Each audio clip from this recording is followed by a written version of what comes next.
With connectivity and applications, data usage is growing exponentially.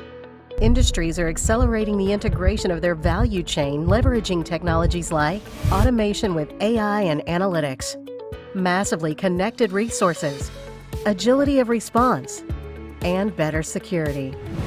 Introducing Tata Communications private 5G networks, designed to deliver end-to-end flexible, robust, and programmable connectivity solution for any industry. Solution is integrated with Edge Cloud to deploy industry-grade mission-critical applications, secured enterprise connectivity and data, and deployed and managed using our global footprint.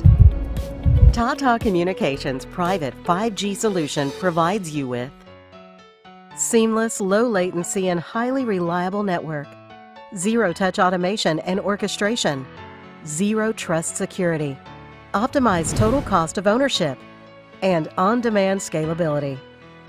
With our solution, we build comprehensive use cases and innovative business solutions across industries such as smart manufacturing, warehousing, ports, digital campuses, and many more. With our in-depth domain expertise, we help you achieve the desired business outcomes. Technology is changing the world faster than ever. To seize opportunities it presents, it's imperative for organizations to transform. The biggest risk for businesses is to play safe and ignore these changes. We at MB, through our consulting and integration services, advise our customers on the right mix of technologies, which can enable a multiplying effect for their business success. MB has been repeatedly reinventing itself for the past 2 decades to remain relevant to its customers. With deep IT domain expertise, MB offers solutions in the areas of IT infrastructure, virtualization, security and management, unified communication, business productivity, ERP and analytics, interactive classroom and boardroom solutions. Being early adopters of SMAC, we are also ideally placed to help customers implement social, mobility, analytics, and cloud technologies in their business. Our deep customer engagement model is based on the robust practice of understand, evaluate, test, implement, transform. Such a collaborative and flexible approach ensured our wide base of customers across verticals solid reasons for coming back to us. And our strategic partnerships with leading global technology companies ensure our customers the best-in-class solutions consistently. Now more than ever, the future belongs to those who seize the opportunities that are presented. The future can feel far away, just out of reach, like an enigma, and businesses strive to keep up, to be in alignment with the present. But in today's world, the present is already behind us, and what lies ahead is already here. At Mindtree, we turn long-term goals into short-term goals, speed into agility, disruptive growth into competitive differentiation, professionals into thought leaders, clients into teammates, and stagnancy into dynamism. Our company culture cultivates an environment where everyone can excel. Anchored by purpose, we value curiosity and learning. With sustainability, diversity, and philanthropic endeavors as driving forces, Mindtree ensures the future is within reach, and delivering ambitious results are at the core. By understanding your business's needs and challenges and providing solutions that Salt Lake Sector 5, or the nerve center of Eastern India's human capital, is home to more than 900 companies, with more than 100,000 professionals employed directly. This is where Infinity Group has acted as the harbinger of IT revolution over the past decades. So we started our journey as Infinity in the year 1996. As a group, we always felt that we should do business which has impact, and can we do something for state of West Bengal and create some IT infrastructure which is state of art, ahead of its time, and looking at the customer's future requirement. With numerous green buildings that total over 5 million square feet of green infrastructure, scattered within an area of 3 kilometers.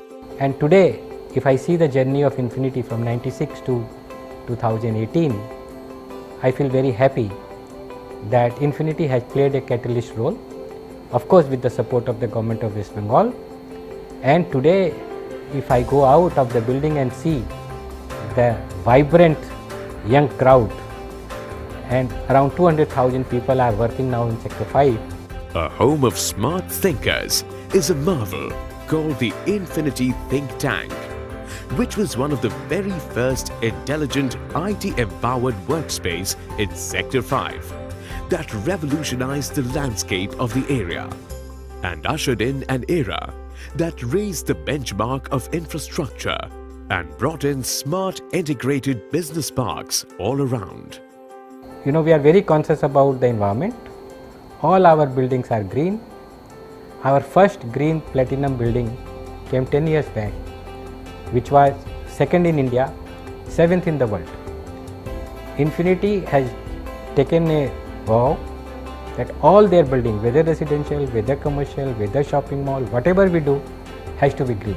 A slew of cutting-edge smart green buildings with a futuristic design and robust engineering followed, such as Infinity Benchmark, Godrej Waterside, Infinity IT Lagoon, Martin Byrne Business Park, Merlin Infinite, and Advance Infinity. So looking at the requirement of today's youth, entrepreneurs, startups, SMEs, we felt that if we give them a tension-free environment, we give them a space which is plug and play, they can come anytime, they can go anytime. For the lady worker, there is a security, and provide all the support which they need. Infinity Business Center is housed in the award-winning Benchmark and Godrej Waterside building, having state-of-the-art co-working spaces at the heart of Sector 5. Some of the most valued customers of Infinity Business Center being Nissan Motors, Mars Chocolate, Avaya, Kimberly-Clark, Pearson Education and Renault. Fully furnished plug-and-play model, which is scalable at any point of time. Infinity Business Center will offer every single modern amenity and convenience needed by you to crack that $1 million deal. Today, we have around 400-500 seats. We are expanding it. We will be happy to help these entrepreneurs in whatever manner, including investing with them, mentoring them, and whatever is required to be done. I wish you all the best. Thank you.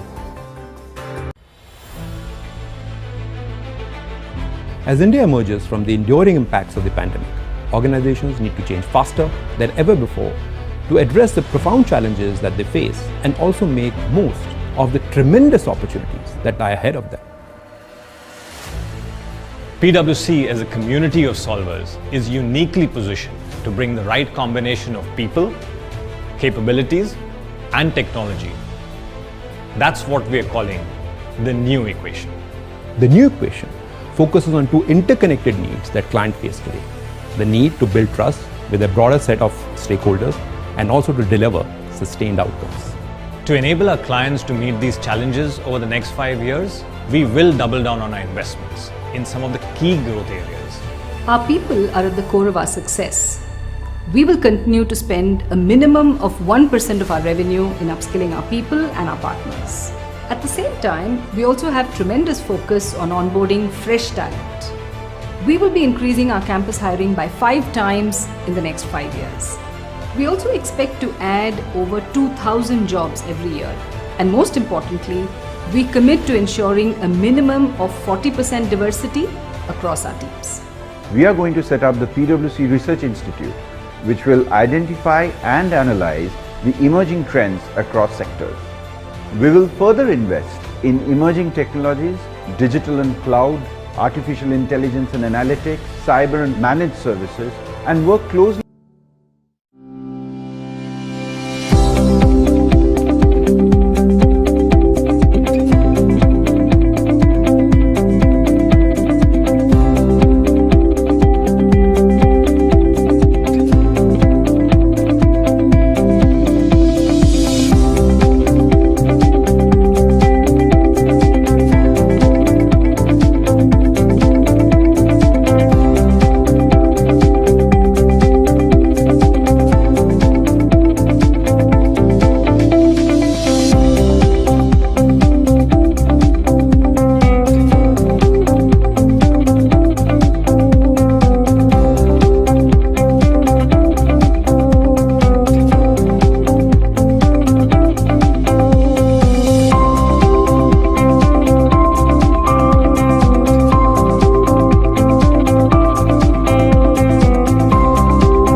The best time to adopt a cloud strategy was 5 years ago.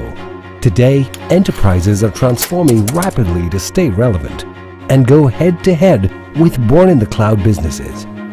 And yet, many of them are unable to leverage the full power of the cloud. In the face of challenges ranging from rigid architecture to lengthy migrations, the arrival of hyperscale clouds in India, along with advanced network technologies, make it possible to have cloud adjacency to create a secure, hybrid, multi-cloud architecture. The cloud-adjacent data centers with hyperscale Cloud Connect endpoints provide very low latency access to deploy hybrid workloads across the public and private resources effectively. And thus, the next best time for a fresh look at your cloud strategy is now with hybrid and multi-cloud. With hybrid, the unique capabilities of different platforms can now be efficiently utilized. For example, the power of a hyperscale AI/ML can be federated with data in a private cloud. Likewise, a hyperscale database can be deployed with another hyperscale web application. 10,000 businesses today are empowered by SIFI to leverage the game-changing benefits of the cloud. With its hybrid and multi-cloud capability, SIFI can help you execute your strategic vision of business transformation with efficiency and simplicity. SIFI is committed to making the cloud secure, efficient, and reliable. From a single window, we deliver value across the complete spectrum, including infrastructure, platforms, and applications, offering flexible commercial models which are component-aligned, usage-aligned, and business outcome aligned. With SIFI's Cloud Infinite CMP, comprising best-of-the-breed service management platforms, it provides a strategic advantage for customer success. Engage with SIFI to explore opportunities to reduce the costs and complexities of cloud operations. Engage more with Cloud at the Core.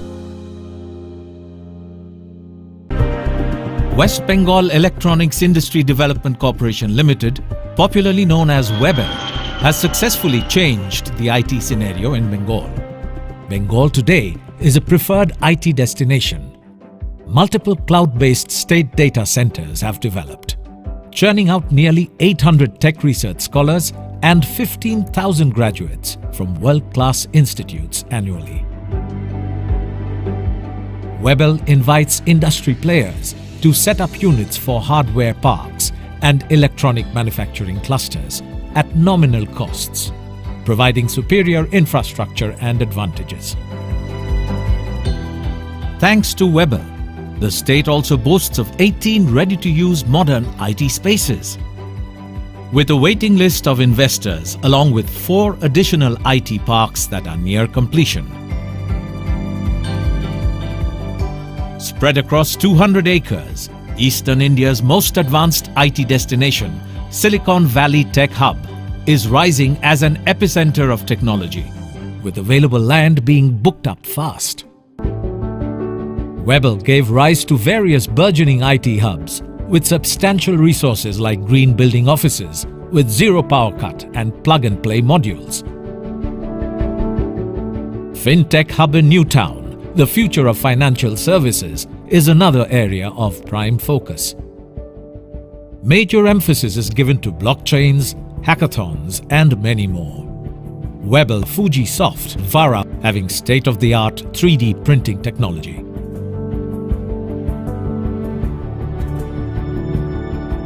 The Cybersecurity Center of Excellence has been announced as the winner by DSCI Excellence Awards 2020 for security awareness and data protection. The development of Self-Scan, a government-trusted app-based scanning technology where one can securely scan private documents. WEBEL Animation Academy is taking the world of animation to a new dimension. WEBEL Mediatronics Division's ongoing projects on ambient noise level monitoring system. Additionally, WEBEL Digital Academy is imparting IT training across rural Bengal. WEBEL has also concentrated on initiatives of G2G and G2C under West Bengal's e-governance project, The issue of Swasthya cards in Bengal has added to the glory. Even for IT professionals returning to Bengal due to the COVID-19 scenario, the Karma Bhumi project has been offering employment opportunities through a dedicated web portal. Thus, WebL has helped skyrocket the employment rate in the state's IT sector.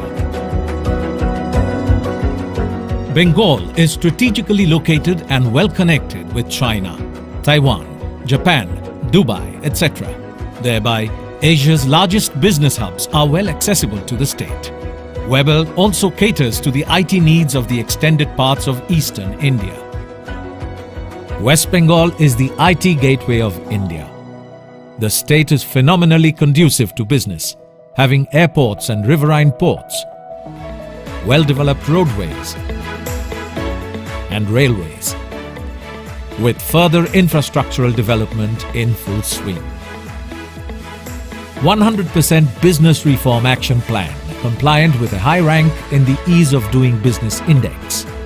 Bengal has changed the face of trade. The rise of Bengal in the IT and E-sector has also attracted eminent delegates from Taiwan to visit WebL's EMC and hardware parks, kick-starting further growth in Bengal with emerging technology and making the state Industry 4.0 compliant. Together with a stable industrial climate, committed leadership and focus on holistic growth, the land is brimming with intellectual prowess. So come and ride the wave of growth and invest as WebL transforms Bengal into the ultimate global IT hub. This thing right here, it's something amazing. Give it little force, and it gets some speed. Give it purpose, and it gathers velocity. The thing we create to propel businesses forward, to give them the ability to take new shape, adapt to everything. Time, human nature, Mother Nature. Today, an energy company. Tomorrow, one that channels all its energy in selling flowers. Powered by the precision of data and disruptive engineering, Velocity provides change, momentum, bringing about intelligence and agility to cope with ever-changing business landscapes and expectations. Connecting global ambitions with local approaches and digital experiences with human perspectives. It's this velocity that offers a car fleet management company wings and an aerospace engineering giant nimble feet. Or for that matter, it's what eliminates bank holidays in banking. And it's this very velocity that's offering our clients the access to smart connections and the confidence to find fresh directions. But more importantly, the unique ability to outrun the present, to outsmart the future. Come, witness Velocity transform the way business is done. Zensar, think Velocity.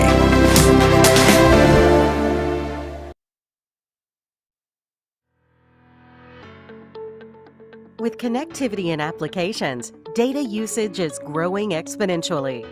Industries are accelerating the integration of their value chain, leveraging technologies like automation with AI and analytics, massively connected resources, agility of response, and better security. Introducing Tata Communications private 5G networks, designed to deliver end-to-end flexible, robust, and programmable connectivity solution for any industry.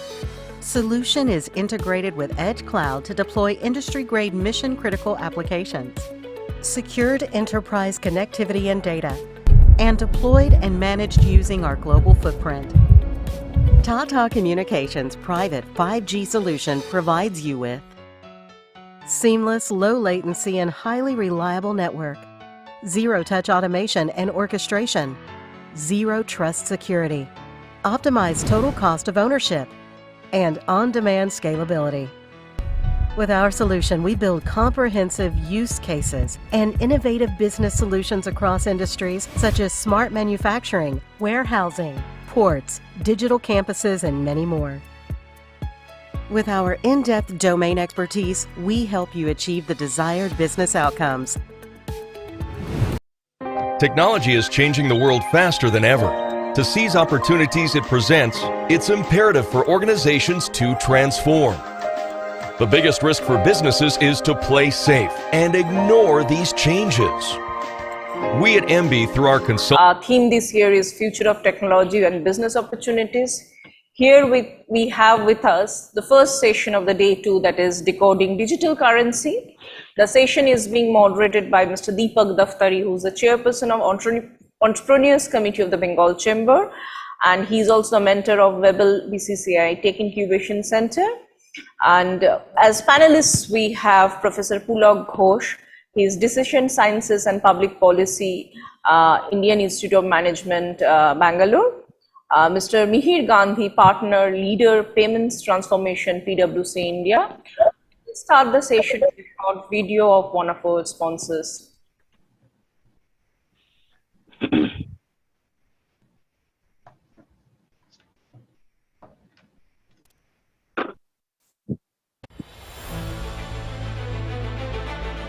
As India emerges from the enduring impacts of the pandemic, organizations need to change faster than ever before to address the profound challenges that they face and also make most of the tremendous opportunities that lie ahead of them.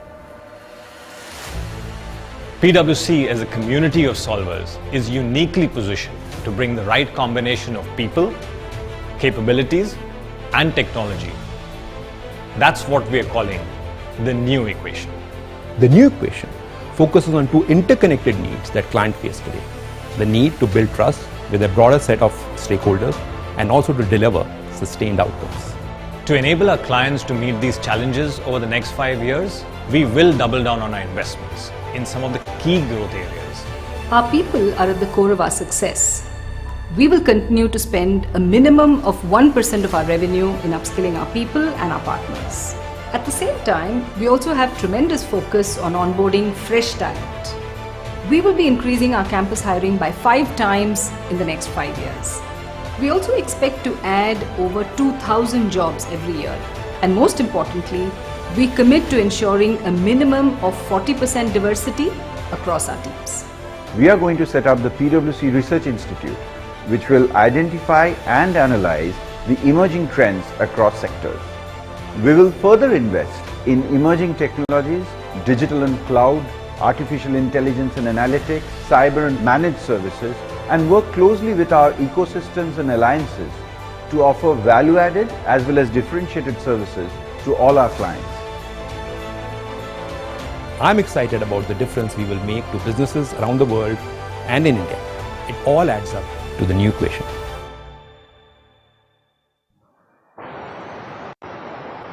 Thank you once again for joining us. Mr. Deepak Daftari, we would request you to please take the session forward. Thank you, Angana. Welcome everybody to the 13th edition of Business IT Conclave, Future of Technology and Business Opportunities. I think the objective of Bengal Chamber of Commerce and Industry has always been to bring discussions which are at the forefront of technology, which are the need of the hour and which are burning issues. And digital currency, cryptocurrency, NFT, these have been the principal drivers for the chamber of lately, because the chamber feels that there's a genuine demand for discussions on such topics. And now that more and more people have interest in these alternate investments and have somebody or the other related to them, or they themselves have investments, it's time now that the chamber takes a more proactive role, not only in the general discussions, but also in the intellectual side of things, also into the tech side of things. And for that exact purpose, we have Dr. Pulak Ghosh from IIM Bangalore, who is an eminent personality in decision science and public policy. And we have Mr. Mihir Gandhi, who's a leader, a partner at PwC and a leader in payment transformations.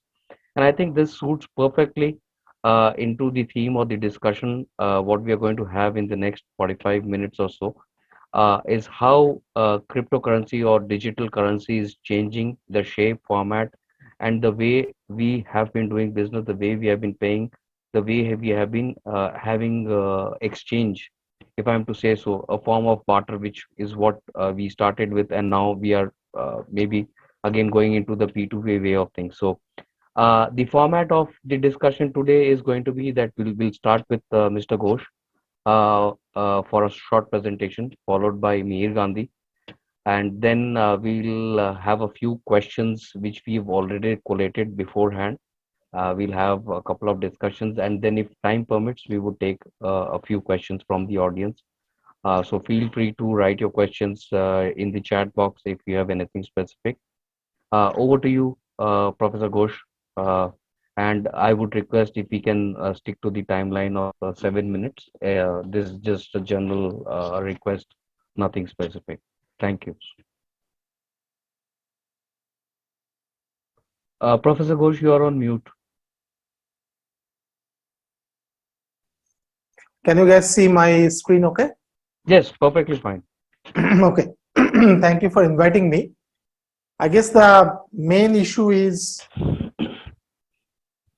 to ask is it worth the discussion? And if you ask me like few years back, probably the answer would be very only no, but things have changed quite a bit to the extent that people have started caring about it, right? So cryptocurrency has become a very household name now. Our daily newspaper have started putting the different coins, exchange rates, and daily valuation, volatility quotient, and everything almost every day. And sometimes we look at that also. So the landscape is changing; it's becoming a household scenario. So obviously, then the question is why people are considering crypto. Now the participation or enormous amount of putting assets in it has not been done so much in India, especially after the taxation. But if I take a global viewpoint, the main reason being there is about more than 2,500 US business at this moment who accept Bitcoin, according to one estimate, right? And this does not include the Bitcoin ATMs. Starbucks, for example, Dale, for example, you can trade using, you can buy things using Bitcoin or some other kind of coins. And many large banks are now spending money, like JP Morgan with Jcash, Bank of America. They're trying to come up with something of their own. Some other banks are collaborating with some existing, crypto partners. So there is a lot of euphoria going on. Obviously, we are in a very, very nascent stage. And another, big reason of cryptocurrency is there can be several reasons which I will go over very quickly. But another big reason is mainly, unlike fiat money, this you can hedge against inflation and several other things because programmatically we can reduce the supply side of it, right?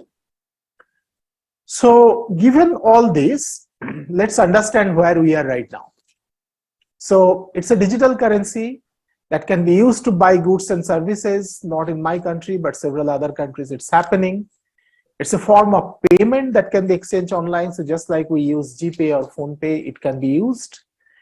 It works on a technology called blockchain, and there can be private blockchain-based cryptocurrency, there can be public blockchain-based cryptocurrency. At this moment, India is moving more towards cryptocurrency existent on a public blockchain system. Government likes that. And much of the interest of these unregulated currencies is to trade for profit. So that's where the term speculative asset coming in. And so the speculators are basically driving this space. So very briefly, why this is making noise? It allows online transactions. Any transaction for which a credit card is used can potentially be used using cryptocurrency. And here are some of the reasons given today's world. One is, it doesn't have a central intermediary.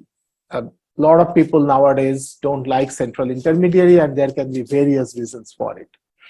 Second reason can be philosophical. Another reason is that you want to hide something from the law enforcement agencies, government, or even for your near and dear ones, and so you don't want, this to be in a usual banking system. Now, there may be a more deeper reason given the, what is happening in today's world, starting from Afghanistan and what's happening in Russia, is that what if dollars themselves were become untrustworthy? or your own currency is untrustworthy. For example, when US troops withdrew from Afghanistan, the Afghan rupee devalued drastically. And a lot of people that time, actually a little bit before that, kind of transferred their asset in a crypto asset. And then that's how they claim that they have been able to preserve the value, right? So if this happens, then cryptocurrency is going to be one way of taking care of things. Inflation, another angle. If inflation is high, which all of us are kind of looking at right now, then conceptually cryptocurrency provides some kind of protection against it. Now, because of all these, has crypto become an important asset class? Well, to some extent, yes. So there is a big report came from Goldman Sachs 1 year back, which have shown that crypto has becoming speculative asset class. It's an emerging asset class, and part of the thing, if you look at that, the number of participation between December 17 to February 21. Although it's very, very nascent stage, but that has the highest participation increase by 284% in Bitcoin, right? Now, another big thing of a new or emerging asset class is that it needs to be having a least amount of correlation between the existing asset class, right? So let's see if that happens. So before that, so there is a huge amount of negative correlation or zero correlation between, let's say, equity market, gold, and several other assets with Bitcoin. So that people have already proved. Here are some of the announced institutional endorsement, which is multiplying day by day, right? So here you will see a lot of big banks as well as payment gateways. They have started accepting, Bitcoin and other kind of coin. So in general, I think these are some of the reasons why it's making an inroad in our day-to-day life. Now, obviously, with any kind of new technology, crypto is nothing but a technology at the end of the day. There comes issues. The issues of law enforcement, the issues of black market, the issues of untrustworthiness. And does it, for a country like India, the big thing comes, does it allow financial inclusion to happen? So a lot of those issues are there. Another big issue is that cryptocurrency has an impact on the monetary policy. Short answer is yes. Technically, it will have impact on monetary policy if the volume goes up drastically. Now, that is where people got really, especially the regulators as well as SEC in US, they got really, I would say, worried when Libra, the Facebook cryptocurrency, were kind of making an inroad. And that is what we call the first time privatization of money speculation has happened. I'm not going in details of that, but the main reason why the regulators thought Libra can be a threat is because of this. It is going to challenge the current financial system because there is 1.7 billion people unbanked, and if Libra come in a regulate without on a day-to-day basis, then majority of the financial inclusion probably would have happened through Libra, right? And a cross-border payment would have happened in fraction of minutes, and so on and so forth, and US retail business will lose a lot of money. So there is this issue were there. But the good part is because of Libra came, that's when, to protect government from Libra, the central banks of all the countries around the world started thinking about CBDC. They thought the concept of Libra is great, but why don't we bring centralization to it, and that way we can solve the problem, and that's basically what CBDC is. Again, ultimately, what is CBDC? It's nothing but a legal tender issued by central bank in a digital form. But it is supposed to solve a lot of the issues which the banks are inefficient as of today. And a lot of these are happening because banks are extremely inefficient. For example, cross-border payment, for example, different kind of risk profiling, and a lot of those issues are at this moment. But there are also, two viewpoints. One is China viewpoint, which is like CBDC should be a part of your banking system or the payment system. At the same time, there is a US viewpoint, which more of like, we'll make the technology ready, but will not implement. Let's use that as a nuclear weapon, as a threat to the banks to make system more efficient rather than actually roll out CBDC. So not going in detail about it, but coming back to India, RBI is supposed to come up with some form of CBDC, but nothing as of yet. But in my opinion, these are the 4 areas where CBDC can have a role to play, particularly in India, which is programmable payments. So for example, direct benefit transfer. If I want to give, let's say, subsidy in fertilizer, I can develop a token around that only, which can be used for particularly for that kind of benefit. So it can be done. Cross-border remittances, a lot of inefficiencies are there, so that can be taken care of.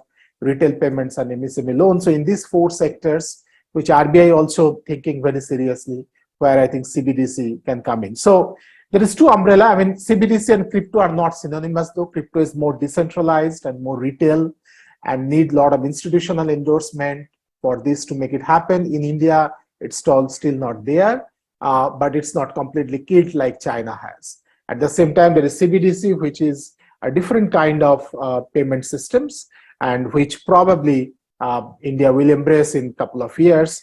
So I think that's where it is. So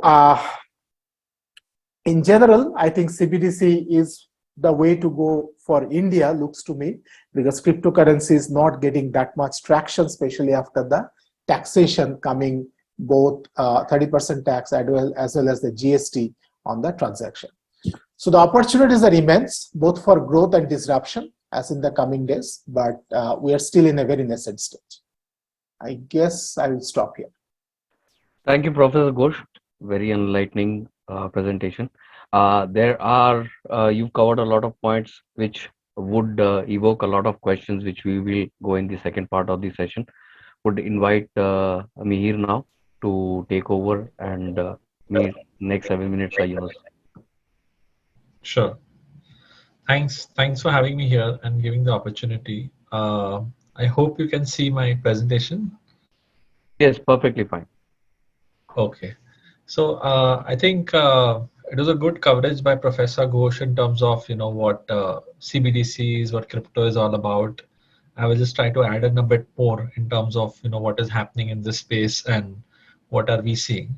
So cryptocurrency, when we talk about cryptocurrency, it is basically a decentralized digital currency which has been secured through different encryption techniques to control the creation of monetary units, be it a Bitcoin or whatever different crypto coins that we've been seeing, and also verifying the transfer of funds. So with a decentralized platform like blockchain, we can confirm the transactions immediately, and there is no settlement which typically happens in a normal payment transaction at the end of the transaction, because before completing the transaction, all the transacting parties agree and verify the transaction, post which it can be completed. So I think that's the key difference between a decentralized platform like blockchain and a normal payment switch or a payment transaction platform that we have.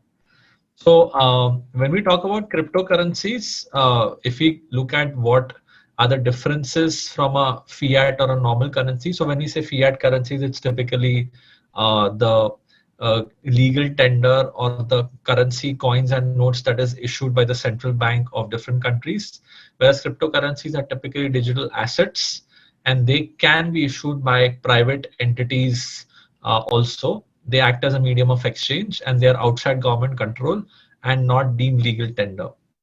There is one form of cryptocurrency which Professor Ghosh rightly mentioned is CBDC, and if that is introduced, then obviously that is controlled by the central government or the Reserve Bank of that specific country. The other key area of difference is the tangibility. So cryptocurrencies are normally only digital in nature. There is no tangibility, but fiat currencies are paper, currency coins, etc., which today exists. From an exchange aspect perspective, it is, means of exchange is purely digital in nature. But fiat currencies can be transferred digitally as well as physically. There is a fixed supply or normally of cryptocurrency. So when we say Bitcoin or Ether or any other kind of coin that we normally hear, the supply is maximum and it is capped based on the algorithm and the founder that has founded that particular cryptocurrency. Whereas fiat currencies, which are your currency notes and coins, are unlimited supply.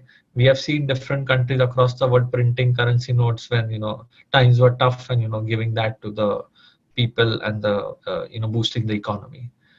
From a storage perspective, cryptocurrencies, as they're digital, they can only exist in an electronic form. They have different options of storing it. So it could be digital wallets, it could be accounts, and that is the way it can be exchanged and stored in online format.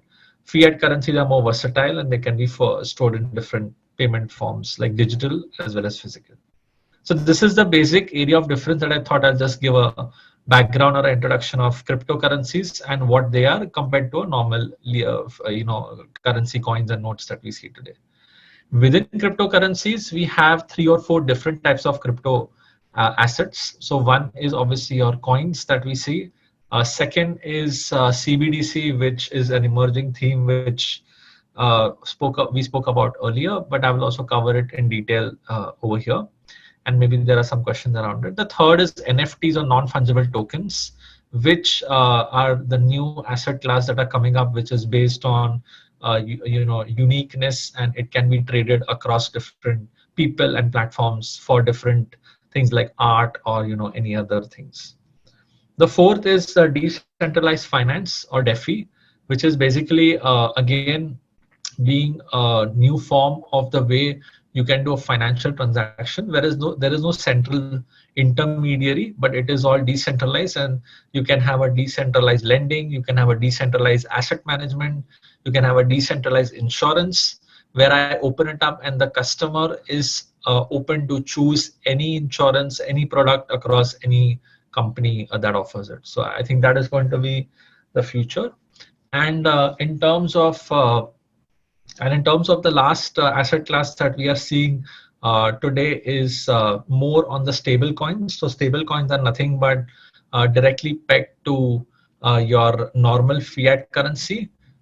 We spoke about Libra earlier, and that was pegged to the US dollar, which is a stable coin that we are seeing. So these are the 4 or 5 different types of crypto assets that exist today in the world, and a lot of innovation is happening on this front. So the key features of cryptocurrencies are it's decentralized, as we spoke about, it's irreversible and immutable. So once the transaction is done, it cannot be reversed in the way we do for a normal payment transaction. In a payment transaction, if we need to have a refund or something, you can raise a chargeback on your card and you can reverse it. But in a crypto world, it is, once it is completed, it cannot be reversed. It's anonymous. So users need not identify themselves when transacting with different cryptocurrencies. And this can be used to, securely transact and send money across the world for different purposes, as Professor Ghosh also mentioned earlier. If we have to, not trust the government, or if we want to hide something, and still limited in supply, as I mentioned earlier. How does it? How can we get it? So it is basically, there is a term called as crypto mining, where cryptocurrencies need to be mined before being introduced into circulation. So there is a specific algorithm or a mathematical problem, if I were to explain it very simply, which needs to be solved, based on which you get a specific amount of a Bitcoin or Ethereum or whichever coins you are kind of looking at. And to solve that problem, you need a lot of computing power, you need a lot of hardware, sophisticated software, etc., to break that algorithm and get the Bitcoins or whichever crypto assets you want. And again, there are two primary models. So proof of stake and proof of work. So proof of work means the miners, they compete to solve different problems and they get rewarded with cryptocurrencies. Proof of stake is basically where miners stake coins and earn transaction fees based on the proportion of coins that stake. So there are two different primary models that we are seeing in crypto mining. These are some of the examples of different cryptocurrencies that exist today. So Bitcoin, Ethereum, Cardano. There are so many others. There are some 15,000 or 18,000 crypto currencies, and more are coming up every day across the world. So when we look at how regulators have reacted to cryptocurrencies, some countries are saying we are okay, we recognize cryptocurrencies as a payment form. Some countries are saying no, we do not recognize cryptocurrency as a payment mechanism or a payment asset. It can only be used as a trading asset to keep as part of your portfolio the way we do for a normal security or an asset class. So in India, cryptocurrencies are not recognized as legal tender officially. There was some discussions on a bill being passed earlier in the year, but I don't think that has been passed by the parliament. Investors can access digital currency and perform different KYC and other checks that need to be done. However, as Professor Go said, there has been some taxation changes that have happened in the last few months, which says that you need to pay 30% tax on all crypto profits that you make. You cannot set off against any loss, and also there is a 1% TDS which is levied immediately when you do a transaction or if you transfer a crypto asset from one person to the other. So it is not officially recognized, but the taxation is there, which says that indirectly it may be kind of looked at as at least an asset class, if not as a payment form factor in India. In the US, again, cryptocurrencies are not legal tender, but there are exchanges like how we have in India, and it can be seen as an asset class also over there. And the US Federal Reserve is examining issuing a CBDC, very much similar to what has been announced in India and the digital rupee in the recent budget, and it is going to be announced by the Reserve Bank shortly. European Union, again, some of the cryptocurrencies are legal, but depending on the country and the regulations of that specific country, they may be restricted from having their own cryptocurrencies. And in Australia, cryptocurrencies and crypto exchanges are legal in Australia. Obviously, you need to have KYC, AML, etc. guidelines that need to be adhered to, and they are taxed similar to what other asset classes are in Australia. So these are just some examples of how world over cryptocurrencies are being looked at. Then when we talk about CBDC, I did speak about it briefly, but CBDC is basically a digital form of the fiat currency that the central bank issues, and it is in lieu of the paper or metal currency. Our Reserve Bank is expected to launch the digital rupee in 22-23 as per the union budget. Key principles of CBDC are it's a non-disruption. It should be non-disruptive, means it should not interfere in the monetary policy objectives of the government. It should not disrupt how banks settle with the central bank and also how banks settle or transact with the customers. It should maintain integrity and uniformity of the currency. It will coexist. If digital rupee is introduced, it will coexist with the normal fiat currency, which is a currency, coins and notes, and it can be traded and exchanged at the same rate. And it will supplement the current payment ecosystem rather than replacing it, at least in the next 5 to 7 years. After 10 years, we will see if some parts of the ecosystem can be completely replaced. From an innovation and competition perspective, it should continuously innovate and boost overall efficiency. There are already existing payment platforms that exist like UPI and others which are doing very well in India. How CBDC will function is the underlying, instead of the currency, coins and notes, it will be a digital money where I can still potentially use the existing platforms like UPI and do the transactions through the UPI app, but the underlying will be a CBDC and not a digital currency or coin. So that is something which we expect. It has not come out yet because we are still waiting what technology, what platform, etc. will come out with, RBI will come out with, and all the other players will have to adhere to that. Current status of global adoption of CBDC, different countries are exploring CBDC, as I mentioned. Again, some countries are in the advanced stages. Some countries have implemented and operationalized it, like the Bahamas. Some countries are in the pilot stages.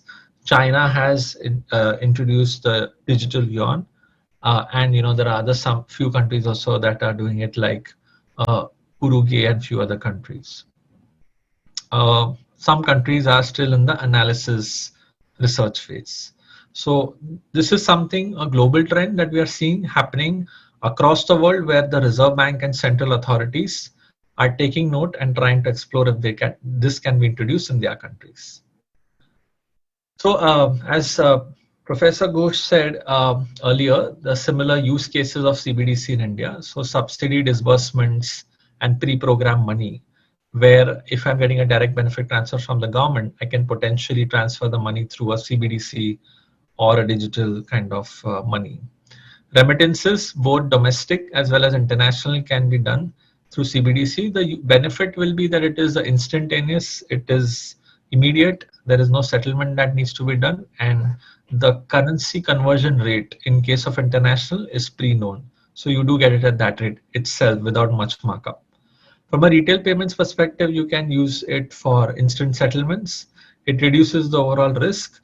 And again, for MSME lending, where the small merchants need a fund or a working capital loan immediately, you can transfer the money through a CBDC platform. So this is some of the thoughts or ideas around that. I just thought I'll give you an overall flavor, and then we can get into more detail as we go. Thank you, Mir. A very enlightening presentation. Again, evokes a lot of questions.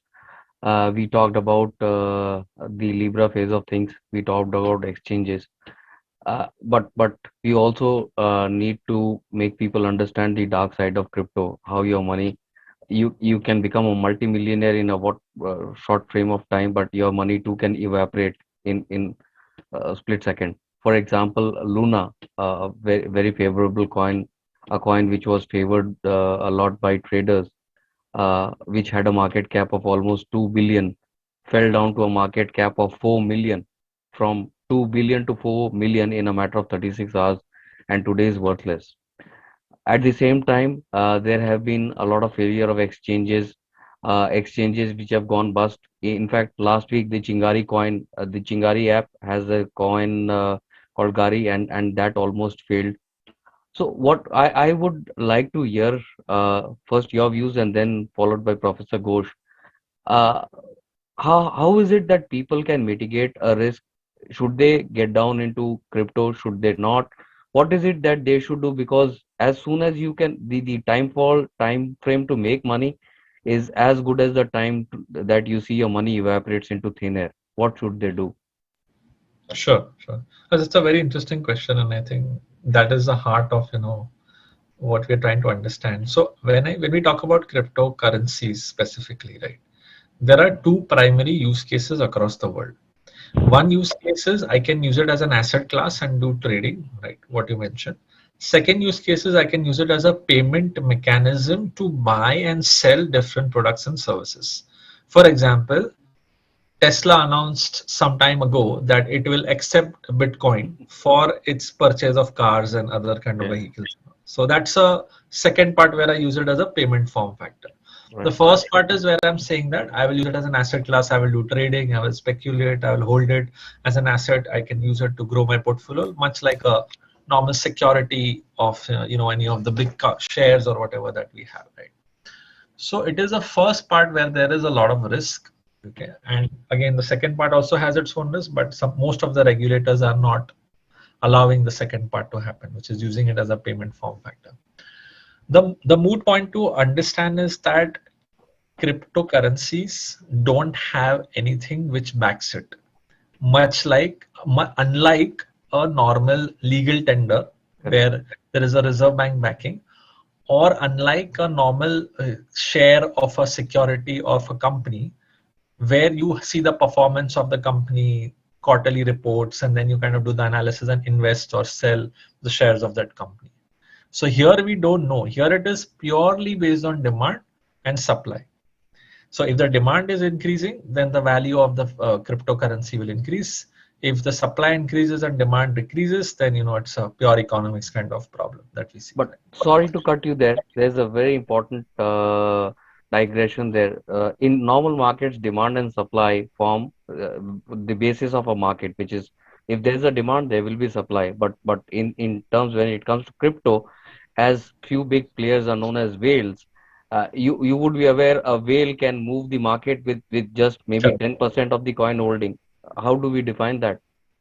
Correct. No, absolutely. And that is the risk of the of the cryptocurrency that we see, where demand is also at risk, supply is also at risk. Demand is at risk because of exactly the point that you mentioned, that some people can keep it and hold it and move it around. Supply is again at risk because there's a limited supply, right? So again, how does one kind of have that thing? But you're right. I think one needs to be cautious. One needs to be aware of all these risks while putting money in these asset class. There was a lot of advertisement, marketing done by some of the exchanges in India in some of the cricket tournaments which happened, and a lot of the retail investors got swayed and put their hard-earned money in that, and that is that is something which has happened, and it is unfortunate, but that is what it is. And today the value of those crypto currencies has really fallen down. So there is a risk, but I think the awareness is the main thing, and the appetite of the customer to invest and hold money in that is something, because as I mentioned, underlying there's nothing, right? It's speculation. So what will you attribute the increase or decrease, or how will you analyze going forward whether it will actually increase or decrease going forward? So those are some of the risks which need to be considered to invest in this asset class. True. So my second question will be after this, after we hear Professor Ghoshe's views, the fact you mentioned crypto exchanges advertising on popular sports programs, we'll come to that question as the second question. Professor Ghosh, your views? Professor Ghosh, you're on mute. So I'll second what Mihir was saying. I think basically a few of the things. One, we have to understand the name speculative asset coming from that very fact, that there is nothing I can judge the performance on, so all I can do is speculate. But a couple of things can be done. One is, on an average, when I analyze the crypto data from not only from India, from other exchanges in US and Europe also, on an average, I think if you have 3 to 5 year window, you are more or less okay at this moment, historically. Second is, just like what you do in equity market or cash market, you have to have a portfolio of coins. You cannot just have only Bitcoin, only Ether, so you have to have a portfolio of it. The third thing is, it's more like, if you remember our own stock market, if you go back 10, 15 years back, it used to have the same thing. People, general retail investor used to have very hard time in understanding the market, why it's going up, why it's going down. And there were some big players who were moving the market like crazy. So probably the more democratized it happened, given the speculation, it's hard, but let's say somewhere the speculation goes down a little bit because regulators become smarter and more democratization happen, more retail investor come in, and then maybe there is a way to reduce the speculation in that sense, I would say. But if I ask you, Professor Ghosh, isn't it the small investor which always dies first in any calamity? At least in the stock market, you have return on capital, dividend yield, return on equity, working ratios. You have a ton of data which defines whether a company is doing good, bad, ugly, whether the promoters are in a position to grow the business is stagnating, whatever. There are underlying data if you talk about the public markets. But as we all discussed, there's no underlying data in a cryptocurrency. If a handful of people can move the market, do you think in the long run it will stabilize? As you talked about altcoins just come, and there have been instances that the founders have raised money in ICO, IDO and have just vanished in a matter of hours after raising that money. So even if people invest in altcoins, it's always the altcoins where people burn first. What do you say to that? Okay, so that's a good point, but you have to remember where I'm coming from. Sure. See, you asked this question 20 years back to our stock exchange, every retail investor was asking the same question, right? It has matured over time. So in this case also, we need maturity. Maturity from the regulator being more smart to figure out some of these things, maturity from the platform being more smart, maturity from more retail investor coming in place so that the power of some big players to move the market goes down. That's exactly what happened if you look at today National Stock Exchange, and that has happened because SEBI came in. Right, so 10 years back when Mantak Singh Ahluwalia came first in UP, before that SEBI was not there, and the market was at the mercy of whatever you can do. So what you are saying is exactly right, but maybe we are asking it too fast to resolve these issues. We should be cautious, definitely. We should not put money unless we have money to waste, to be honest. That's what I always say. If you have enough money where you don't care if you don't get a return, sure, why not? But if that's not the case, this is not an asset for you to invest. But I have thinking that down the road, when few things happen, one, the payment system through crypto grows up. Because once that happens, there is a way of connect crypto with the farms.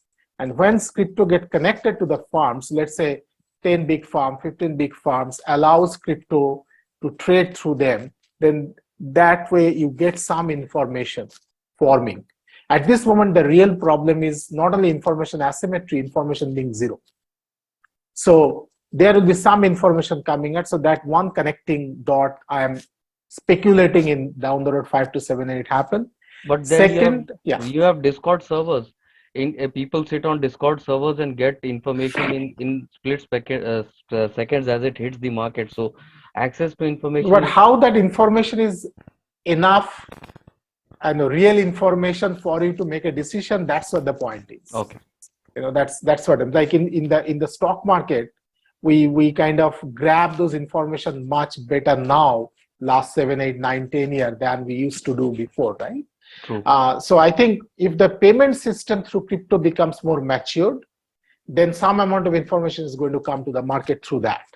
Second, our regulator has to be smart. For example, if you look at in India is still struggling to figure out whether I should have a new regulator just for this asset class, or it should go to SEBI, or RBI has already closed the door. So investors are basically at the mercy of their own fate because regulators are not coming. So regulation has to come, not to close it, but regulation has to be smart enough to figure out.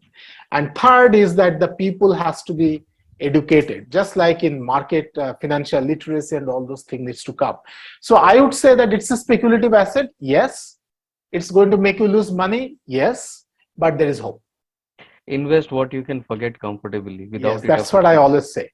So before we wrap this session, I have one question I think which is very relevant in today's discussion. And with Angana's permission, we might take 2 minutes extra. See, there have been exchanges in India. There have been exchanges in US. The Bahamas have adopted the currency. El Salvador has adopted the currency. Then there are exchanges like Gemini in US, which are trying to get the SEC permission and trying to come under the purview of SEC. Then there is the largest exchange of all, Binance, which is also trying to get itself regulated so that it is officially recognized as a place where assets can be traded. Then there are exchanges which are coming up, which are going to be regulated by the Swiss Financial Authority. But we had exchanges in India like BuzzerX, we had exchanges like CoinDCX. These were unicorn companies. Given the regulations, the government had given the difficulty in implementing those laws. For example, that 1% TDS, as Mir, you might be aware that if you are a heavy trader, you might have thousands of transactions in a split second. How do you pay TDS on that many thousands of transactions on a daily basis?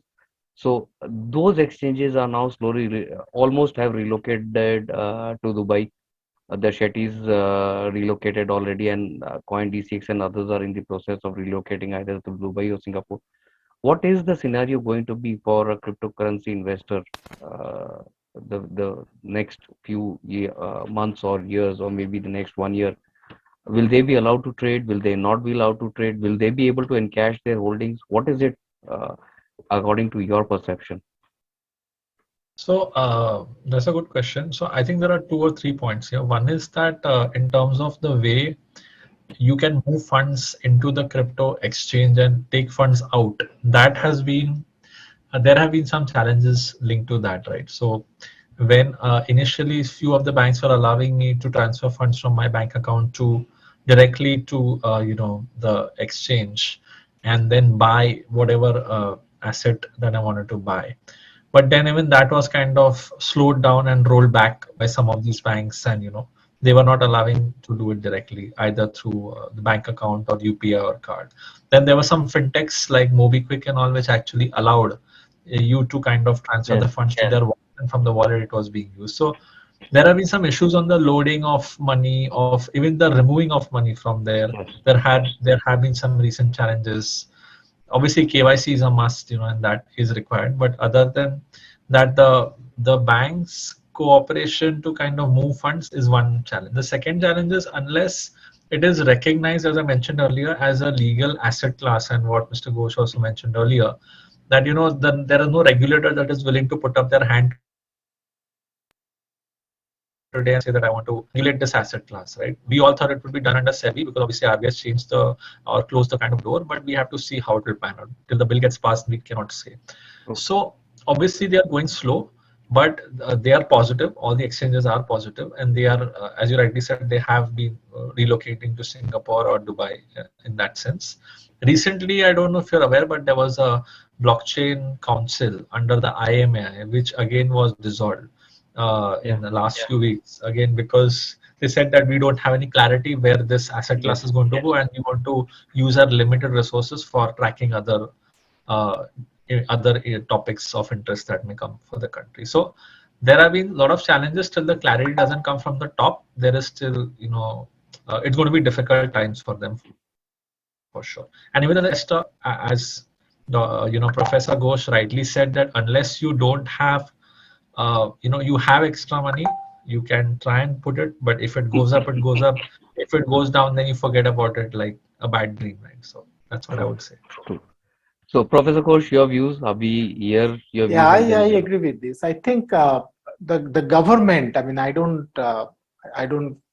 care what RBI says or what SEBI says. I think the government has to take a stance, and at least I'm happy that government has taken some stance.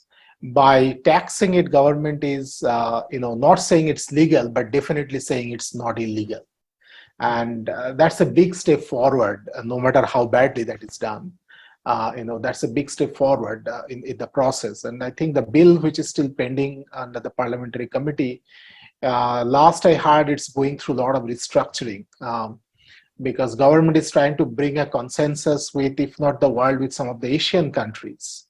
To put some things in that bill. So yes, at this moment it's a bad phase, but it's not as bad as previously when government kind of banned it and Supreme Court has to intervene. So I would say all the crypto exchanges right now, it's kind of in ICU state, but not dead. And the hope is that in a year or so, hopefully the parliament passes that bill. And I'm extremely hopeful that a new regulator or SEBI will take it up, and that will give us the breather probably. Thank you, Professor Ghosh. Thank you, Mir. It's been a wonderful discussion, and it's been very nice that you could find time out of your busy schedule and spend some precious time with us and share your thoughts with us. Thank you for arranging it. Thank you. Thank you so much. Thanks. Bye. Thank you, Mr. Deepak Daftari, also for carving out time and moderating it. And we really appreciate engagements of all of yours, not only today but for last few days to make this program, makes this session very relevant and meaningful. So here we'll close this session on the decoding digital currency with a short video of one of our sponsors. Thank you.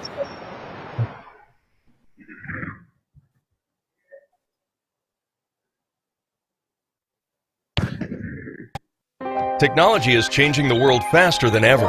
To seize opportunities it presents, it's imperative for organizations to transform. The biggest risk for businesses is to play safe and ignore these changes.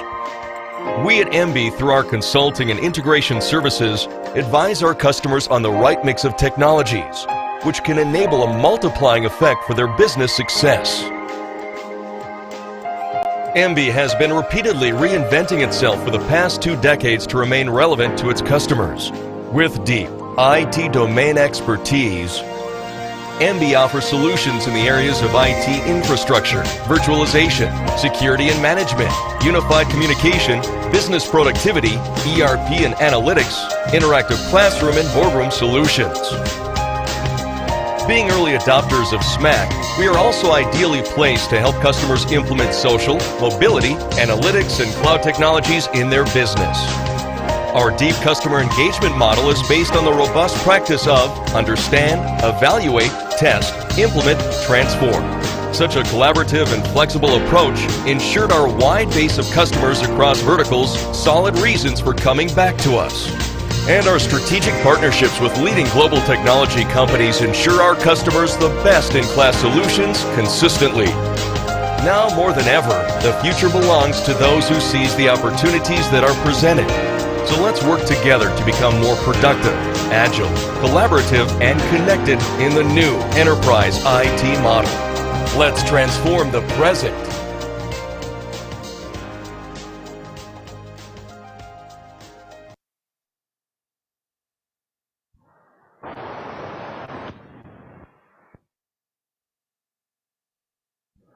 So the streaming is closed now. So we have, say, about 5 minutes.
Welcome everyone to the second session of day 2 of the 13th edition of Business IT Conclave of the Bengal Chamber.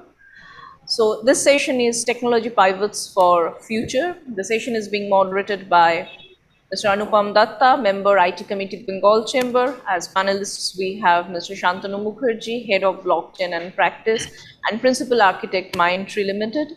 Mr. Somnath Chatterjee, Global Advisory Lead for Hospitality and Real Estate Sector. And Mr. Karthikeyan Thayalamani, Head of Metaverse Practice and AR/VR Center of Excellence, COE Mindtree Limited. So before we begin the session, we'll have a look at a very short video of one of our sponsors.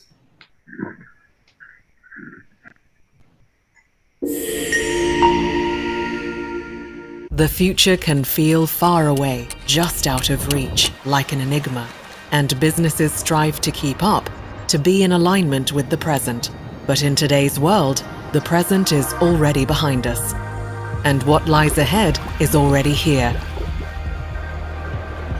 At Mindtree, we turn long-term goals into short-term goals, speed into agility, disruptive growth into competitive differentiation, professionals into thought leaders, clients into teammates.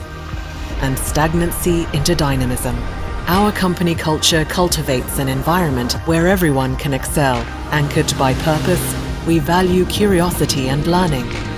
With sustainability, diversity, and philanthropic endeavors as driving forces, Mindtree ensures the future is within reach, and delivering ambitious results are at the core. By understanding your business's needs and challenges, and providing solutions that unlock value, efficiency, and innovation. When the world as a whole throws us unprecedented change, we embrace it, navigate it, and thrive on it, and get businesses to the future faster.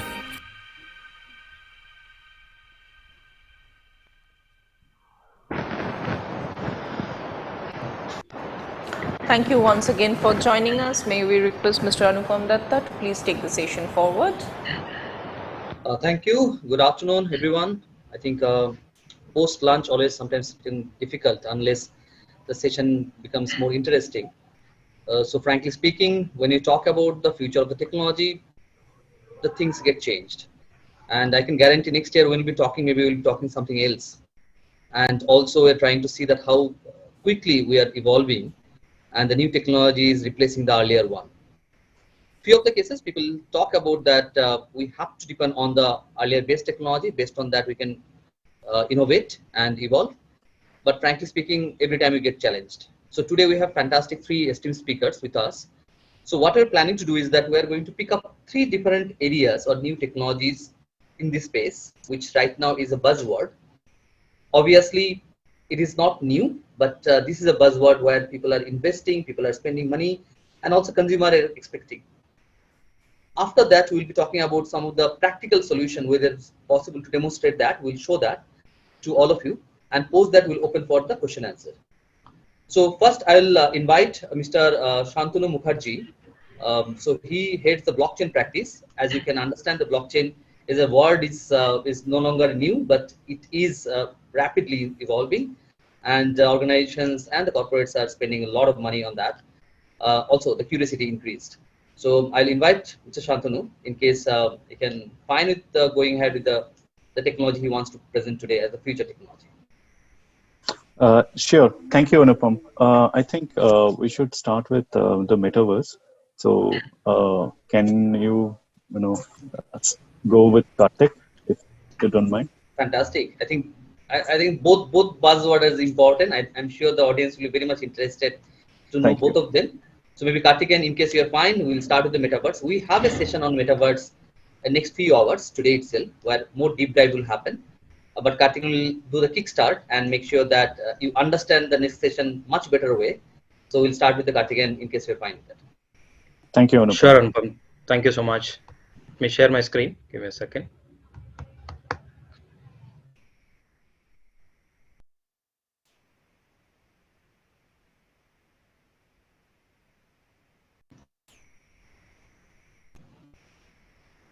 Perfect. We're able to see the screen.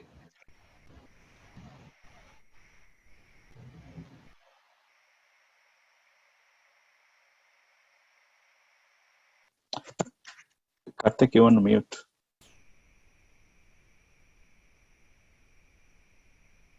So mute, unmute, this is something that is getting very critical.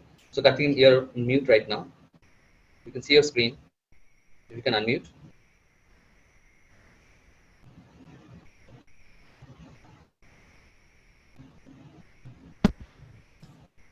Yeah. You able to hear me now? Let me share my Yes, screen. loud and clear.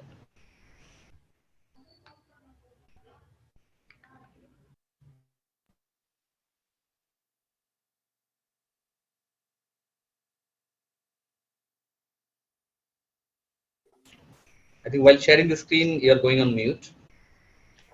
Hey, Karthik, if you're speaking, yeah, you're on mute.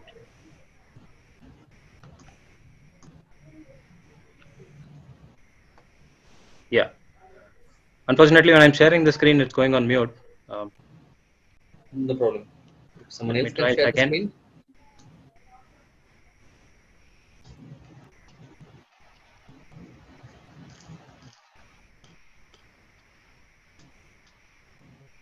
In the meantime, we are sharing.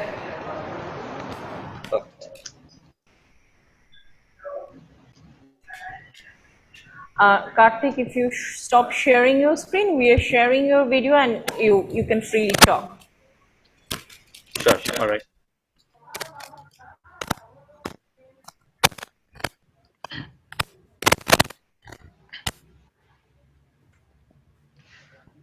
All right. Hello, everybody. Very good afternoon. I'm Karthik. I head the Metaverse practice and the AR/VR Center of Excellence in Mindtree. So today, the first 15 minutes, we'll be discussing about the definition of Metaverse. So if you could go to the next slide, please. Okay. So we'll define Metaverse in simple terms, right? And we'll also look at what are the possibilities or opportunities for the CXOs of businesses and the enterprises that we are talking about.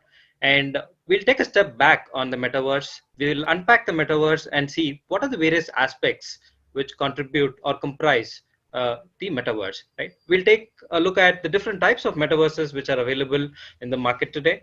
And we'll also look at the opportunities and prioritization frameworks, followed by a quick demo on how would a metaverse look like, right? So that's what we're going to do it in the next 15 minutes. You could go to the next slide, please. All right, there's no one single definition for metaverse. So if you look at the Investopedias, the Gartners of the world, and the Facebooks, everyone defines metaverse very differently, right? How can we create one definition which is very simple and understandable to a larger group? So that's the thought that we have, and that's what we're going to do in the next slide. Next slide, please. If you look at metaverse, right? So meta in Greek means beyond, and verse is the universe. So any experience beyond our universe, which is immersive and persistent, can be called as a metaverse experience.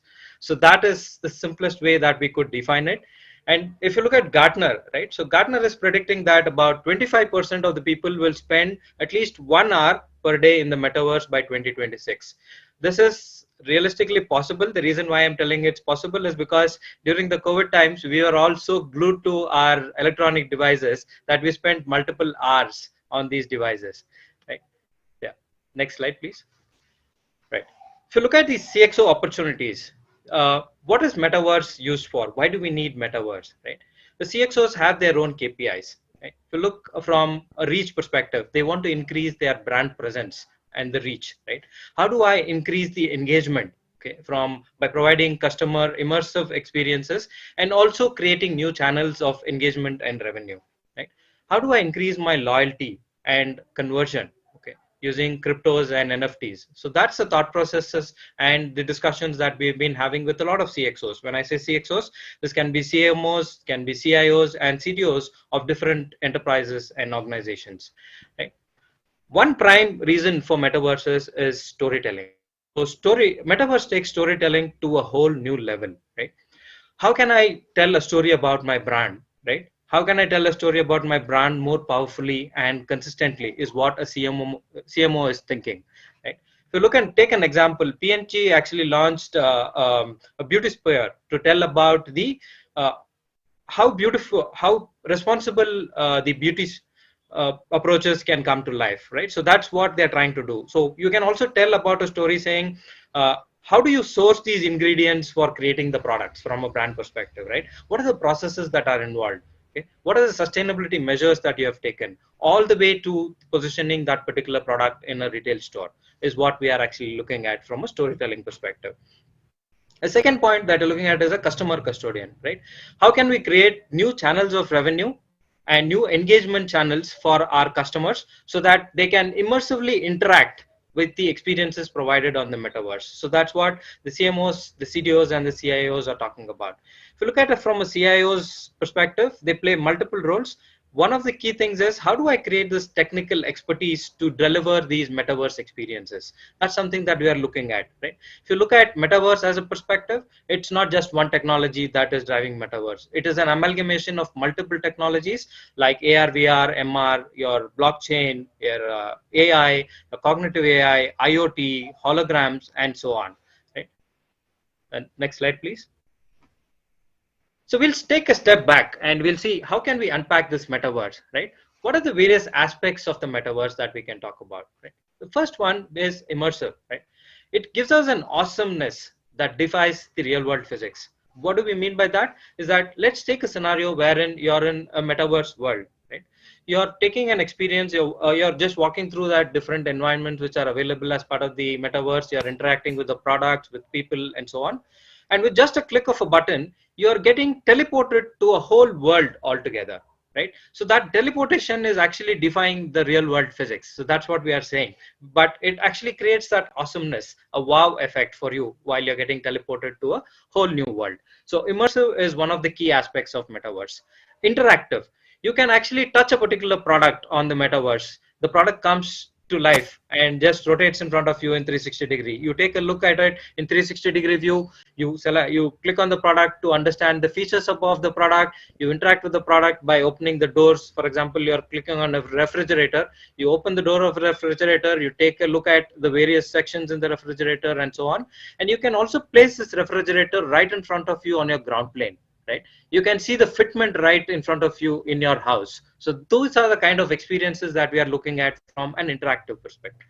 Social, so we will all been interacting with the social channels such as your Facebooks, the Instagrams of the world, right? So all we do while we are interacting is we either like, we share, or we comment. And these likes, shares, and comments have come a long way, okay, to get here to where we are right now. But looking at a metaverse perspective, it's bringing a new element into the picture, which is digital human or avatars that we call it, right? It's creating a subculture wherein we'll be interacting with the avatars, talking to the avatars of families and friends, asking them about the apparel that the avatar is wearing. Where did you buy it? How much does it cost? What are the accessories that you're wearing? Did you even did you get it for free? How did you get it from the brands? And all these kinds of interaction. This is very new. It's a new subculture that we are looking at, right? Informative. There's a whole lot of information that is available, and on the metaverse we are trying to see how can we learn in a more emotionally resonant way. Okay, trainings and learnings are one of the key aspects of metaverse. Marketplaces, right? Commerce is a big channel for the brands and businesses across the globe. How can they leverage metaverse for the commerce, right? By leveraging the token and the crypto economy for creating meta commerce is what we are calling it. So we've been through our physical commerce, we have been through the e-commerce, the m-commerce part of it. Now we are moving towards the meta commerce. Okay? Collaborative is one key aspect of metaverse, right? How do we get people together across geographies, allow them to do molecule based editing, right? They can do molecular editing.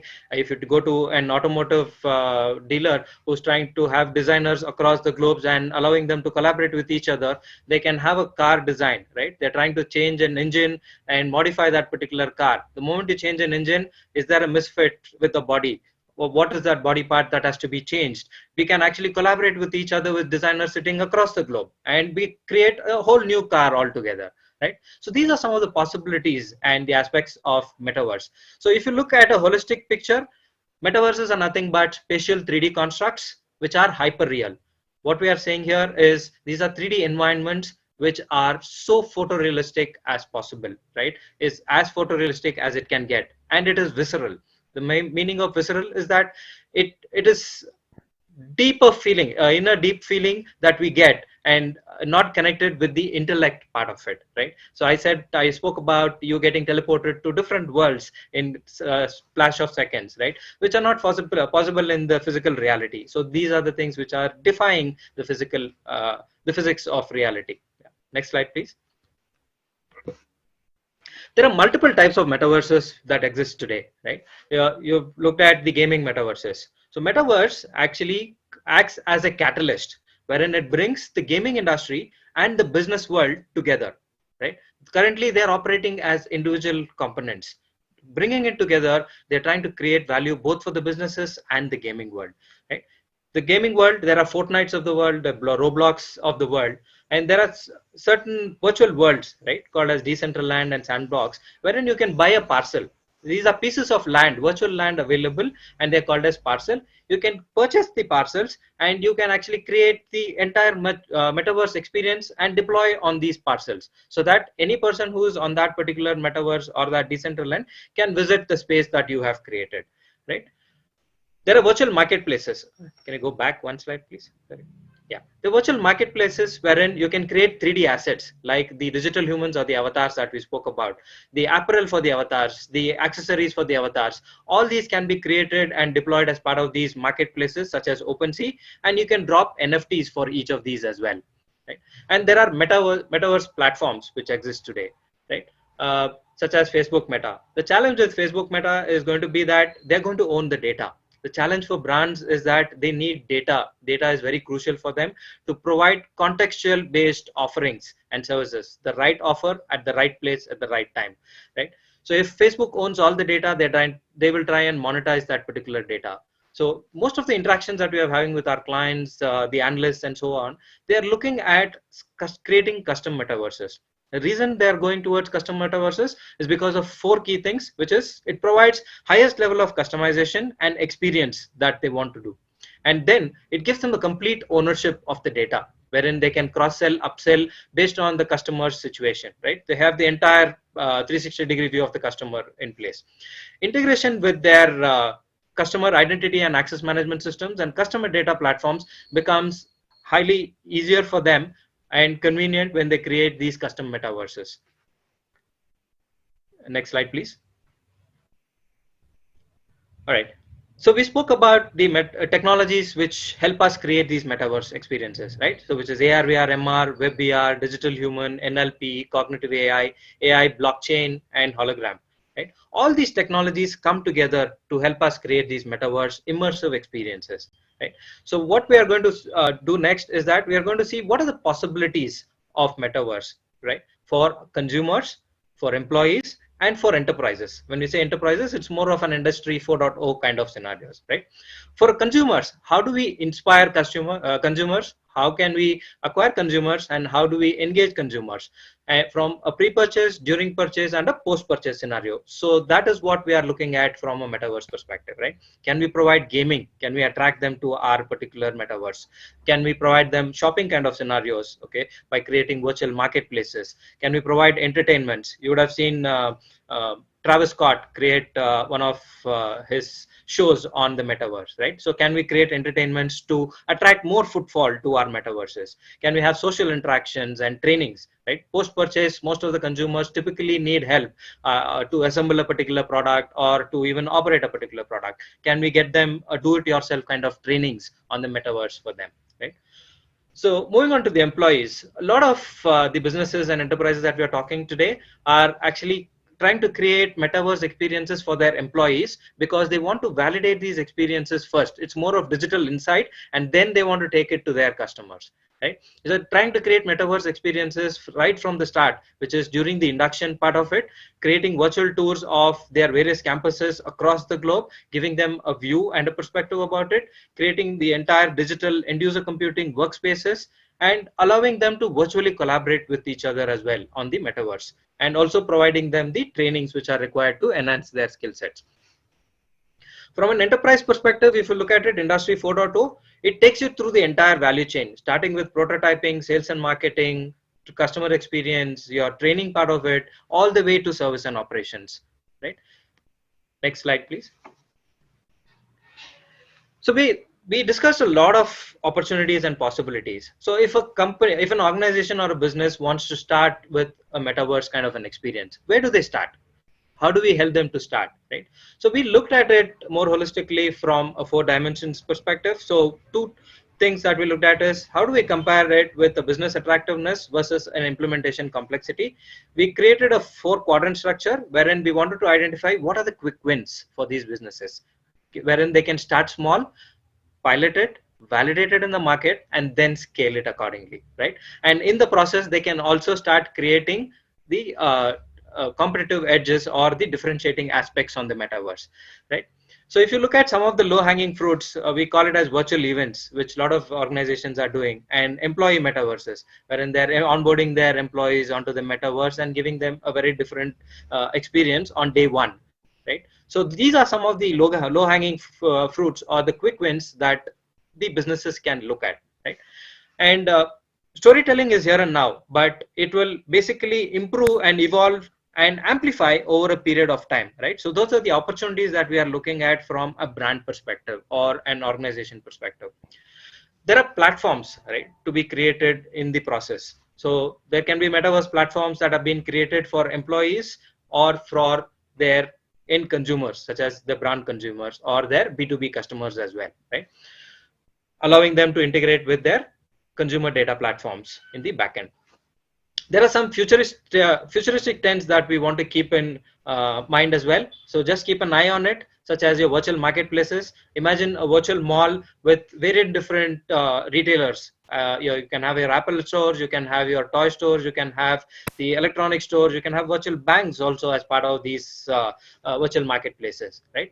And decentralized metaverses is one of the key futuristic trend that we want to keep an eye on. Interoperability is one aspect. When we say interoperability, it is, say, assume that I have an avatar and I've purchased a lot of apparel and accessories for my avatar on, say, Decentraland. Can I take those avatars? Can I take my wallet also along with me from a Decentraland to a sandbox? From a sandbox to a Facebook platform, from a Facebook to another custom platform, provided all these are part of a DAO community, right? So that is the interoperability that we are actually talking about. Next slide, please. All right, we spoke about a lot of opportunities, the possibilities, and so on. We just wanted to show you a demo of how would a metaverse look like in case you want to onboard employees from an induction perspective. Can I share my screen quickly? I'll play the demo.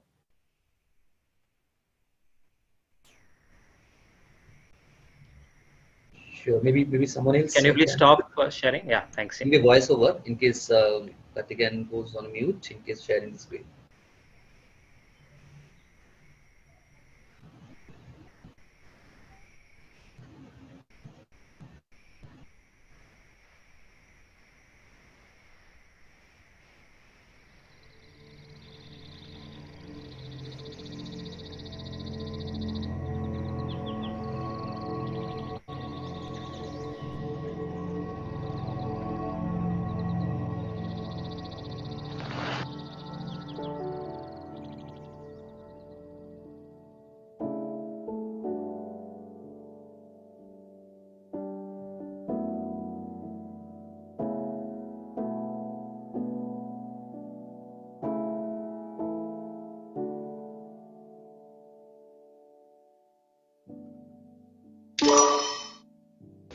Hi, I'm a new joinee. Can you help me complete my onboarding? Hi. Welcome to Mindtree. Here, we have 3 simple steps to complete your onboarding. Create your profile with your personal details. Undergo several induction programs. Configure your laptop with the help of IT Digital Kiosk.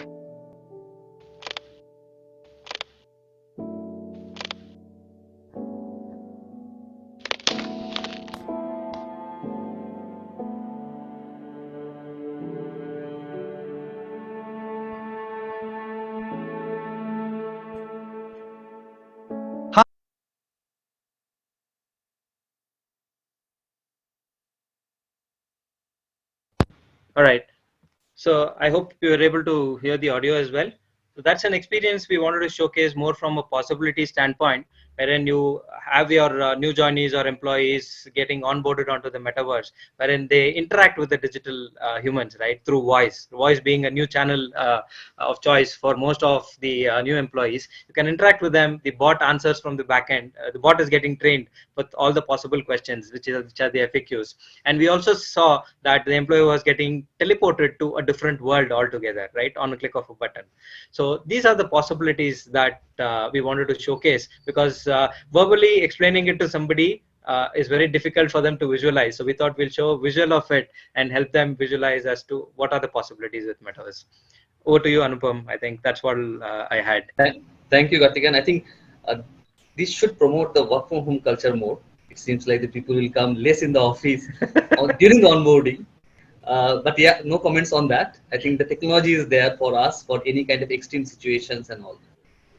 So now we'll move to the next person. I think it is a transition which may sound very smooth in this specific forum. But if you ask me, this two technology itself is a quite different, dimension, though they are linkage and all. But this itself is a subject to talk for hours. I think our esteemed speakers are doing trying to do justice to talk about very high levels on each of the areas. So with that note, I'll quickly invite Mr. Shantanu Mukherjee, our expert on the blockchain, and definitely we'll be listening from him. Little different than what we have witnessed as a work from home or onboarding process of an employee, right? So Shantanu, over to you. Thank you, Anupam. Thank you. And hi, this is Shantanu. And let's look into that what Mindtree thinks regarding the blockchain piece and the DeFi piece, how it is fitting in this metaverse. It was, but the Karthik was showing. So so here is a quick disclaimer: is whatever the sources and the example names, I'll take it in this particular journey. It is just an indicative to for your future references. So having said that, let's see that we have seen that this particular device agnostic metaverse world is in a very early stage, right? And it needs a standardization. So when I'm saying standardization, it is in all format. It's for the policy, it's for exchanging any form of exchanges. So like let's take the trade piece here. So this metaverse world, we are seeing that it is encapsulating a range of factors factors of money, including the existing traditional forms of money, or it can upcoming digital native forms of money like cryptocurrency, stable coins, or CBDCs, as we know, right, which were out of scope in the pre-blockchain virtual worlds. Here, as in our previous discussion also, Mr. Ghosh and Mr. Gandhi was mentioning that this particular total world is getting into a it's not matured yet, right? And of course, it's the limitations are there, like the withdrawal limits are there, no interoperability as of now between each of the exchanges which are there established, the volatility, anonymity, AML concerns.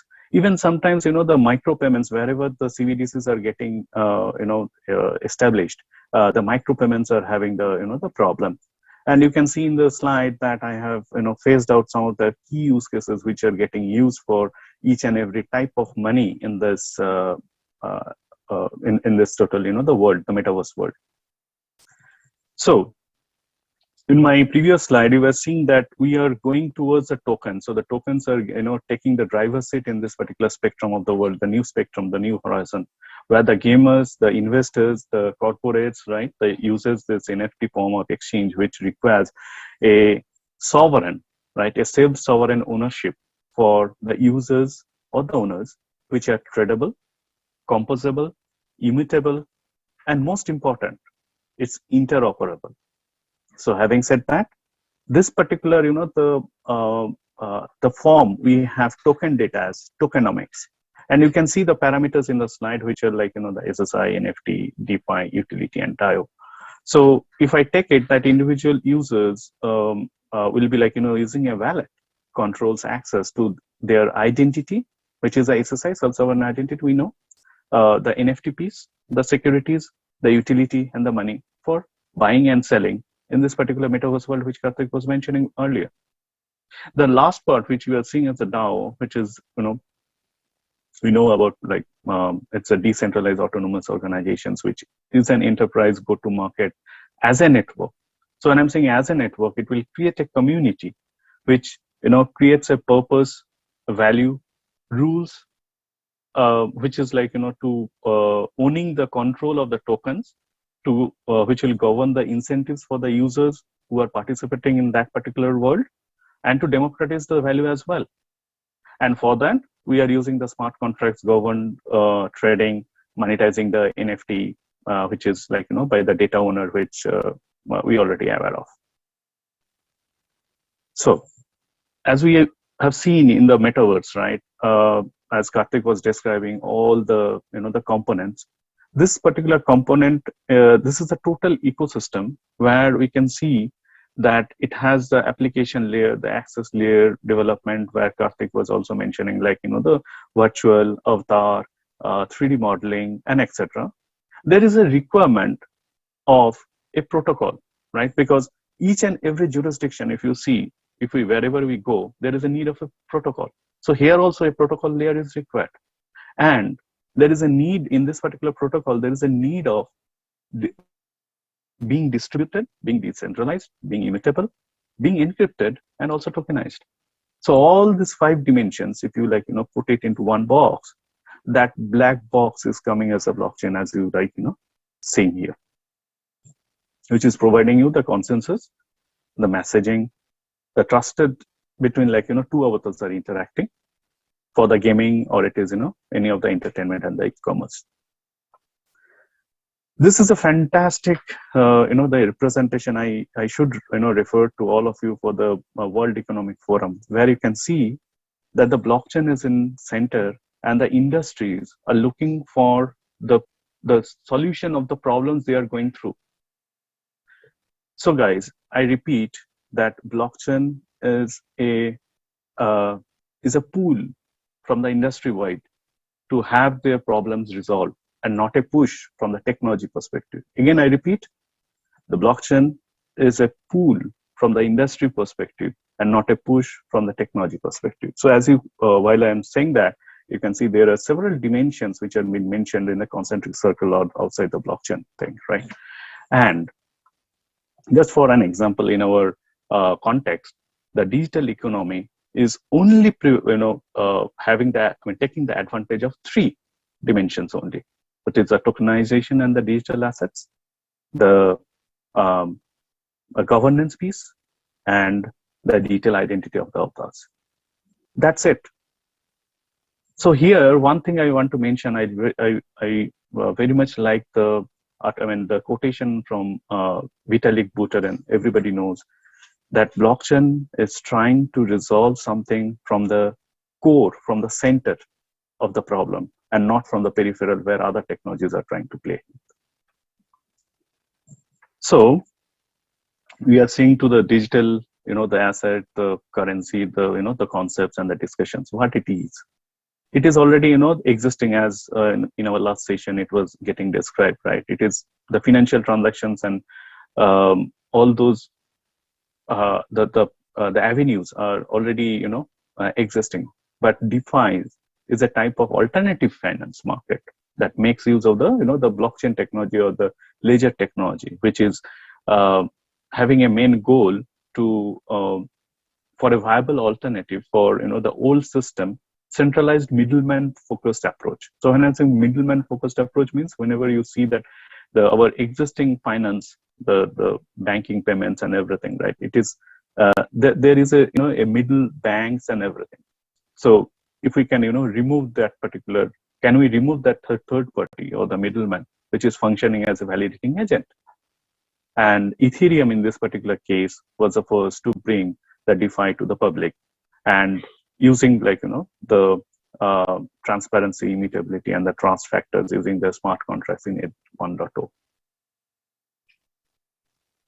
This is a a seismic transformation. What I see that what are the token or the avenues or the channels which are getting used, right? So currently we know that it is only cash, right? Wherever we go or whatever we are transferring, that's a general instrument. But in this particular, the new world, it is coming up with the tokens or digital asset, which we can segregate into 2 different pieces, like fungible tokens or non-fungible tokens. Or there are also types of stable coins which are supported by different collateralized by fiat currency or crypto, or there are some algorithmic applications are also there for the stable coins, and of course the CBDC. So my friends, here you can see the how it is getting migrated to the different zone layer, where you can see the cryptocurrency, stablecoin, and the CBDCs are getting used. And again, it is not matured yet. So as in our last discussion, we were having like where we are going, even in Indian jurisdiction, whether the CBDC is going to accept or not. It was when it was fantastically mentioned by Mr. Daftari that the things are and Mr. Ghosh, that the things are moving, but in a very slow manner, but it is getting accepted. So it is not, this particular process is not illegal, but still now it is not legal. It's a very statement made by Mr. Ghosh. this is the oligopoly of global banking. Everybody has probably seen here. My friend here see that the cash is there, and the cash is widely accessible, which is also peer to peer, and it is central bank issued. Now we are targeting to this particular zone where retail CBDC and the wholesale CBDC, which is again centralized bank issued, and it is digitized in a digitized format. I tried to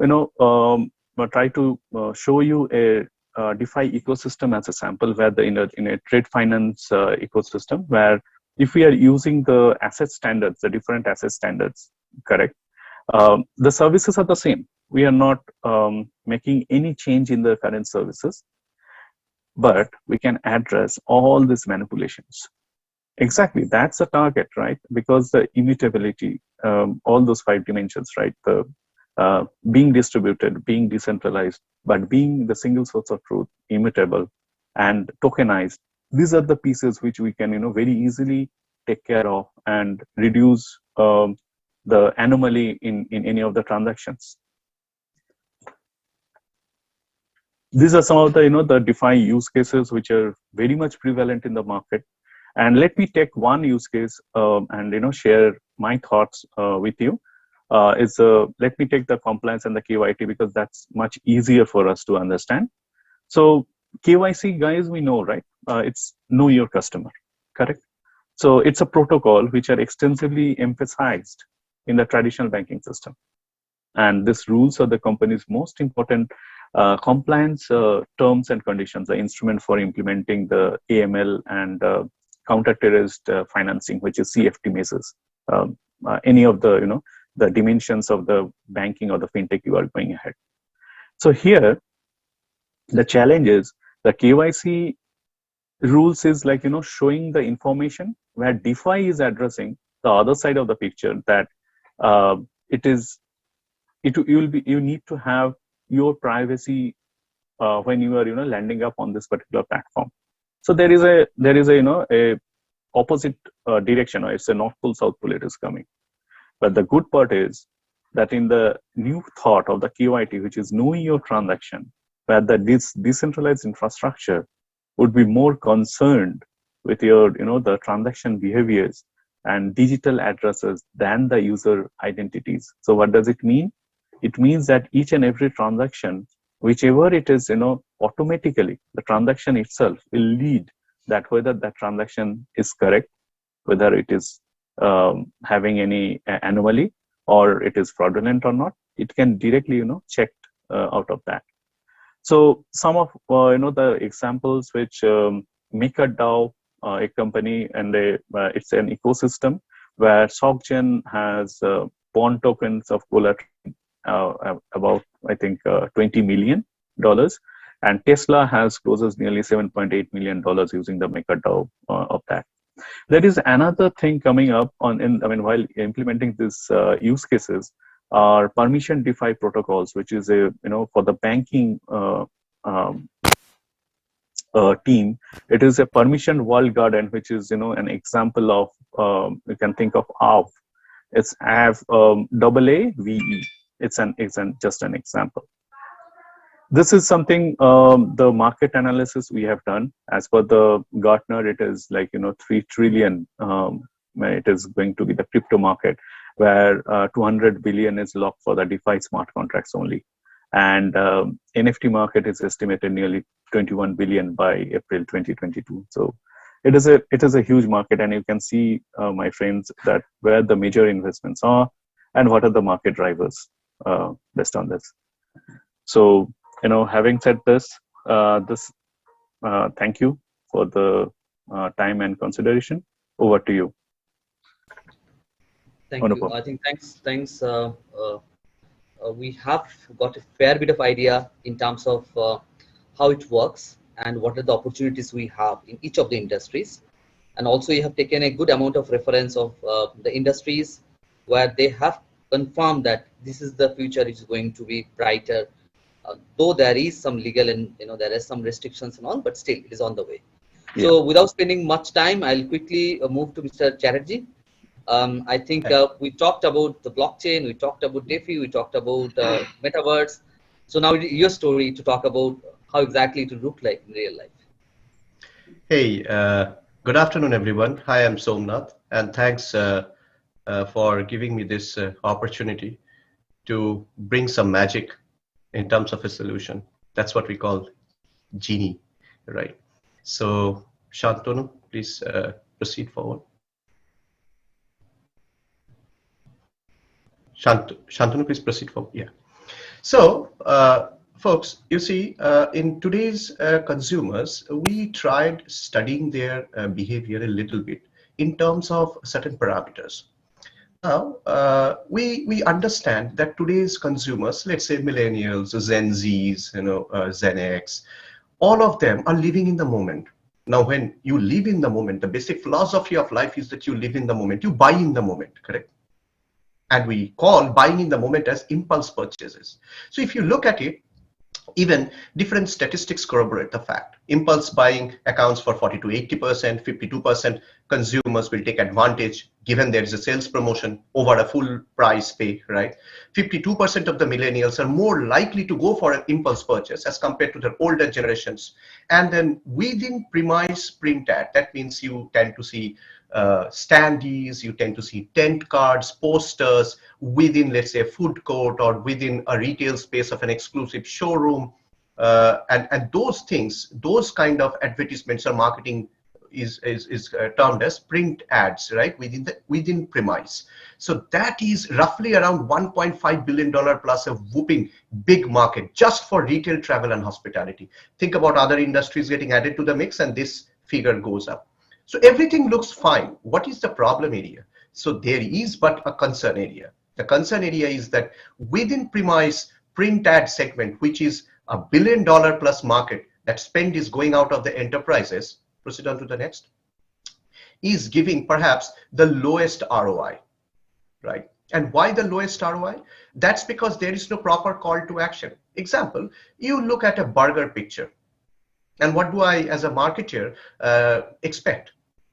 That you tend to look at that picture and then you tend to get hungry and then you go and buy. This is not a good way of doing things because I'm leaving entire thing as a variable, as an unknown onto you, right? I need to do something very positive to get you converted from your purchase intent to the actual purchase, right? So somebody, enterprises tried doing that with QR codes, but the problem with QR codes as it came apparent is that QR codes can be very easily mutilated because they are nothing but diagrams. They are nothing but coded diagrams. If I scratch a pen on that, if I give a different color on that, then you would not be able to decipher that diagram, which is encrypted.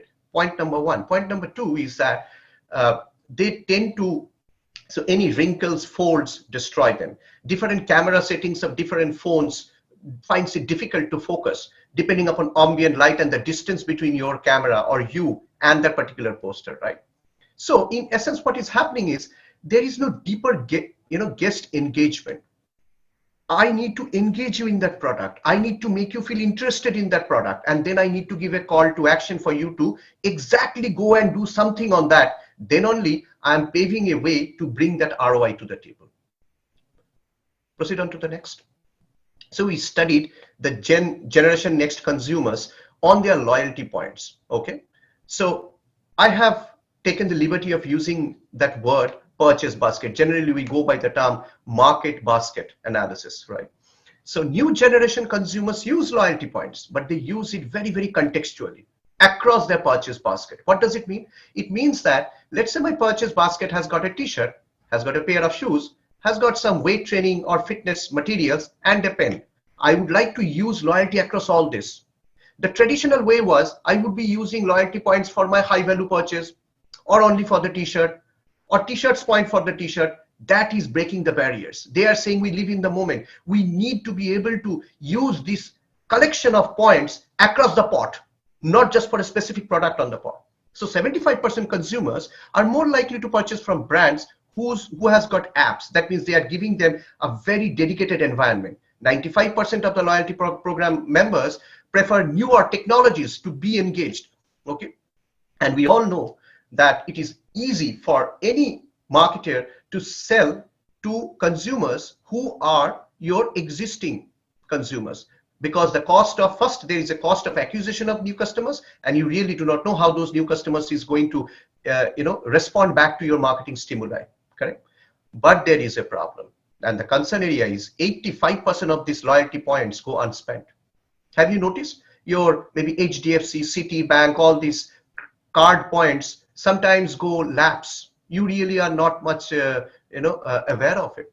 Why is it happening that way? So we poked into that matter. We tried going into the weeds of that matter, and we saw that loyalty points are going wasted because of limited scope of applicability. That means you are getting a chance to use that point on a specific product, or dictated by that enterprise on its own given choice of products which you may not like. For example, let's say you have got some Etihad points. Either you use purchasing an Etihad ticket, or you go to Etihad's e-commerce portal and look at a pen drive and think, I don't need a pen drive. Maybe I need a screw set. Maybe the screw set is not there in the inventory. Second point is instant gratification. What does it mean? You went for a movie, right? And you got some points. You came out and you are trying to catch up with your friends, planning that, hey, let's go to the nearby eatery. But then you cannot expend those points of the movie in the eatery, perhaps, correct? You are restricted to buy another ticket for another movie and then expend that point that you have accumulated today while watching that movie and buying tickets, right? And there is actually no exchange platform, just like stocks, for loyalty points. There is no loyalty point exchange platform, barring a few which are very tailor-made, co-branded loyalty programs, very restricted environments like, let's say, Alliance Partners, or maybe Gold Point Plus in US, right? So if there is not a technology services company or a product company who has come up with a platform saying, hey, you come here, you register yourself as a merchant, and boom, you have got access to other merchants, customer base in terms of exchanging the points. So proceed on.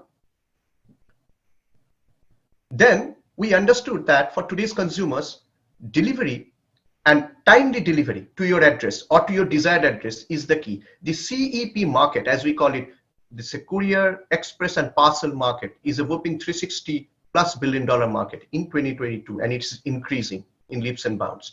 And 41% customers ranked said that reliable and faster delivery is what they're looking. That is the top of their consideration when they're going for shopping. And the three major challenges is that, for CEP market, the last mile delivery is a big challenge. So your 90% of the transportation would be smooth, but the last mile in the destination country would be problematic. And this market is very, very fragmented.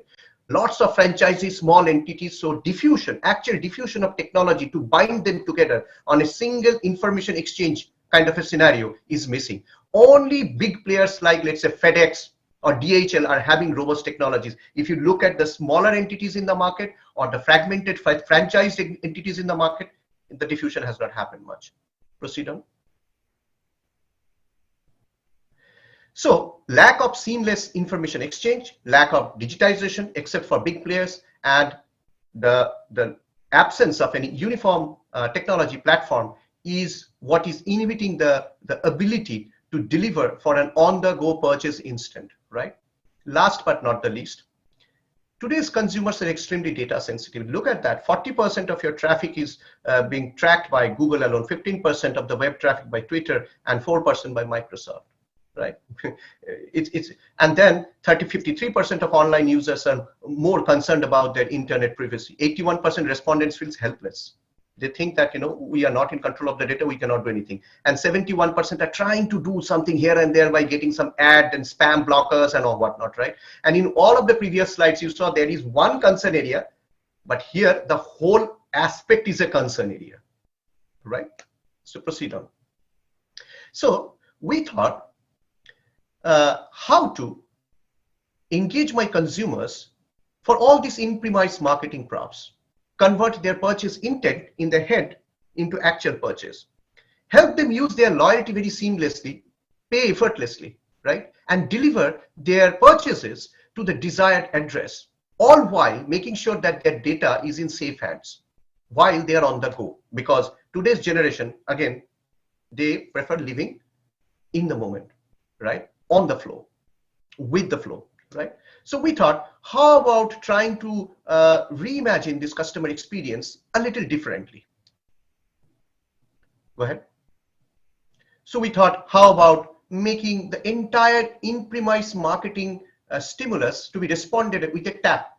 So tap and do anything that you want, right? Maybe a loyalty exchange platform to facilitate them use points from one merchant to another, right? Giving them an end-to-end digital platform that can help them handle documentation, handle the paperwork, handle payment reconciliation, so that seamlessly the purchase gets delivered to any corner of the globe. Let's say you are flying in a flight, looking at an in-flight magazine, trying to purchase something, but you do not generally purchase it because you have to get down at the destination address and then at the airport stand in a long queue and collect it. But let's say that is not there. Let's say you are sitting there in the airplane, choosing that, adding it to your cart and getting it shipped to Mumbai while you are traveling from Heathrow to Washington. How cool that can be, right? And then last but not the least, every time that you are doing this, your data is absolutely secure. Nobody can misuse it. So our proposition is engage on the go, purchase on the go, loyalty on the go, pay on the go, and deliver on the go. Quite a few tasks, isn't it? We cannot do it humanly. So we called Genie to the table. We named it as Genie on the go. Now there is a story behind this. Genie on the Go is a platform where 3 solutions, which were conceived by 3 different teams across 3 points in the globe, not knowing that the other would ever exist, came through a collaboration and got stitched together. One is MTap, which is helping you to engage and purchase on the go. One is Swap, which is allowing you to exchange your loyalty points meaningfully, backed by an AI engine, and then pay while you are on the go for the remaining amount. And then last but not the least, this Cargo Mind Hub, which is allowing you to deliver the merchandise on the go, let's say while you are traveling in a train or you are flying at 30,000 feet above sea level. These are some of the solution highlights of these component solutions. Now, the beauty of Genie on the Go is that you can take Genie on the go, but you can even test it out with individual solutions, which are absolutely independently implementable solutions, having their own B2C component, having their own business to enterprise component for the management of those solutions, and together, but when you do it together in unison as a common platform like Genie, you bring more synergy and more value for your consumers, right? So, and that's with that digital tokenization. So, for example, whenever you are giving an address, that address can be used by the third party with a token only once. They cannot misuse it. So they cannot sell that syndicated data to someone, and then suddenly you tend to get a lot of leaflets in that address, and you have got no clue how this address went on to this particular merchant or that particular organization. You need not be bothered about that. So let's see Genie in the action. What I'll try to do is that all that concept that I've talked about, I will try to show you through a very quickly put prototype. A day in the life of a Melissa, who is a business executive, a busy working woman, independent, and she is trying to make a difference in the world. Let's see how Genie is helping her all throughout, right? So the backdrop is this. Melissa is traveling from Frankfurt to Boston, let's say on a business trip. She got a little delayed in Boston, and she went inside the airport, and she's gone through the frisking, the security check, and her head is heavy, all those meetings. She needs a coffee desperately, but she doesn't really know which way to go. She doesn't want to waste time. She saw a standing. So first she opened up the airport, and she saw to her surprise that there's an MTap feature, and it is onboarded. Says that if you click on this to activate your app so that it can read the MTap service tags. So she's there, she tapped on it, and she got this, and she's all set. Then she noticed the standee, right? Yeah, she noticed the standee where there's a Peruvian mocha, right where the frisking got done. She went ahead, got interested, tapped her phone. Immediately, the web app of the airport got invoked. The Peruvian mocha got added to the cart, and she saw some of the other things that she might prefer. She didn't prefer that on that day because she just needed a coffee, and she made a payment. Let's see how she makes a payment. Whoa, you see, Swap opened up and it already adjusted based on its AI-driven engine, the Emirates Skype miles and the Marriott Bonvoy points, and she just needs to pay $1. So 2 and 1, $3 got adjusted to that 4. 1 needs to be paid. How cool can that be, right? And all this is happening because Swap is predicting this is the best ratio in which those points can be combined. She got the order done. She viewed the map, and it tells her where she is and where's that store. So she exactly knows where to navigate without wasting much time. She went there and she said, this is my order number, and then proceed on. And she is the person who is saying, I have received my order, so nobody can fraudulently take it. She says, yes, I have gotten the order, and how satisfied you are. So you can put here anything that you want. For example, you can put a quick question, quick numbers, some emoticons, whatever you want. Then once she's there, she went through the boarding, sipping her coffee, and she got boarded to the airplane. She's well settled on the seat. But then she thinks, oops, I forgot to purchase the in-flight Wi-Fi. I need to catch up on my emails, and this is going to take a long-haul flight, let's say 8 to 10 hours. So she finds this passenger safety card on the back pocket of the previous seat where there's an MTAP logo. She taps her phone. By this time, she's understanding what MTAP is, right? And then the INX Airlines native app opens up, the in-flight Wi-Fi gets added to the card, and she's trying to pay for it. Again, Swap comes into picture and says, hey, you know what? You have got some Skyward miles and some Bonvoy points, and you can adjust $7 here. You just need to pay $1. So every time you are seeing that those points, which could have gone under your nose, are getting picked up by Swap, and it is presenting based on your usage pattern that this is the best ratio in which these points can be combined, right? So that you can make meaningful purchase through it, right? And then she purchased the in-flight Wi-Fi, right? She's all happy because she can now catch up on her emails. She gets to, and we have incorporated this survey thing because generally what happens is that people tend to talk too much about bad experiences, but it is equally important for an enterprise to understand what are the good experiences. Then she's sitting there on the flight, all emails being caught up properly, but she's thinking that, oops, I have missed some near and dear ones, a birthday, right? And I should have purchased something and sent it across. Now, she went ahead and saw that in-flight magazine. Do you see that there's a difference? The in-flight magazine is a glossy magazine of certain pages, paper bound, which is kept in the back pocket of the previous seat. We say, change it this way. Just give 1 page, reduce the number of pages, save the trees, save the aviation fuel, reduce your carbon footprint. You just tap your phone there and entire magazine would be rendered on your handheld. Because who doesn't have a handheld these days, right? Everybody is having a smart handheld, right? 99.99% of the passengers would be having that. So it is, and now that you are, hooked onto the in-flight Wi-Fi, it does make all the sense that you tap your phone there and get the in-flight magazine rendered on your handheld. Proceed on. You get the catalog, you select something that you wanted to purchase, added it to the cart, and then you see here a nifty feature. Would you like to get it shipped to a desired address? There comes the difference. So you add the address. Here the default address from your wallet comes, and otherwise you could have added it and then proceeded on to pay. You end up paying again through Swap very meaningfully, and you are happy about it. Yeah, please go ahead and pay. Yeah, buy, and it is confirmed. So all we are trying to do is we are trying to put consumer right in front of me, and it is a guest-centric or consumer-centric approach that Genie is taking all the way, okay, bit by bit in your journey. At a day in your life or whatever, and then helping you out in every step of the way to get an experience which is very, very seamless, right? Which is absolutely seamless, right? And which is less of friction and which is very convenient, right? And which is very intuitive. So here I'll stop, and the floor is open for questions, I would believe. Perfect. I think thank you for wonderful. The experience. I was literally visualizing the entire experience by myself while I'm going through the same, travel and all. Now, frankly speaking, I'm really confused. I'm confused for two reasons, right? One, in the first session, Karthikeyan shown us that you do not need to travel. It's absolutely fine.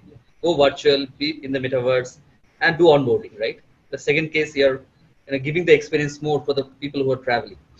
So, first question maybe I'll ask to Mr. Somnath that how do you think this metaverse, which Karthikeyan talked about, is going to impact the industry which you referred, the travel and real estate industries? Or is there any Okay.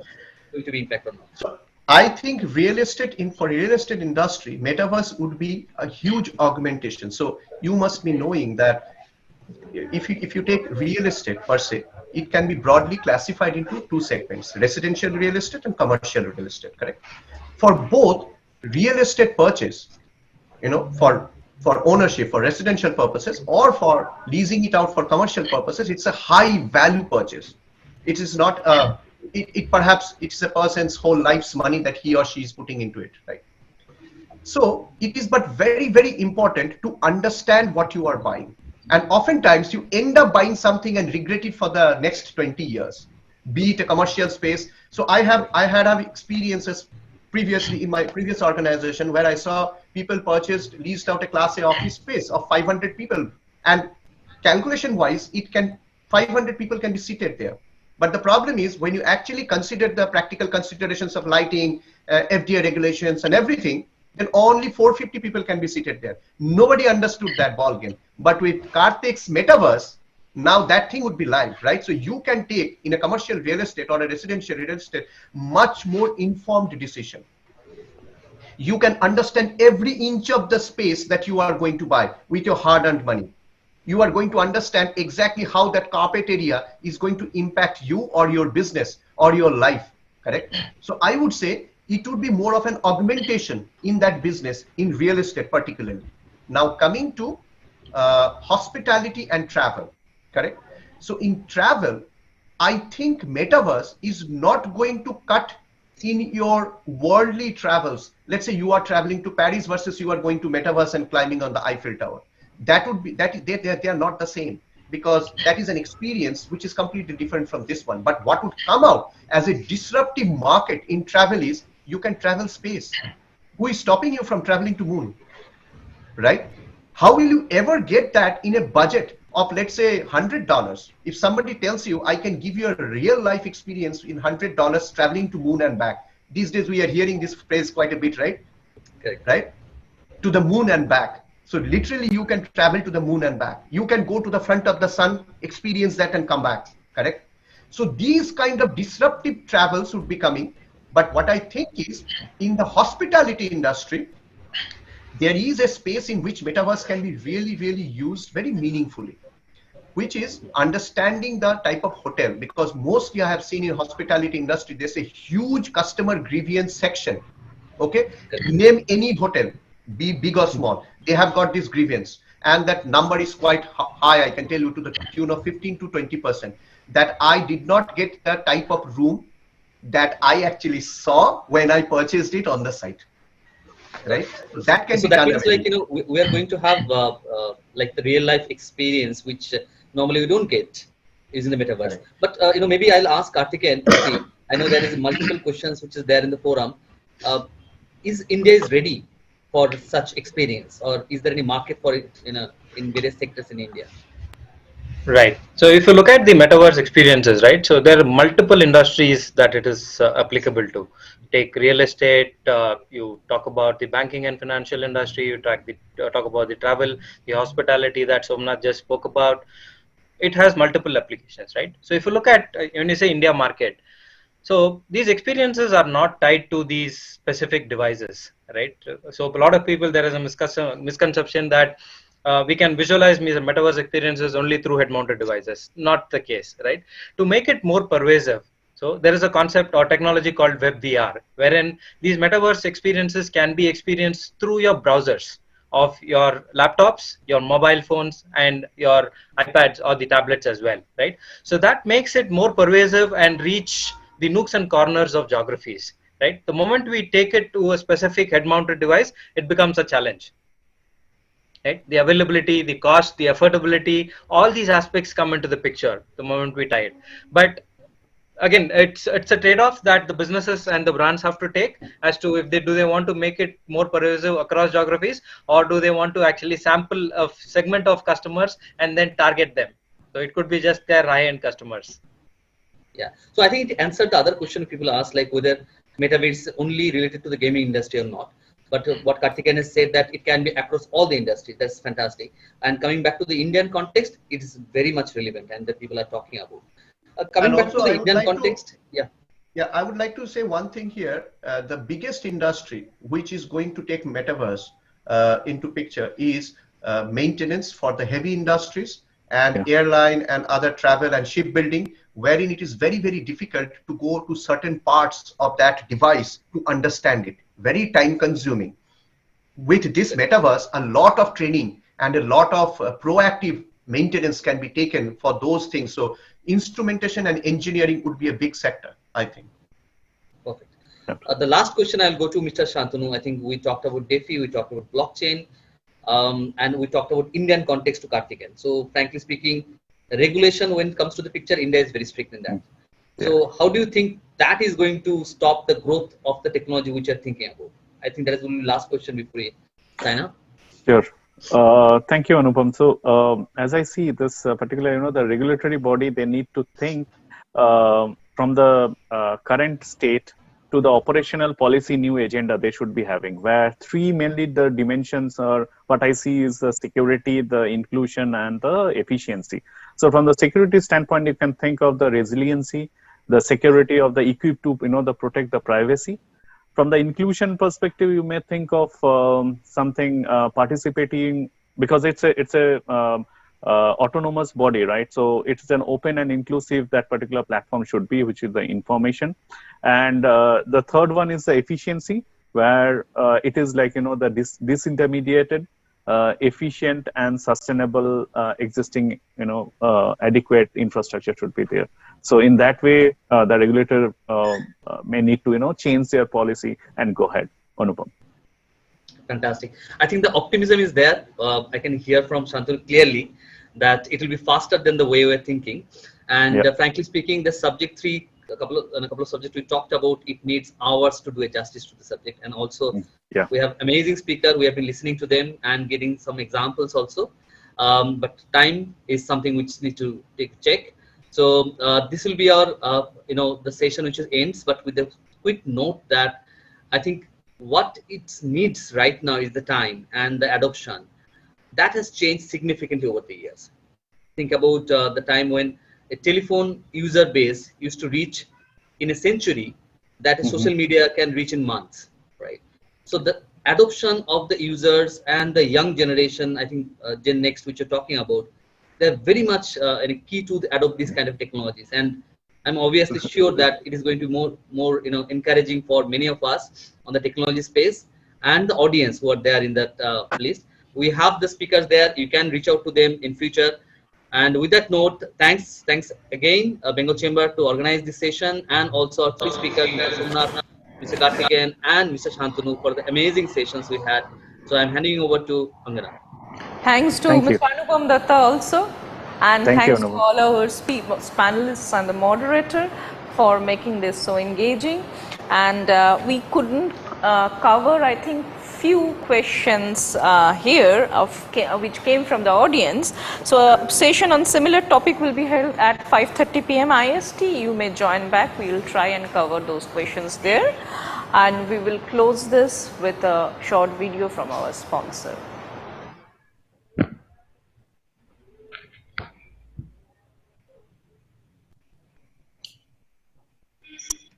The best time to adopt a cloud strategy was 5 years ago. Today, enterprises are transforming rapidly to stay relevant and go head-to-head with born-in-the-cloud businesses. And yet, many of them are unable to leverage the full power of the cloud. In the face of challenges ranging from rigid architecture to lengthy migrations, the arrival of hyperscale clouds in India, along with advanced network technologies, make it possible to have cloud adjacency to create a secure, hybrid, multi-cloud architecture. The cloud-adjacent data centers with hyperscale Cloud Connect endpoints provide very low latency access to deploy hybrid workloads across the public and private resources effectively. And thus, the next best time for a fresh look at your cloud strategy is now with hybrid and multi-cloud. With hybrid, the unique capabilities of different platforms can now be efficiently utilized. For example, the power of a hyperscale AI ML can be federated with data in a private cloud. Likewise, a hyperscale database can be deployed with another hyperscale web application. 10,000 businesses today are empowered by SIFI to leverage the game-changing benefits of the cloud. With its hybrid and multi-cloud capability, SIFI can help you execute your strategic vision of business transformation with efficiency and simplicity. SIFI is committed to making the cloud secure, efficient, and reliable. From a single window, we deliver value across the complete spectrum, including infrastructure, platforms, and applications, offering flexible commercial models which are component-aligned, usage-aligned, and business outcome aligned. With SIFI's Cloud Infinite CMP, comprising best-of-the-breed service management platforms, it provides a strategic advantage for customer success. Engage with SIFI to explore opportunities to reduce the costs and complexities of cloud operations. Engage more with Cloud at the Core.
So welcome everybody to the fourth session of the day 2 of the 13th edition of the Bengal Chambers Business IT Conclave. A very interesting session, Globalization 4.0. We have experts here, Mr. Shubho Shamanto, Special Invitee, IT Committee of the Bengal Chamber. He is the former chairperson of the Bengal Chambers IT Committee. Mr. Lead speaker is Mr. Pedro Joardo, President of CINT. He is joining us from Poland, right, Mr. Joardo? Portugal, sorry. Mr. Shubroto Bhattacharya, Director, PharmaQuant, and Professor Dr. Abhirup Sarkar, former Professor of Economics, Indian Statistical Institute, and Chairman, 5th Finance Commission, West Bengal. With this, we will start the session with a short video from our Government of West Bengal's IT and E, that is Information and Technology Electronics initiatives.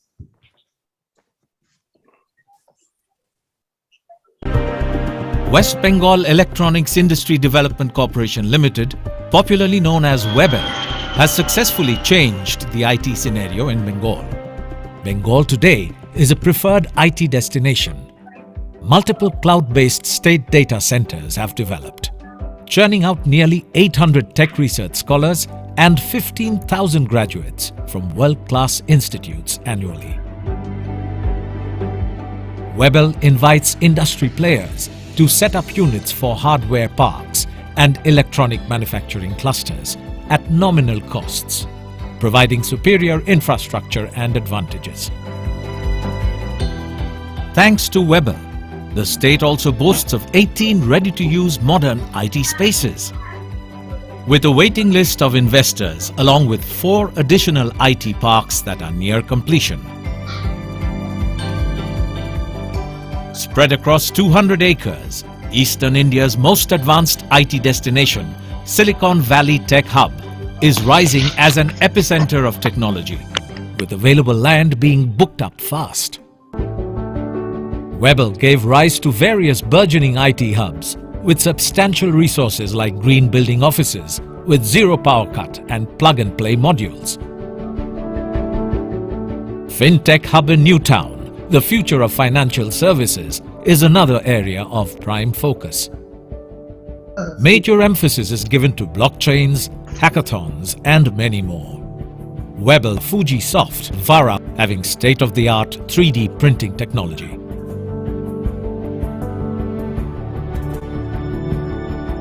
The Cybersecurity Center of Excellence has been announced as the winner by DSCI Excellence Awards 2020 for security awareness and data protection. The development of Self-Scan, a government-trusted app-based scanning technology where one can securely scan private documents.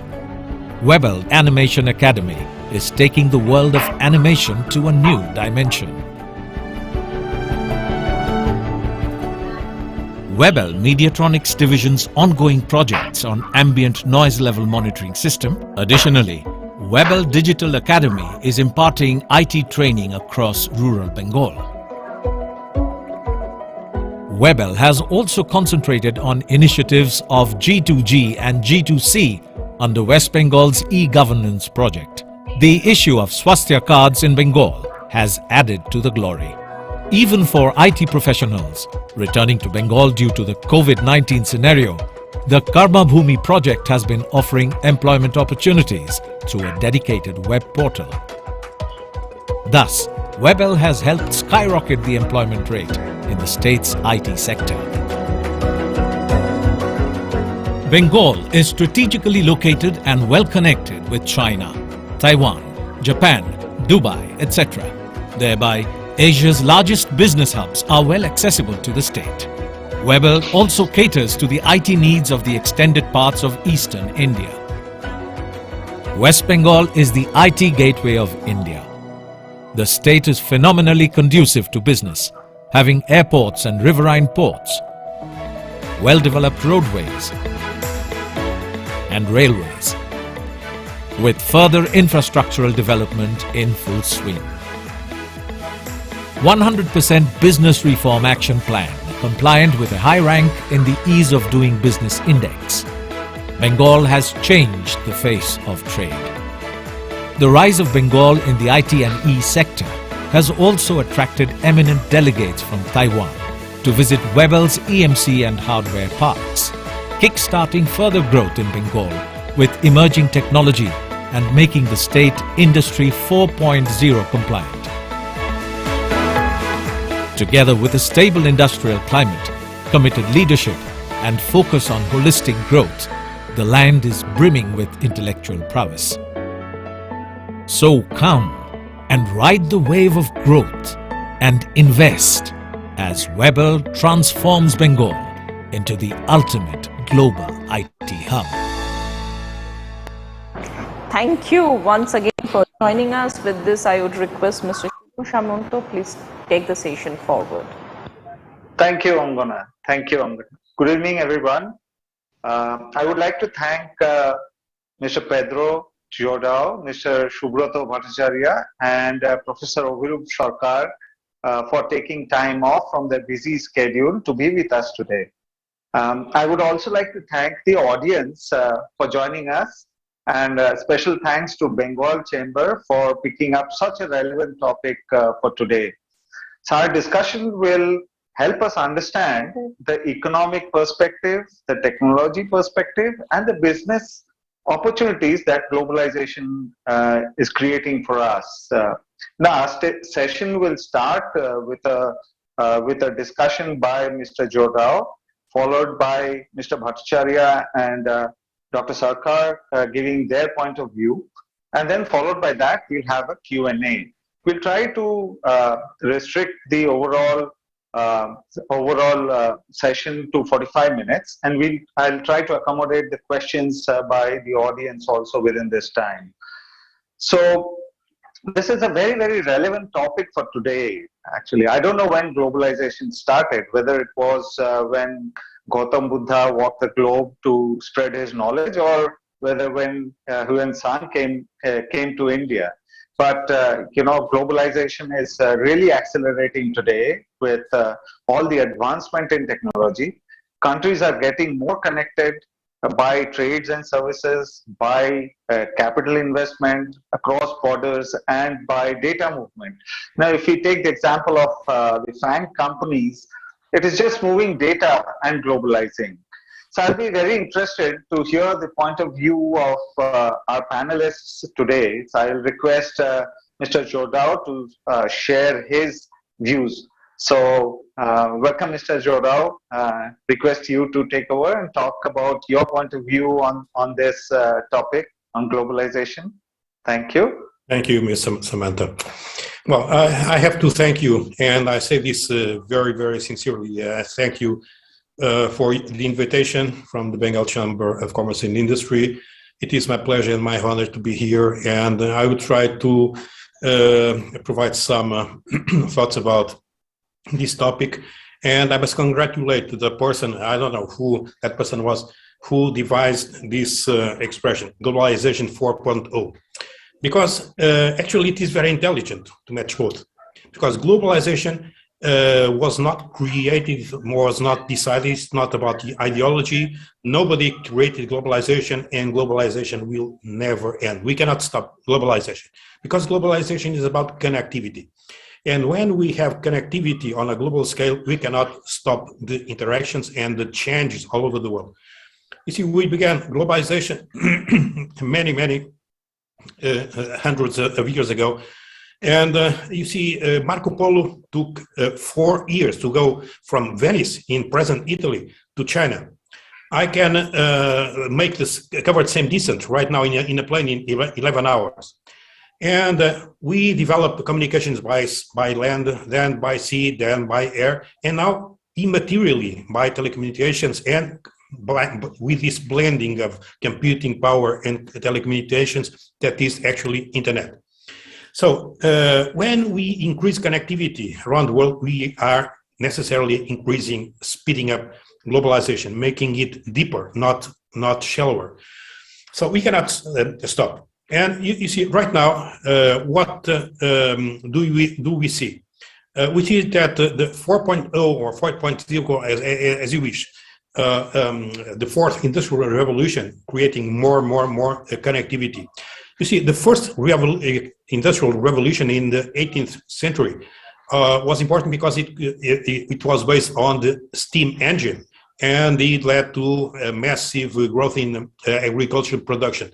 Then later, electricity led to mass production and basically an increase in industrial output. Much more recently, the third industrial revolution came from electronics, digital, and automation. And now this is a completely new level of after the third industrial revolution, because 4.0 is something different structurally. There is a singularity in this transformation, because now it is about big data, it is about mobile computer, it is about cloud, it is about hyper-fast broadband, and it is more and more over the next few years and decades, it's about IoT and it's about artificial intelligence. And this changes a lot. It's not a mere increase in connectivity. No, new phenomena will happen. And that translates also in the economy and in business. And that's my main angle for this brief intervention. So what can you see? We see right now, 2/3 of mankind, 2/3 of men around the world are connected to the internet. There are over 6 billion smartphones. Just in sub-Saharan Africa, there are more than 5 million smartphones. And you can see literally these things are like another, and it's reality. I see people in the middle of savannah with their goats and so on. They are small agricultural production and so on, but they are far from civilization. But through their smartphones, they are negotiating when they will deliver their products, where, at what prices, and so on, and they deliver. They are in the middle of savannah. They are far from civilization as we consider it, but they are connected to the world, and they are making e-commerce a business in the middle of Africa. And so we can see this all over the world in civilized or less civilized, less developed areas. And I think that this changes the global economy. Globalization means interchange and changes around the world. Because when people in companies and economies begin interacting, they begin exchanging trade, ideas, food recipes, religions, technology, science, information, and so on. And we cannot stop that. So right now, as globalization 4.0, we see basically a new economy. There is globalization and a different thing that is free trade. Free trade and globalization are different things, but one potential increases the potential of globalization. So free trade even brings more higher potential for globalization impact on the economy and on business. Because free trade was decided by man. Globalization was not created by anybody, and we cannot stop it. So we have a new economy that has been, because these new technologies are becoming extremely cheap. They are not only extremely cheap, but available rapidly after they are created. Usually when they are created, they are expensive, but rapidly they are economies of scale, and they begin having a very accessible price. So there is not that fear of digital gap between advanced countries and developing countries. Actually, it does not exist, or basically it does not exist, because these technologies become affordable very rapidly. That's why we see smartphones and computers and mobile computer, and we see Zoom. We are in a Zoom session. Any person with a smartphone can access this Zoom session from the middle of Africa or the Amazon jungle in South America. So these are the signs of times coming from globalization 4.0. This means that with free trade, combining this with free trade, we see that any or most of companies, even small companies that could not have an international strategy, growth strategy, even 20 years ago, now even a small country, even a small company can have a global business strategy, global business expansion strategy. Because size actually does not matter, because 20 years ago it was extremely expensive to negotiate internationally. A phone call was extremely expensive. International fax was extremely expensive. It was a fortune to have a video conferencing session such as the one we are having now. And how much does that cost right now? Basically zero. Right now, even a small company has access to tools for international business that were accessible only to very big companies 20 years ago. This means, and there is no surprise that developing countries, and which, by the way, most of them are also emerging economies, are growing economically. And that is natural, and that is inevitable. And frankly, I see that with the biggest sympathy you can imagine, because now people that were limited in the recent past with their innovation capacity, with their innovation power, with their capacity to go into many new markets and innovate commercially, technologically, and so on. This is basically at their footsteps. This is a new world. Now it is about remote work, about remote education, remote medicine. We are entering a new era. And I'm not speaking even about virtual reality or augmented reality, about virtual twins and the impact that can have in many sectors, or even in 3D printing in another continent. But all this is a new world for business. And it is no surprise that, for instance, if I give you the example of the period between the end of 2008 and the end of 2019, before the pandemic, in this span of 11 years, you see that the economy of the European Union grew 13%. The economy in same period, the economy of the United States grew 22%. The economy of developing Asia, that means all Asian countries excluding Japan, grew 112%. The economy of India grew 113%. The economy of China, 122%. So compare the growth in developing countries and in the emerging countries and the growth in advanced countries. It's not just a matter that the emerging and developing countries are growing from a lower base. I know that, but that is not only the case. They are gaining ground. Since 2008, the developing countries already represent more than half of the world economy. So this is a new world, and I think that this is the best era for especially for small, medium-sized companies in developing countries to open up to the world with imagination, with courage, boldly, and in a very intelligent way. But I think, and I repeat that with a very, very big sympathy, because I see incredible potential, incredible innovators in developing countries. And many times, I'm speaking from Europe, and many times I think, wow, if you were in Europe, oh my God, you will do 20 times more than you are doing. But the problem is that right now, we can do almost the same things wherever we are.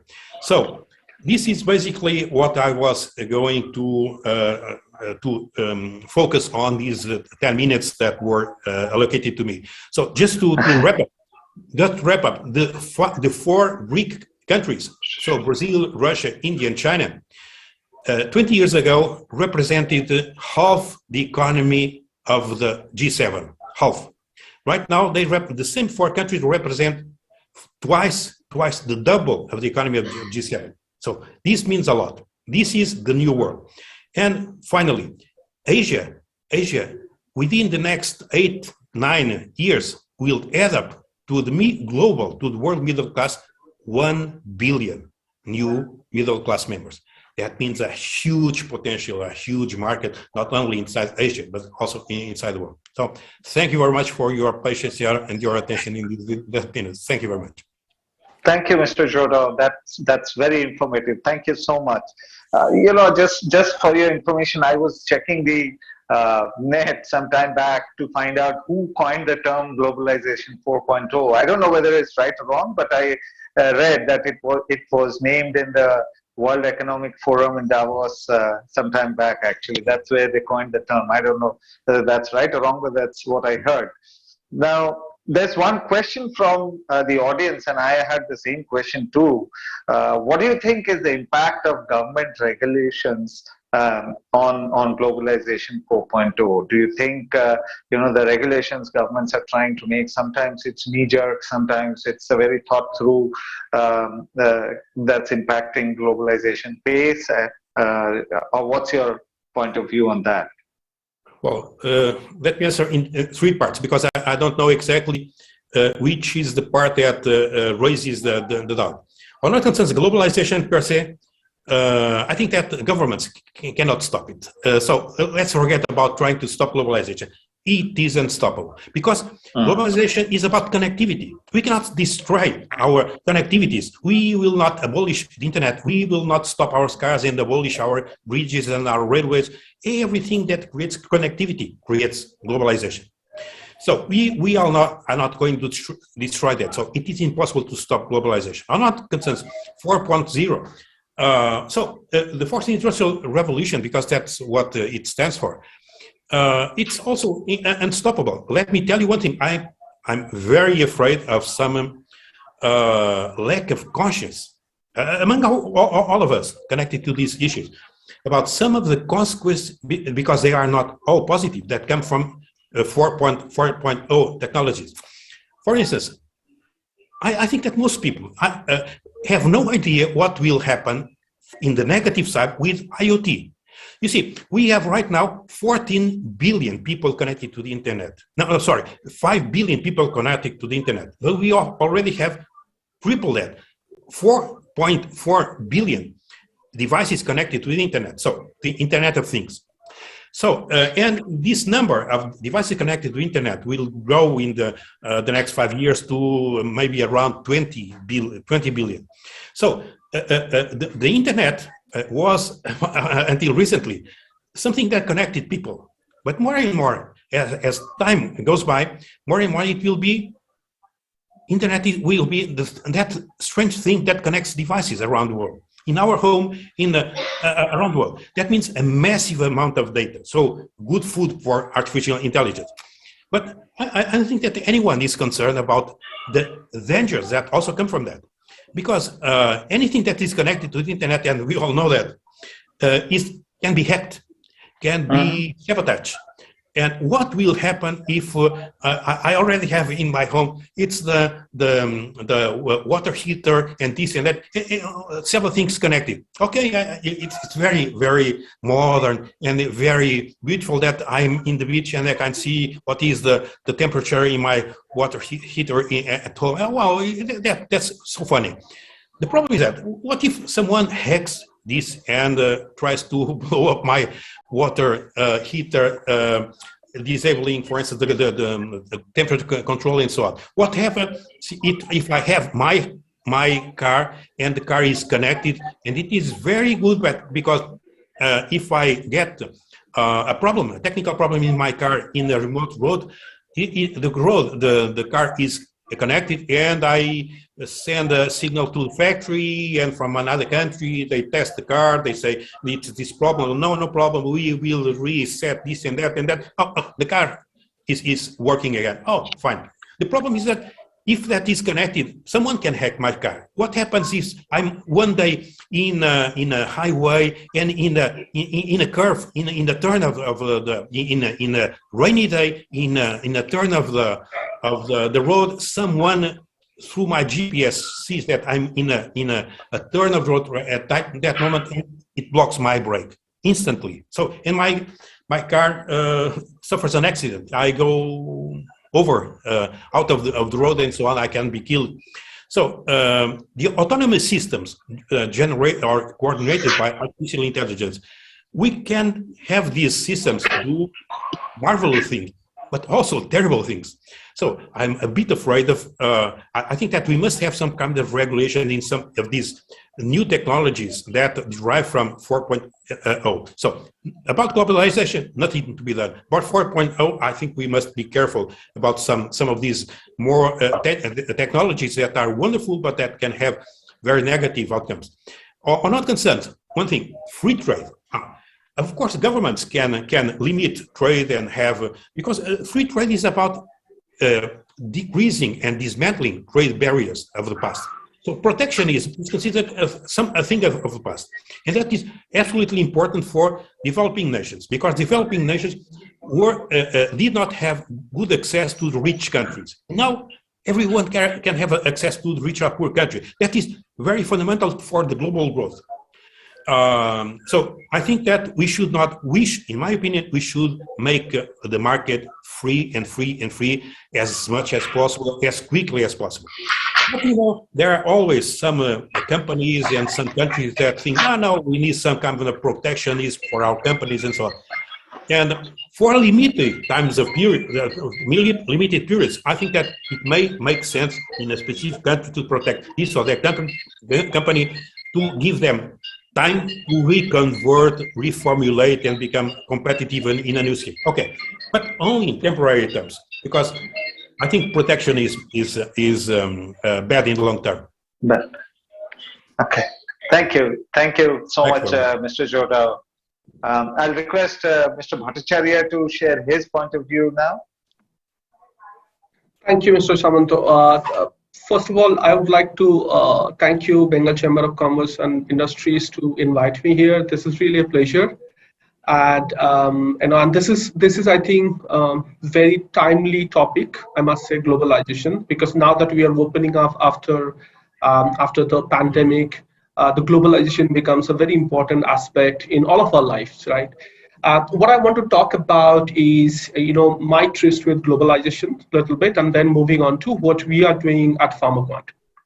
So first I heard the word when I was in class 8, and I'm talking about 1991 when Manmohan Singh opened up the economy, and the whole, any newspaper that I opened was filled with discussions on how that globalization is going to do for us. Is it going to be good? Is it going to be bad? So there's a bad, good, and the ugly story, everywhere was talking about. And there was one school of thought, and that drew my attention, who are very hopeful and upbeat about globalization. And then they talked about how the globalization is going to help India to grow. The rest of the history is, written all over the places. So we know how globalization has helped India to come up from, from a less developed economy to an emerging economy. We can proudly say that we are, and Mr. Jodha pointed that very clearly, that how Bitc as an economy emerging, compared to G7, and that was a very good comparison. Thank you for that. So we know the rest of the story, right? So I'll not go to the rest of the story, but I think in my mind, globalization 4.0 is very different, right? And the way it is different, the way I see it is the reverse way, right?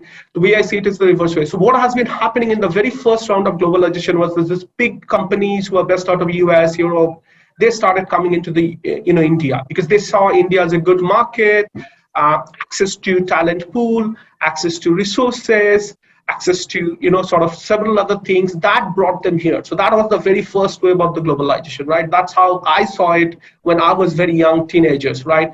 We would read every other day that so-and-so company coming and opening, their presence in India. I think what is happening now, in my mind, globalization 4.0 is a little bit reverse, right? And I'll explain why am I saying this. So if you look at a company like Pharmaquant, we only started in 2019. Right? That's how, that's when we incepted. We only 3 years ago, and we had two very struggling years during pandemic period. But we have developed tremendously. We work with global pharmaceutical companies, help them launch drugs in Europe and US market. So from the day one, we had a business portfolio which was very global in nature, right? So globalization was already an aspect of our business from the day one.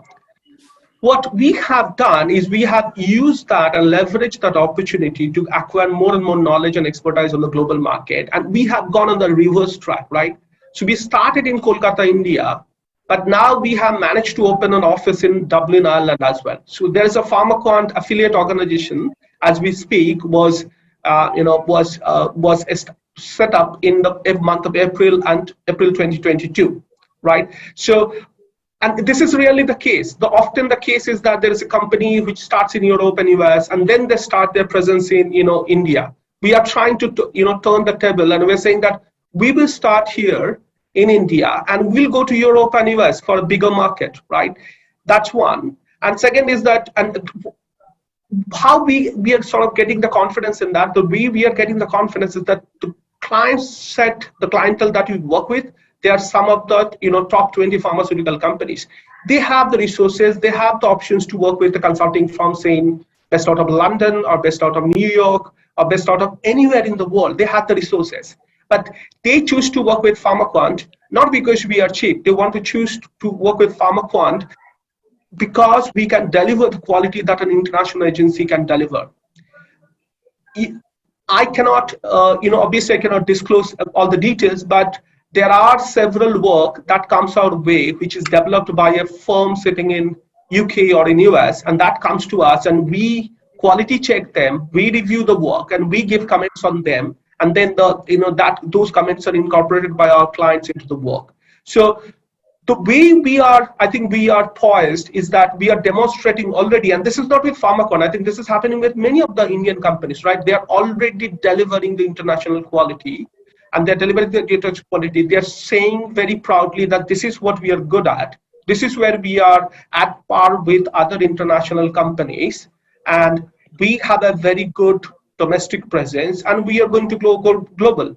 And many small firms, and Mr. Jodha also brought this up, that how the small firms, how the resources that 20 years back were not available. And yes, we have the resources now. We have the resources now. Without those resources, Pharmaquant would not have been able to go global.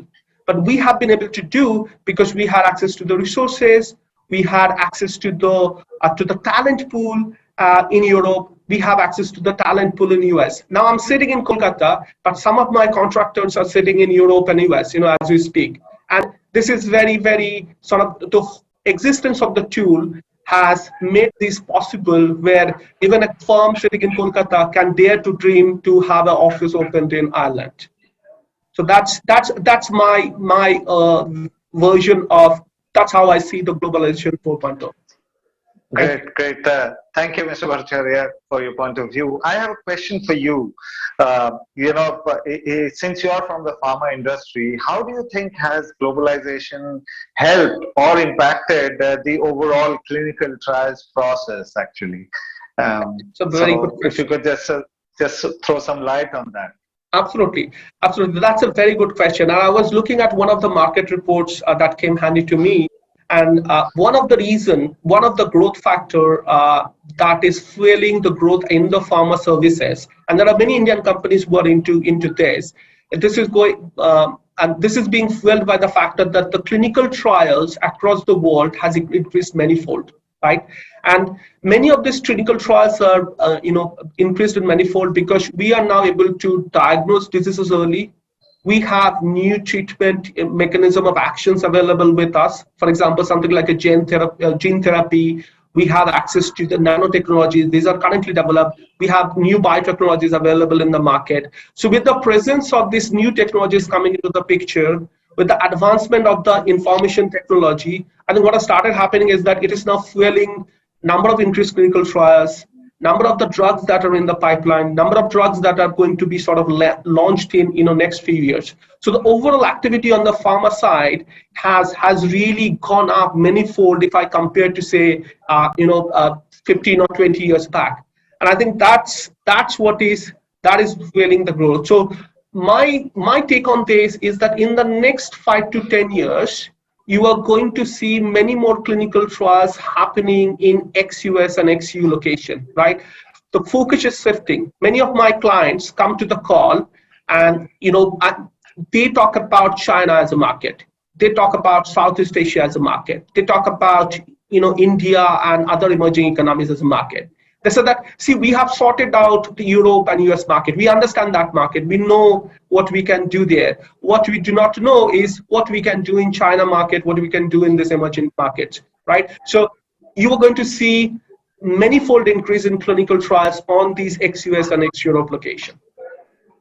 Okay, great. So is it also helping the adverse event reporting and all these post-release process also? See, pharmacovigilance has always remained a challenge, right? Has always remained a challenge for many reasons, and probably it will need another session to discuss about what are the challenges with pharmacovigilance. But just to, put it in a very short way, I think what we are trying to, the challenge was having a network, having a system which can help us get the adverse events data very quickly. I think with the advancement of the technology, with the advancement of the smartphones, this is enabling all the more and more. And people are, as we speak, people are focusing and researching on that how can we really solve those pieces? Can we give patients access to some sort of tool on their smartphones so that they are able to communicate about the adverse events much better, and we have a much better mechanism in place for pharmacovigilance. So there are several works that are currently in progress, and I believe in next 10 years or so, many of these many of the things that are challenges today, we should be able to solve it in next 10 years time or so, if not earlier. Okay. Great. Thank you so much. So Professor Sarkar, you have been involved with the government and many of the policy formations actually. So I would like to hear your point of view and your take on this topic actually. Thank you, Mr. Bhattacharya. Thank you so much.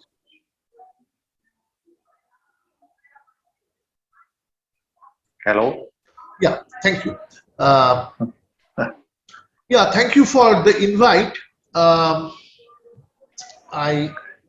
will speak on globalization, but from a slightly different angle.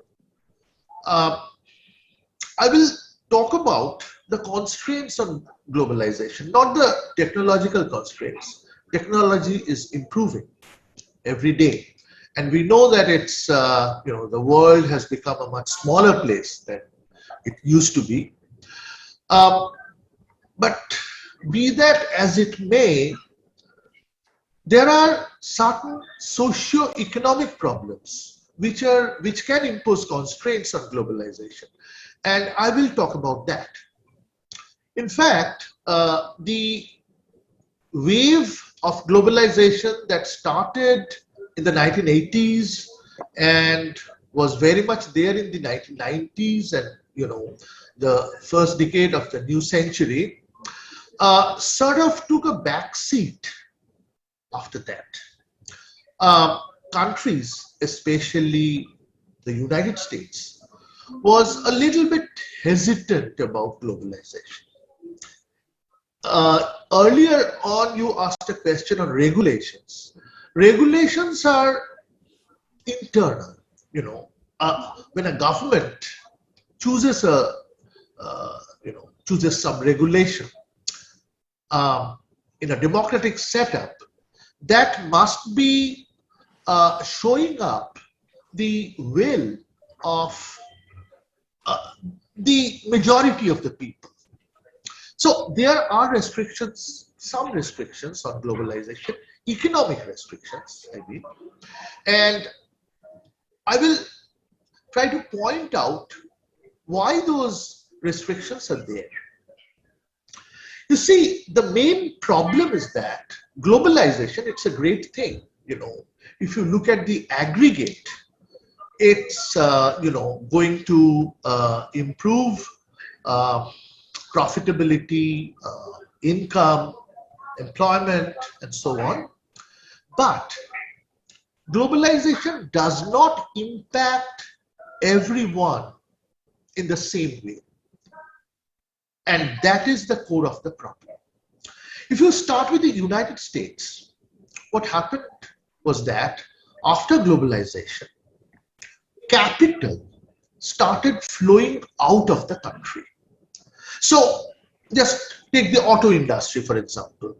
The producers found it more profitable to produce elsewhere, in Mexico or in Malaysia or what, in some other place where labor was cheaper. So capital flew out of the country, leading to a loss of employment within the country, a domestic loss of employment. So Americans who were employed in the auto industry lost their jobs. And some of them had to work in places like Kmart or Walmart, and their whole existence was in question. So that is the reason why globalization was sort of facing kind of opposition from within. So later on, when Trump came to power, there were restrictions on globalization.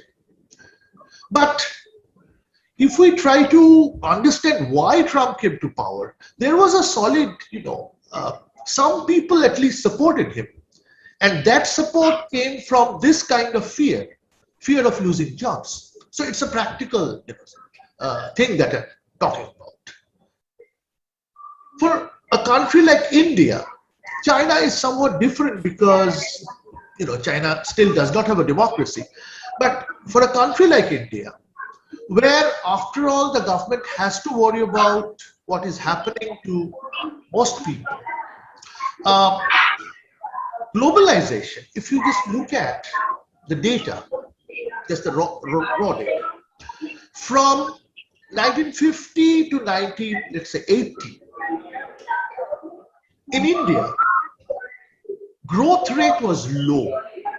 Growth rate of per capita income as well as growth of GDP was low, but inequality gradually was coming down. From 1980 onwards, let's say from 1980 to 2015, There's an excellent work by Chancel and Piketty on the effect of on income distribution in India.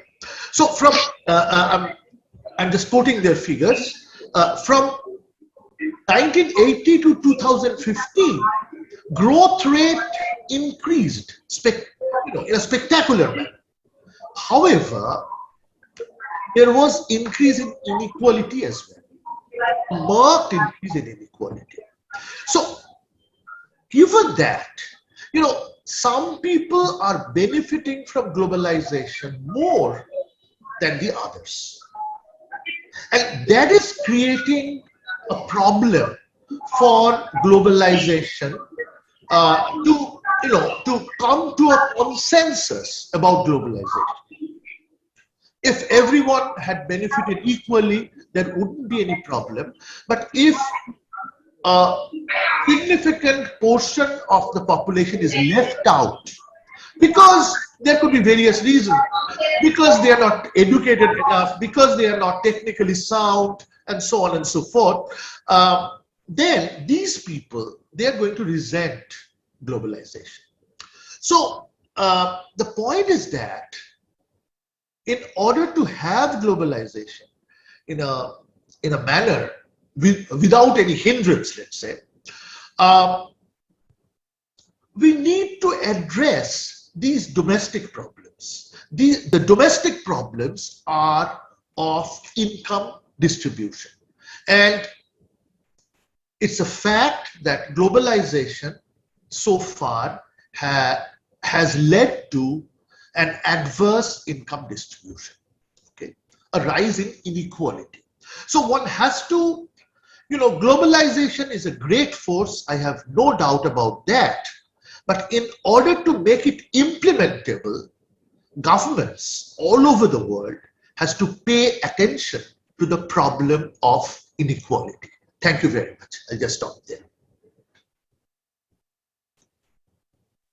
So thank you, sir. I think that's very insightful. We always tend to look at the positive sides and ignore the negatives. But yeah, I do understand, and absolutely, every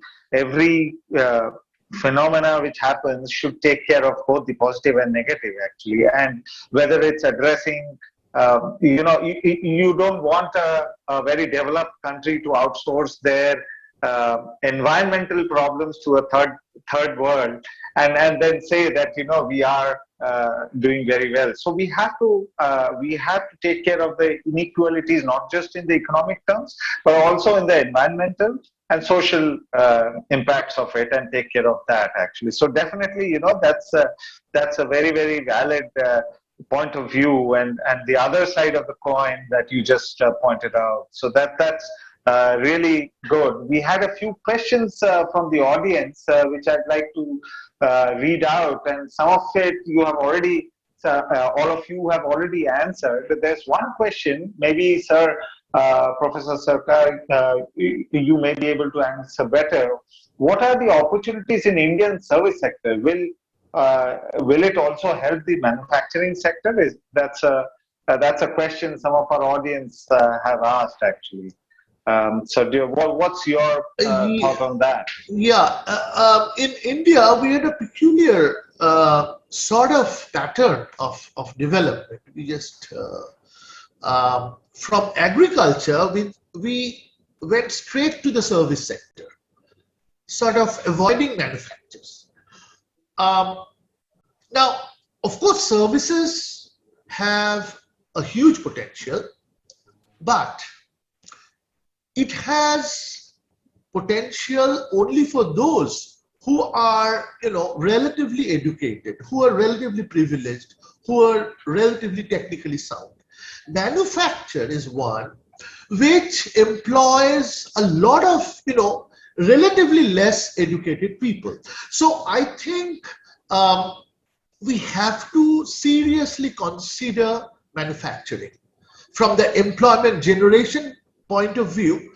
But not only that, on a deeper, if you just get into it, if you get into the deeper aspect of the problem, unless you create jobs, a policy will not be sustainable. So we have to, services are fine. Services have a lot of potential, but we have to think about manufacturers. There is no reason why India cannot compete in manufacturers in the international market. If Bangladesh can, why can't we? Bangladesh is doing extremely well in terms of garments, for example. So why can't we do that? I mean, we should go for manufacturers. Okay, great. Thank you, sir. Mr. Jodao, I have a question, or rather an observation I have had recently. I read an article that, Mercedes-Benz has decided to de-robotize some of their plants. Unlike most of the other car making companies, they have decided to de-robotize their plants because most of these large car manufacturers have very specialized plants. So one plant producing X type of car, the other plant producing Y type. So all their robots were all made according to that. And when the demand pattern changed, it was very difficult to overhaul the overall factory and change the robots in that factory. So they decided to go more manual, reduce the number of robots that they are using, which is completely on the other way car manufacturing works actually. So do you see any trend like that in the industry as you have been involved with, Mr. Jodao? What's your observation? No, I don't think that that will be a trend, because automation and more and more with the big data, a lot of data, even inside one specific industry, will allow more accurate artificial intelligence solutions and so on. So I think that the trend will go on with automating and so on.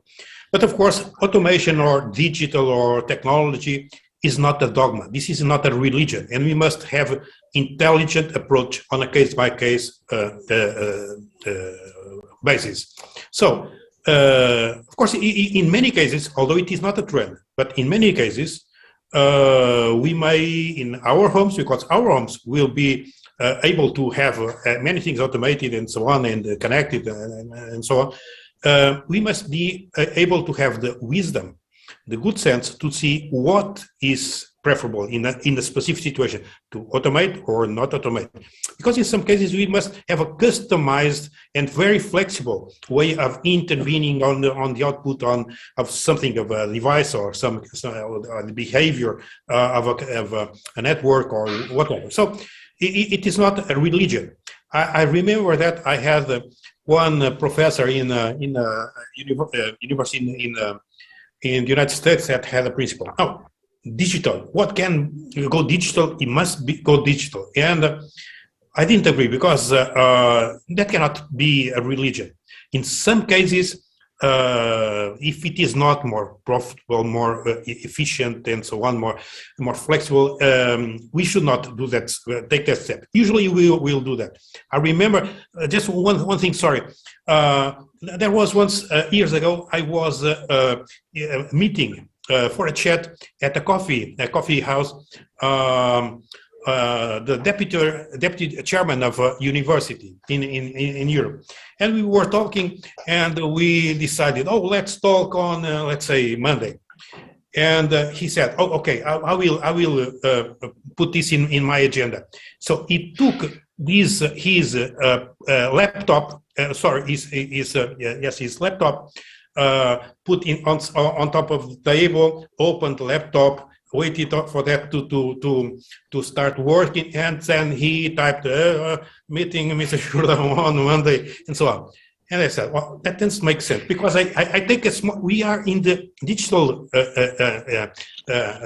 world, but it is more efficient that I take a small paper meeting and so on Monday and put in my pocket. So we must keep common sense. So usually this increases, digital increases, automation and so on, increases productivity, decreases prices and so on. But in some cases, that is not the case, and we must be cold about that. So this is not rational. So let me go back to manual and so on. That's perfectly intelligent. Okay, thank you. Mr. Bhattacharya, what's your point of view on telemedicine, which is picking up nowadays a lot, and these small IoT devices that people are using instead of all invasive tests that are being done? You know, you have small IoT devices which look at your eye and it gives you the results. So what is your point of view or quick thoughts on that, actually? Thank you. I am also mindful that we are at the very fag end of the meeting, so I'll keep my answer very short, very short. Okay. I'm very upbeat about digital health and telemedicine because I think they have huge potential. A lot of Indian startups are working on them, and I'll not be surprised if 10 years down the line you see an Indian brand making around the world. Already in the world, every third vaccine is Indian vaccine. Right, we are the largest vaccine manufacturer in the world. Every third vaccine is a Indian vaccine. So if you become an Indian brand becoming popular, across the world on digital health or on telemedicine, it's not very surprising. It's not going to be very surprising. So that's where I'll stop. Thank you so much for the questions and for the time. Thank you so much. I know this is a very interesting topic and I can go on and on and on asking questions. So thank you so much. What I understand is, while globalization is a very, very good thing, but it should not be only about profits, actually. It should be it should be taking care of the social needs. It should be used more intelligently and also implemented where it is needed, not just because we have to do it.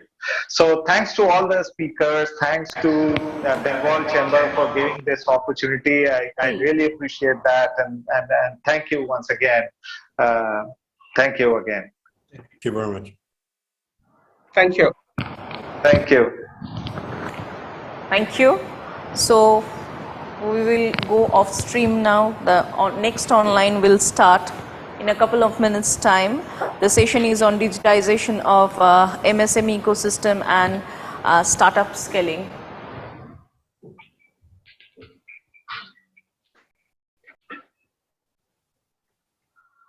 Are we off screen? Can we check the audio, please?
Of Business IT Conclave, the 13th edition of the Bengal Chamber.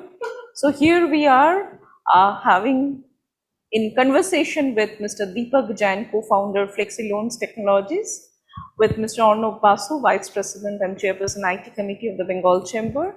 So we'll be hearing from them about digitizing MSME ecosystem and learning of building startups to scale. We will commence the session with a short video of one of our sponsors.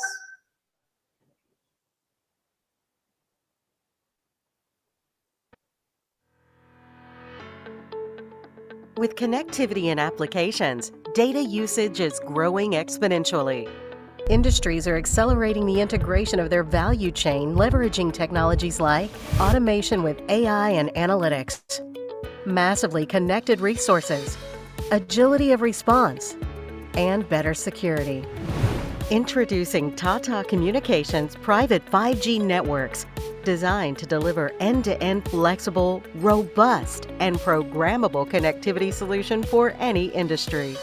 Solution is integrated with Edge Cloud to deploy industry-grade mission-critical applications, secured enterprise connectivity and data, and deployed and managed using our global footprint. Tata Communications private 5G solution provides you with seamless, low latency, and highly reliable network, zero-touch automation and orchestration, zero trust security, optimized total cost of ownership, and on-demand scalability. With our solution, we build comprehensive use cases and innovative business solutions across industries such as smart manufacturing, warehousing, ports, digital campuses, and many more. With our in-depth domain expertise, we help you achieve the desired business outcomes. Contact Tata Communications today. Thank you. May we request Mr. Arnab Basu to please take the discussion forward.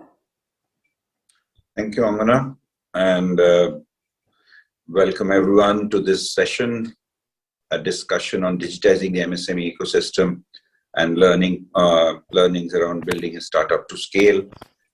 It's my privilege to welcome Deepak, Mr. Deepak Jain, who is the co-founder of FlexiLoans Technologies. And Deepak, welcome to the Business IT Conclave of Bengal Chamber of Commerce. Deepak, are you there? Yeah, thank you. Yeah, thanks a lot, Arnab, for having us here.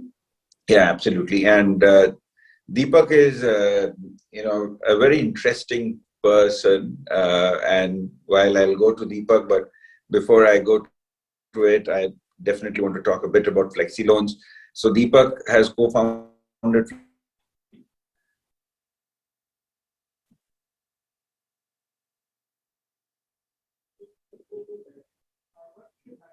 Hello.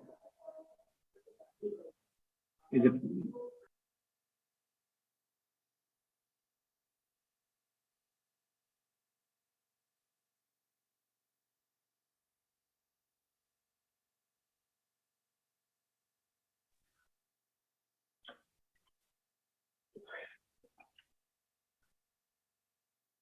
Arnab, can you hear me?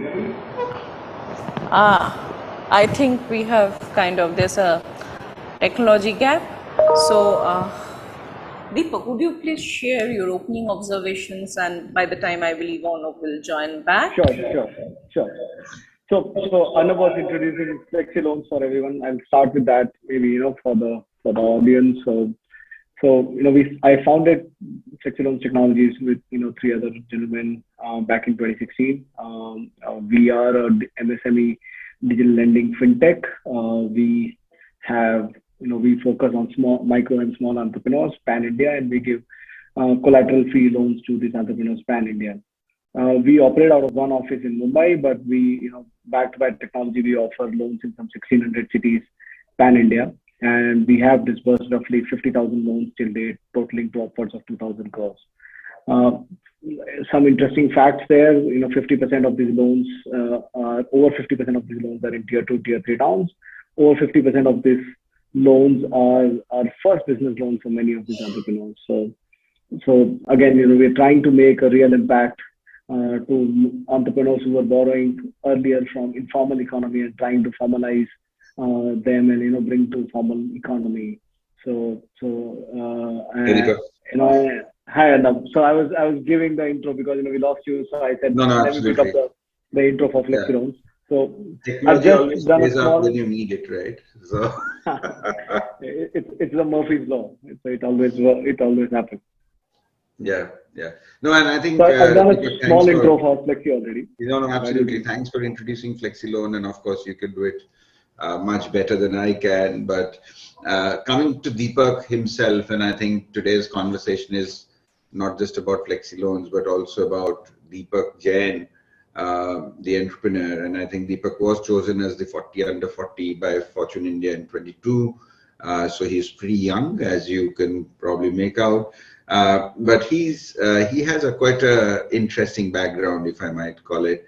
So he did his chartered accountancy, and then post that he did a stint as a management consultant in JSW, and then he went on to do his MBA from ISB, and then after that he went into the FS space, and he was with INAM, and then he was with Axis Capital, where he was the vice president for their investment banking business. And then I think the entrepreneurial bug bit him, and he founded Flexi Loans.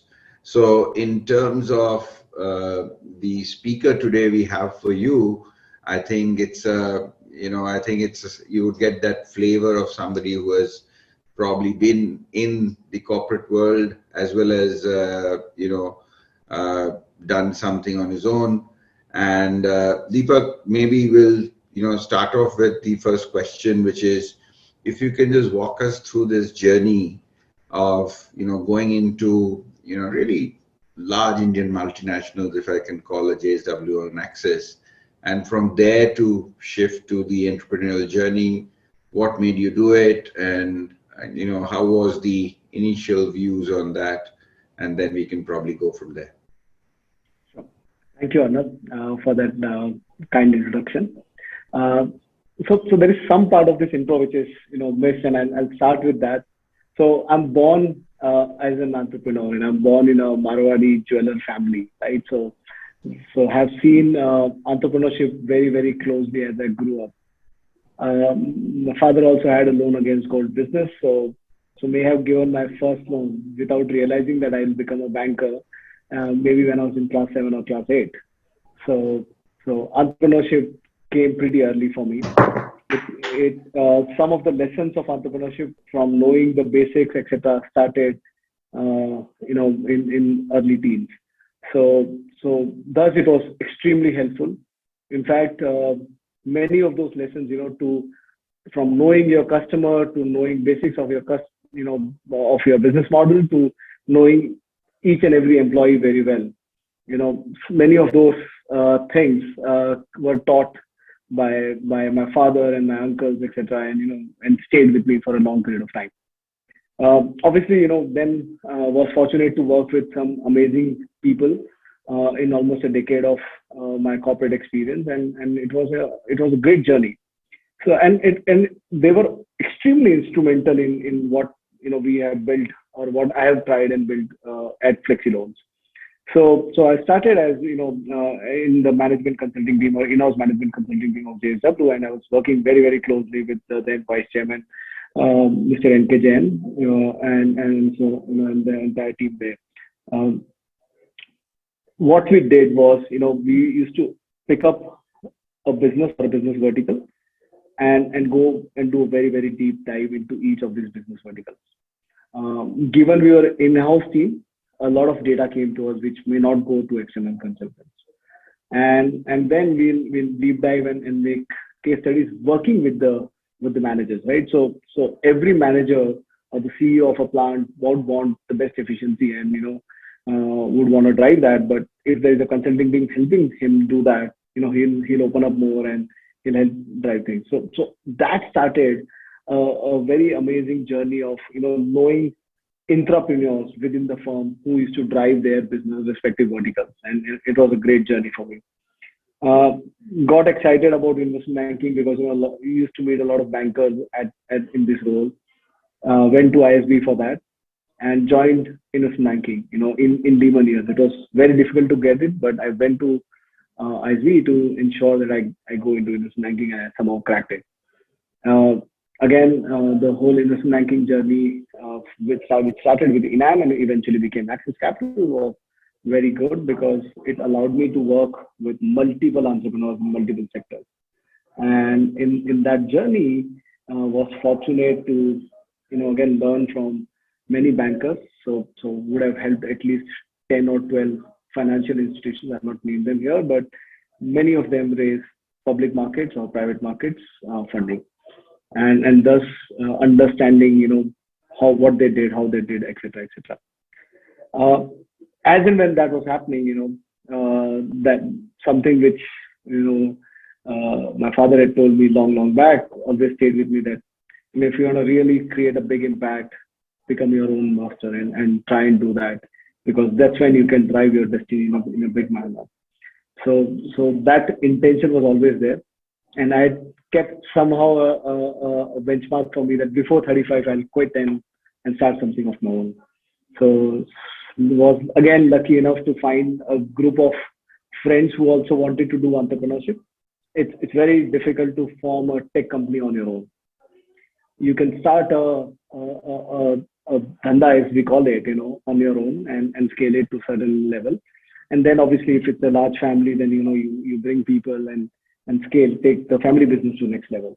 But if you want to create a corporate to begin with and rise at a much faster pace or scale it at a much faster pace, you need good co-founders with complementary experiences and not exactly same experiences we have, which is what I found in Ritesh, Manish, and Abhishek, and started FlexiLoans. So the bug came because it was always there, and it never left me actually.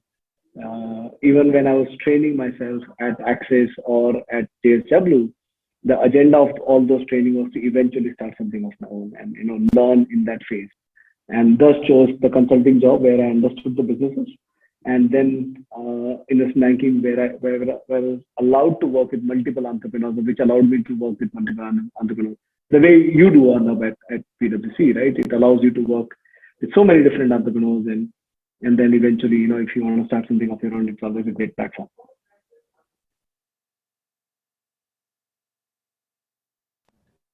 Lovely, and I think Deepak, you mentioned a very critical point that some of these things you can't do alone, and while you need a few people to come together and bring in complementary skills. So tell us about it, that when you try to set up the initial team and the initial foundational piece of your business, how did you look at these skill sets, or how many people you need, who would come in, who would do what, that part? And secondly, what made you move into this MSME space of non-collateral based lending? And I know that you have probably more than 200 crores of lending done over your platform, but in terms of the overall risk of lending without collateral in India, some of the thoughts which went in your mind. Sure. Just a correction, we have done over 2,000 crores of lending on our platform. Sorry, I meant 2,000. Sorry. Now, see, going to first the team, and the team, the way we chose the team, was more friendship first, and that defined the entire culture at FlexiLoans as well, to a lot extent. People may still move on, many people may still move on, but we always continue to stay friends. So it's a company started by friends, and we try and create a very, very friendly culture, within the teams as well. Now, obviously, the luck was on our side when we were, between the friends, when we decided that we'll start something. It was friends first chosen and not partners first. It was not chosen that ये skill set है इसलिए friends बना लेते हैं. It was friends first, but that's where we got lucky that, see, I was a investment banker and consultant. Manish had actual NBFC execution experience. Ritesh was finance and technology from housing.com, etc. Abhishek was data science, from his various experiences. So this is again, to some extent, Universe brought this together because the skills are extremely complementary, and for example, Ritesh managed pretty large teams in his past, and those functions like operations, finance, sales went to him. I would do all the external work in my role, so things like fundraising, debt or equity or alliances all came to me naturally. Manish, because he had done execution of modeling, risk modeling, etc., and then corporate M&A.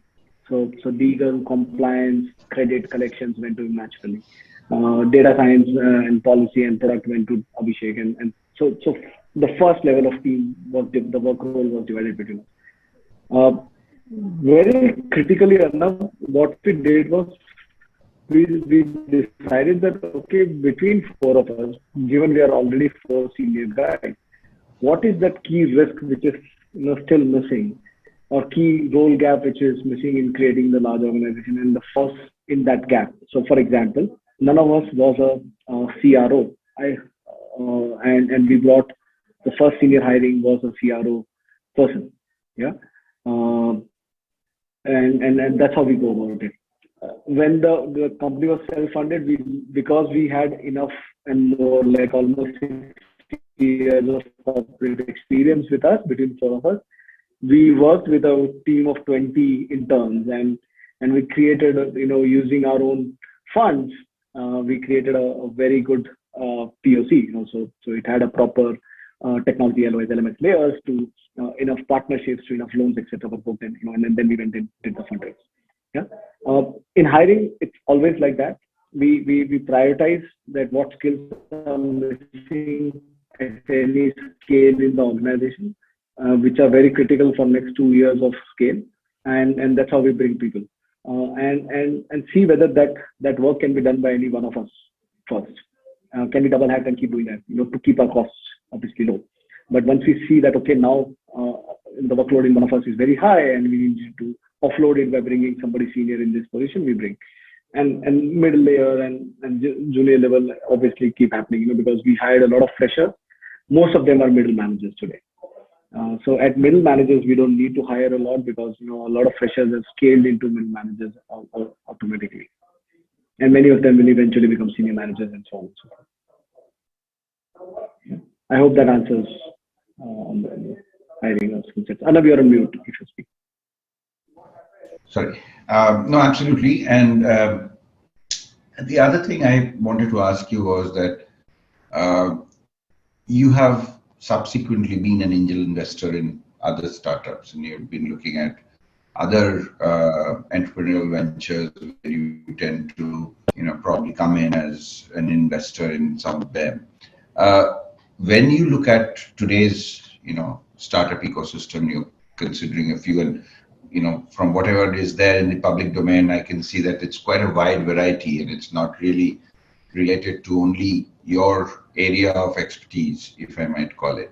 How do you decide on them, and what do you look for in some of these new ventures? Yeah. So again, a good question. See, initially we got funded, and if you look at our history, we raised 100 crores of seed capital. It was one of the largest seed capital rounds in Asia, probably at that point in time. But what was more critical is the kind of people it came from. So they were very relevant set of bankers, the likes of Sanjay Nair, who was City banker before, and then CEO for KKR, or Mr. Puneet Chadha from Deutsche Bank, Asia Pac CEO, or Mr. Anand Dagia, CIO of HDFC Bank, and so on and so forth. We had a fantastic set of bankers who somehow all came together and supported our venture. So the first thing which I always look at when I'm trying to back a venture is, can I add some value here beyond money? If the answer is no, I'll never touch it. Yeah. If the answer is yes, only then I'll try and invest. Also, because a lot of the wealth which I've generated in the past 5 years came from my startup, I try and the agenda of startup investing is not just wealth creation. The agenda of that, for me personally, is also to some extent give back to the ecosystem. So I may have invested in X number of startups, but maybe X into 3 is what are the number of startups I try and advise and mentor and guide. Yeah. So whether I can add value and how much I can give back to that startup is definitely number one. The second principle, when I'm writing the check, obviously, because we are all while I'm second generation entrepreneur, but I kind of came from middle class background. So every money spent is very critical. So thus we'll always look at how big is the size of the market, and how trained are entrepreneurs. For me, honestly, size of the market and the quality and pedigree of entrepreneurs are the two most important things, which I'll put weightage on. Most of the checks I have written are at seed stage. where we are the first check for the entrepreneur. So thus, it is just that, okay, whether the entrepreneur has it in him or her to make it, and whether the market is big enough if the person cracks the code. Yeah. These two answers are yes, I may write a check. After that, I have tried to be as passive from my side as possible.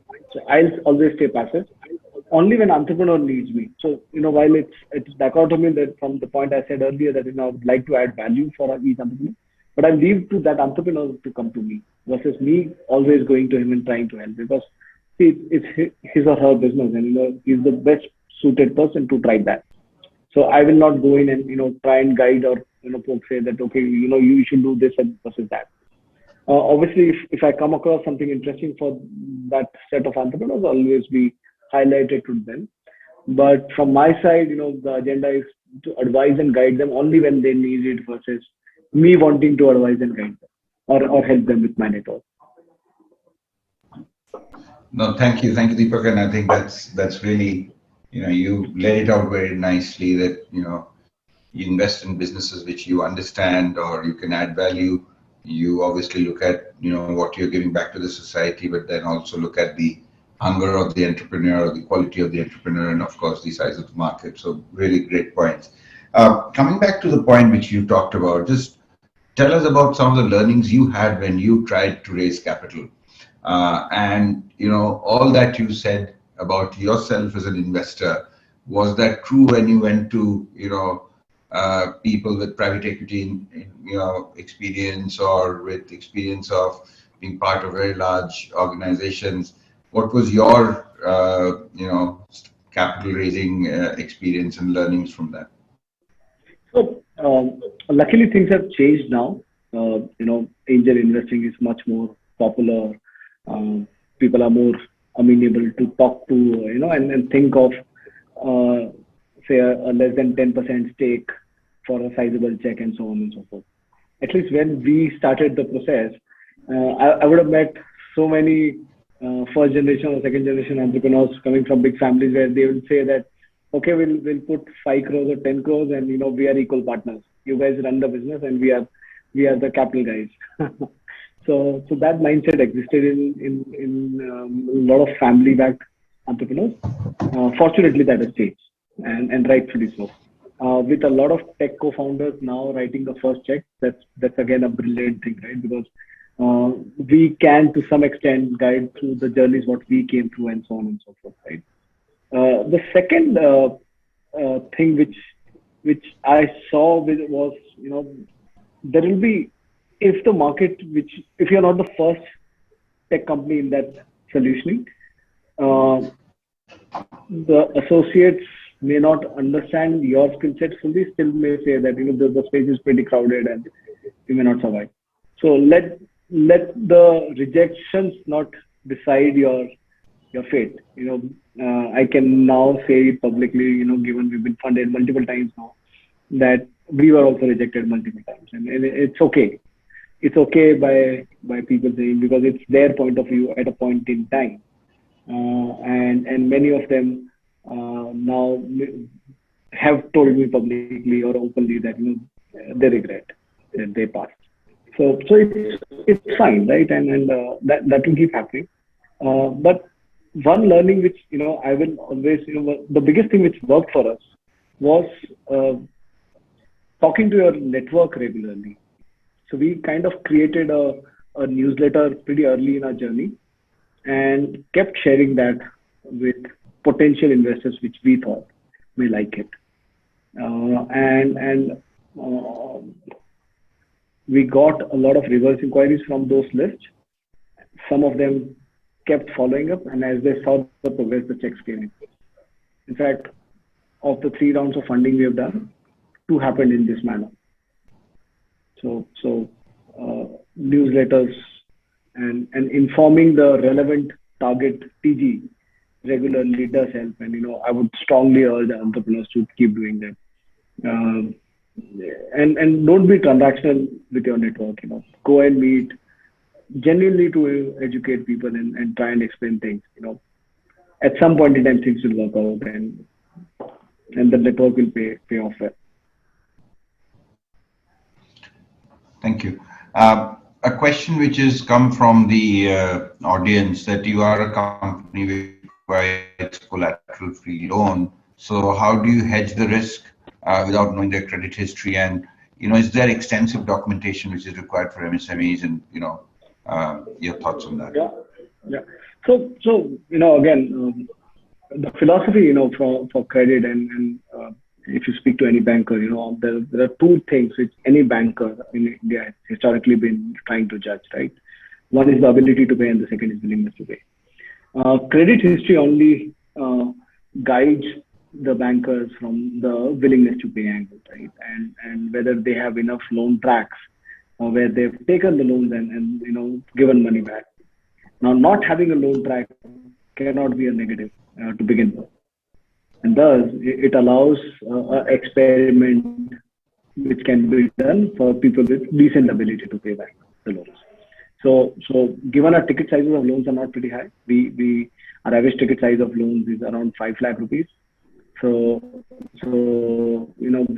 where people with high ability to pay, even if they may not have a loan track, we will give them a loan. We also need to understand the risk profile better from other perspective as well.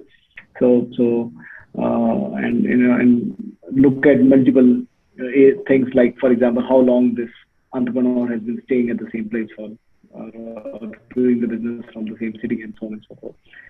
Vintage curve of the city is very important if the credit history does not exist. Yeah. As I said, most of these entrepreneurs, for their working capital needs, because they were like 3 lakh to 7 lakh rupees, they would borrow it from friends and families, which was very evident in say 15 years back.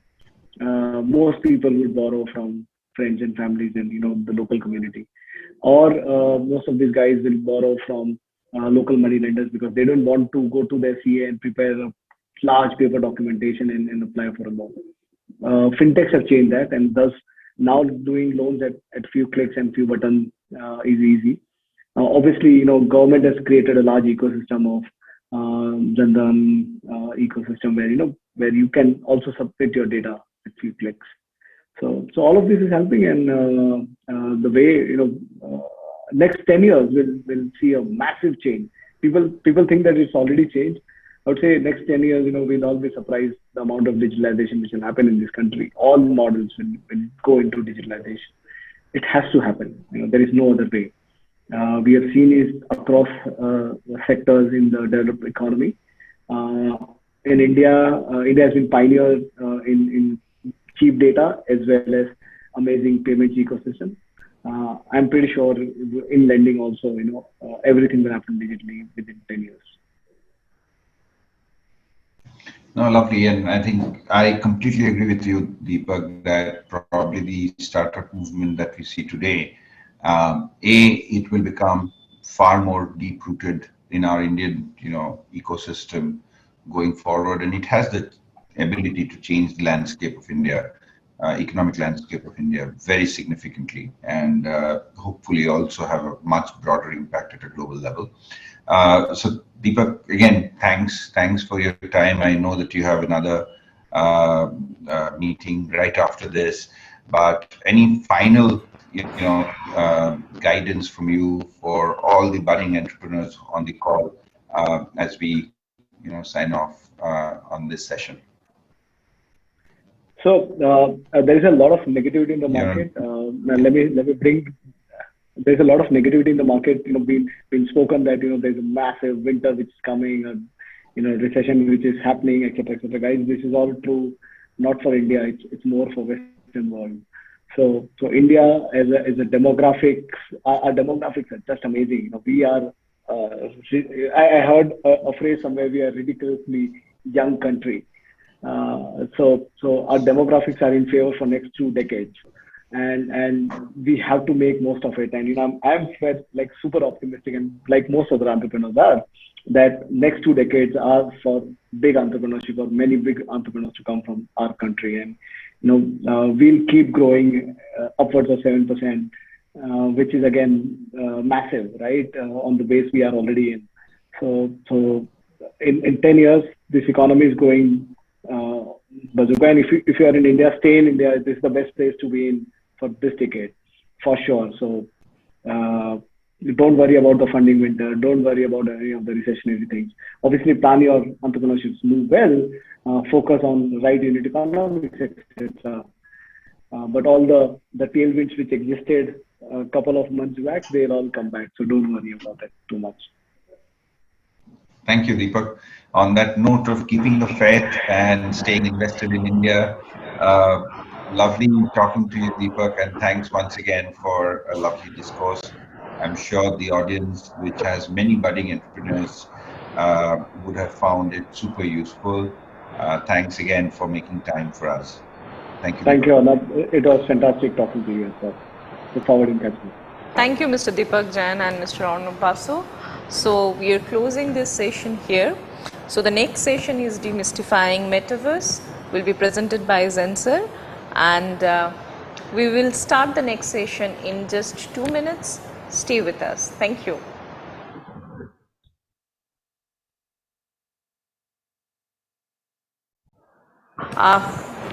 So we are running, I think, 5 minutes behind schedule. So give me a heads up when we go online. Once we go online,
is Demystifying Metaverse, presented to you by Zensar Technologies. Welcome again to the Bengal Chamber's 13th edition of Business IT Conclave. We will start with a short video of our sponsor. This thing right here, it's something amazing. Give it little force, and it gets some speed. Give it purpose, and it gathers velocity. The thing we create to propel businesses forward, to give them the ability to take new shape, adapt to everything. Time, human nature, Mother Nature. Today, an energy company. Tomorrow, one that channels all its energy in selling flowers. Powered by the precision of data and disruptive engineering, Velocity provides change, momentum, bringing about intelligence and agility to cope with ever-changing business landscapes and expectations. Connecting global ambitions with local approaches and digital experiences with human perspectives. It's this velocity that offers a car fleet management company wings and an aerospace engineering giant nimble feet. Or for that matter, it's what eliminates bank holidays in banking. And it's this very velocity that's offering our clients the access to smart connections and the confidence to find fresh directions. But more importantly, the unique ability to outrun the present, to outsmart the future. Come, witness Velocity transform the way business is done. Zensar, think Velocity. Thank you for being with us. This session, Demystifying Metaverse, is being moderated by Mr. Kaushik Chatterjee, BFSI Global Delivery Head, Zensar Technologies. And as panelists, we have Dr. Puneet Agarwal, Chief Technology Officer, Zensar Technologies, Mr. Rajesh Duddu, Global Head for Blockchain and Metaverse Practice, Tech Mahindra, Mr. Naveen Manasvi, CEO and Founder, WowX, Mr. Roberto Hernandez, Chief Innovation Officer, Customer Transformation and Metaverse Leader, PwC US. So with this, I request Mr. Kaushik Chatterjee to please take the session forward. Thank you. Thank you so much, Angana. So it's a real pleasure to be here with all of you. Very good evening to all of you. Real pleasure to be here for this event. It's it's a fantastic event which is about ensuring that people from business leaders, technology leaders, academia, as well as policymakers are able to interact with each other. And I think it's a real pleasure to be here today. And what's even more exciting, I think, is the topic that we have for discussion here today. So the metaverse, what kind of images conjure up in your mind when you're talking about the metaverse? Is it about Tom Cruise gesturing and moving around screens in the Minority Report, or is it about the Avengers, displaying their superpowers and transcending different universes? Or is it an avatar where you have people transcending from one consciousness into another? But the metaverse is not really about science fiction. It's very real. It's here and now. And to hear more about it, to learn more about it, to demystify it, we've got a really esteemed panel of speakers here with us today. And without too much of further ado, I think I will hand it over for a quick round of introductions of our panel. So if I can request in no particular order, Puneet Agarwal to start first. Thank you, Kaushik. And hello, everyone. I'm so happy and excited talking to you all today on what an interesting topic we have. My name is Puneet, and I'm the Chief Technology Officer at Zensar. My key responsibilities are managing Zen Labs, our applied research center. I'm also responsible for our business in artificial intelligence, machine learning, and blockchain. And as well as the last thing is that I carry an innovation charter for our company, which includes collaboration with startups, academic institutions, etc. And over to you, Kaushik. Very happy on this to be on this panel with other distinguished co-panelists. Thank you. Thanks, Puneet. Great to have you with us. If I can now request Rajesh Dhudu to go next, please. Yeah, thank you, Kaushik. Pleasure to connect with all of you. I thought a session like Metaverse can be taken only from Metaverse. So in my background, you will see the Metaverse. I am in the Metaverse of Tech Mahindra. So there is a Metaverse environments playing in my background. By way of introduction, I lead the blockchain and Metaverse practice, as well as the deep tech practice. I work as a senior vice president with the firm. I'm based out of Hyderabad and very happy to connect with all of you today. Awesome. Thanks for that, Rajesh. If I can now request Naveen to go next, please.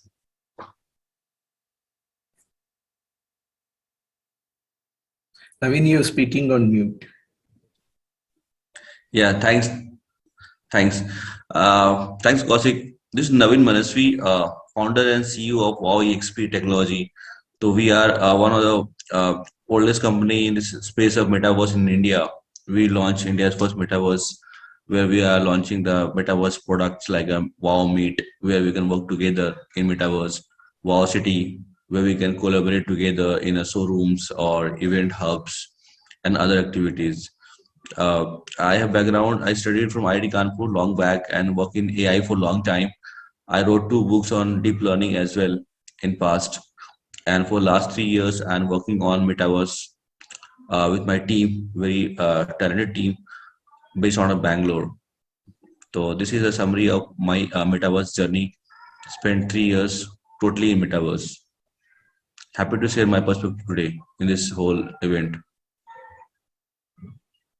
Great. Thanks for that, Naveen. And last but definitely not the least, if I can request Roberto to go next, please. Thank you very much and good afternoon, everyone. Thank you very much for the invitation. I'm Roberto Hernandez. I'm a partner in PricewaterhouseCoopers. I have the privilege of running our metaverse efforts globally, and I am also the Chief Innovation Officer for our Customer Transformation Group in the US. Thank you. Thanks for that, Roberto. And so let's all dive right in then. So what really is the metaverse? There are numerous definitions out there, right? And everybody has his or her own take of it. But really, what it essentially boils down to, it's really the next iteration of the internet. It's a medium in which you immerse yourself in, as opposed to the traditional way of viewing it. And it is also a medium where you essentially integrate your digital and your real lives. So really all about immersion, all about real-time interaction. And there are numerous forces which are really contributing to the growth of the internet. There's augmented reality, virtual reality, there's the gaming platforms that are out there, there's blockchain, cryptocurrency. A lot of different drivers getting in there, powering the growth of this of the metaverse.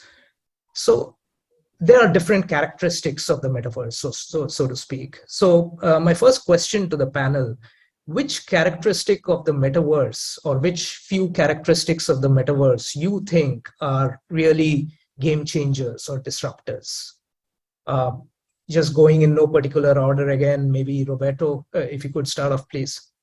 Absolutely. So I would say that what is making the metaverse so real and so exciting right now is that we are seeing a combination of different ingredients that are reaching a point in their maturity cycle that is creating the perfect recipe.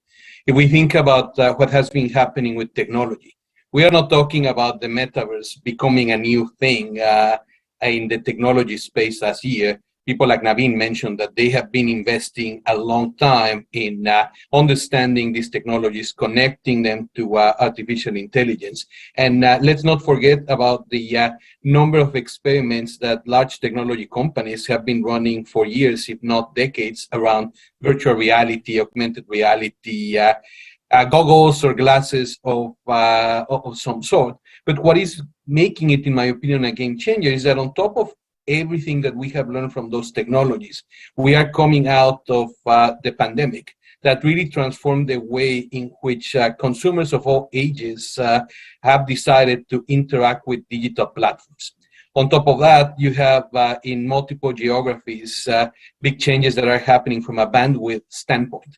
We are talking about 5G or even 6G in some parts of the world that is making that content available with lower and lower latency to the ultimate consumer. And last but not least, Kaushik, you mentioned blockchain. One of the things that was missing, the question that I get all the time is, well, we have seen these virtual worlds, Roberto, for 10, 20 years. What is different if the graphics look pretty similar? The big difference is that now we have an ecosystem and we have a currency. That doesn't mean that you need to have cryptocurrencies embedded on every single experience, but we have a new way to codify these experiences that makes it possible to combine all the ingredients that I mentioned before. Okay, Kaushik, for me, very nice point, Roberto. So to add to Roberto, what I feel the game changer in metaverse is the power of connection. So far the humans are focused mostly on the improvement in the efficiency, right? We think like a machine. We have to be more efficient. That's all. This is the way we develop our society, our digital world, and all, right? Focus on the pixels. We can see, we can talk, then we can see, then we can have video. So then we focus mostly on automation. So our ideas has been all about improving the efficiency. No one thought about the connections. Your human brains, cognitive brains, wants to be in 3D space together. I want to see my friend one side, left side, some friend on the right side. I want to feel connected in a space, in a 3D space. This is our human brains are built. So this metaverse allows our cognitive brain to live in that 3D spatial world. That is the power of connections. I feel more connected to my friends when I see in metaverse together, left side, right side, my behind, my forward. But this is the power. This is a game changer in the metaverse. The power of connections is immense if you see from the angle of the cognitive brains. And the rest part is the technology, right?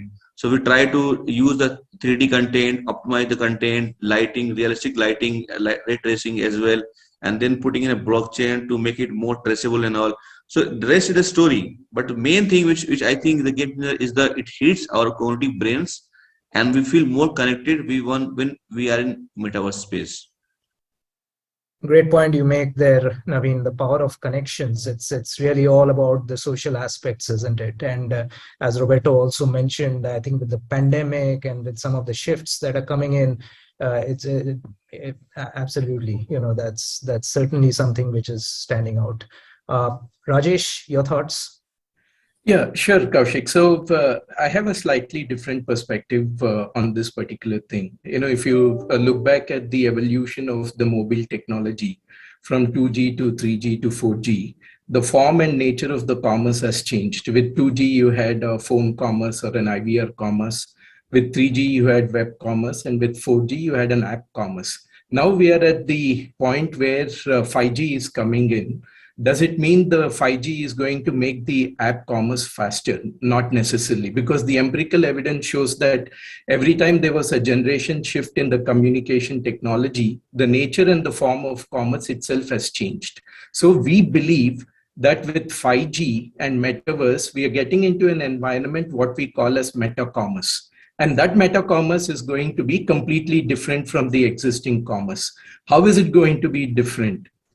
Let's look at in terms of the e-commerce. Today, the e-commerce merchants face 85% cart abandonments. Why are they facing 85% cart abandonments? Because it is purely based on statements. It is not based on experience. And now the new class of customers want to buy based on experience and not based on mere statements. And that's what the meta commerce and metaverse is going to bring to the table. An immersive kind of a buying experience, which is completely different from what the consumers have been used to. Because of that, we feel that the web will reclaim its commerce leadership from app. Because in app, the real estate to do immersive selling or immersive buying is very, very limited. And that's where the web is going to reclaim the commerce leadership, because the web gives you an ability to immerse to a lot of extent. And that is metaverse for us. Without commerce, it is just an extended reality, virtual reality, or an augmented reality. What is going to bring in the commerce ability, whether it is a physical good or a digital good, is metaverse. The physical goods are going to come either in the form of a fiat currency or a cryptocurrency, and the physical goods, the digital collectibles as they are called, they're going to be backed up by the underlying blockchain technology from a non-fungible token perspective. And that's how the blockchain piece is going to come into. So it's a representation of your 5G, your AI, your ER, VR, whatever you look at it is, and a blockchain, and then deliver commerce. That's number one. And number two, according to me, metaverse is just not confined to consumer metaverse. There's industrial metaverse, which is also emerging. Now let's look at what's happening. You have organizations which have done IoT, which have done the workloads, migrated the workloads from on-prem to the cloud. So what next? That's where the journey of industrial metaverse starts, wherein you have created a data lake. And with the data lake, you can create a visualization layer. The visualization layer gives superpower to the assets, which you cannot visualize in a physical scenario. And now you can do digital prototyping even before physical prototype is done. You can look at high precision manufacturing industries where the experiments are very, very difficult in live environment and they're more dangerous. You can do it in an industrial metaverse perspective, which brings in single source of truth and also interoperability. So we at TechM see this metaverse in a completely different lens. And the third point, to be immersive, you don't have to have an a headset that has to be strapped around your head. That is virtual reality. But we are talking of a mobile first and a web first kind of a metaverse strategy, which is immersive, like the environment which is playing in my backdrop, right? It is as immersive, may not be like a virtual reality, but it gives you an augmented reality. And that's where it gives you an ability to be immersive without the use of an extra headset. And that's how I see it, and that's how we see it. Back to you, Kaushik.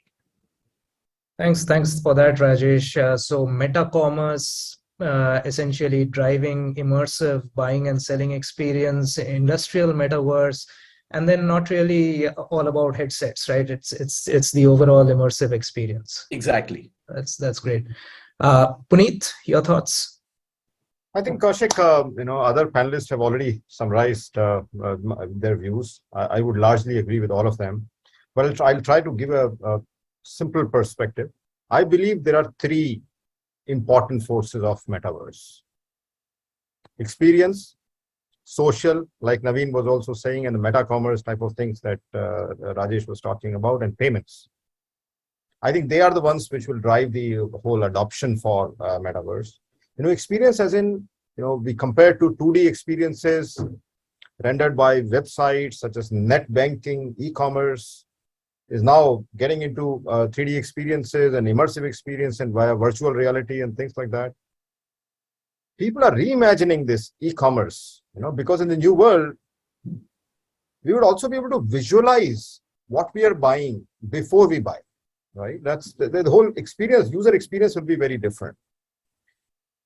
And there is an important trend that we need to all observe, that the millennials who have started joining the industry now, people who are born after 2000, and they are bringing a fresh air into the system when they are born up with playing with these technologies, right? When they become part of the industry, they're expected to drive this a lot more.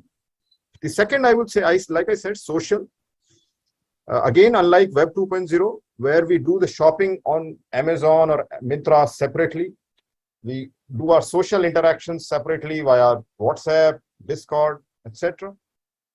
But now these channels are coming together, like Naveen was saying, the social part of it. And we could, just like we do shopping in real world, we will be able to do that kind of shopping with our friends when friends are sitting in their own home. Things will change, right? So that's the social angle to it, and that's I think very, very important force.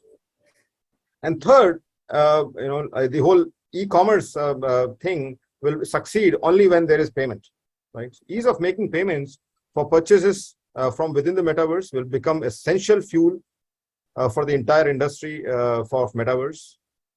And this is giving rise to many new startups. Look at companies like Sokin, many others are trying to bring payments across all metaverse environments, whether it's one currency or crypto or stable current coins and everything. Right? So that's in summary, like I said, experience, social, and payments. That's how we look at it, Kaushik. That's great. Thanks, Puneet. And you bring something close to my heart. I head the financial services vertical at Zensar, and hearing about payments and the potential that the metaverse has, definitely really exciting.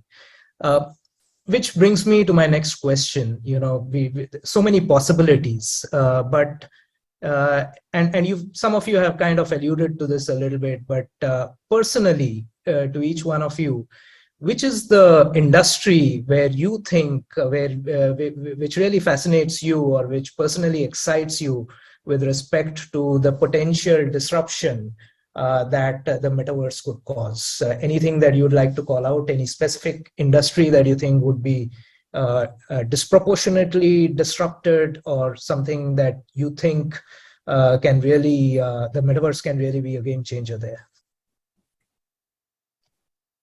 Naveen, you can start. Nice question. Can I answer now? Sure, please go ahead. Okay. I can see three things can hit very fast. Okay, although I can feel almost all industry will be hit very soon, but in order, I feel first thing happens in the connection game. Like remote working is a culture now, mostly in IT industry. People want flexibility. They want to work from anywhere. So, and the team meeting and Zoom meeting and all meeting fail to create the connections. I can see you, but there are no connections. I don't feel connected. This is the reality. It's a cognitive brain says that. Let's be honest. So, but once you are in a metaverse, you feel that yes, yeah, Punit is my left side. I can see him. I can handshake him. I can see Roberto right side. I can see Rajesh there, and I can write also on a whiteboard. So I can feel that we are in the same office or same nice place, and we are talking to each other. We can handshaking. We are just saying hello. We are writing on a board. We can move also in a space as if it's a real space as well. And that's where I think the human brain would like to enjoy the most. I feel personally because that there our heart lies in. Okay, and once we do that, we can work together there. We can go to the mall together. We can go to event together. The game starts from that point. That is the one thing. Second thing, I feel also the gaming part. So the gaming part also because if you play in VR mode, you will stop playing in the normal laptop. The reality is so immersive, so engaging. The gamers would love to be in VR mode once they start enjoying the VR. Right now, people stick to only laptops, gaming laptop as well. So now there's a chance of attracting a lot of gamers in this space in a new kind of paradigm.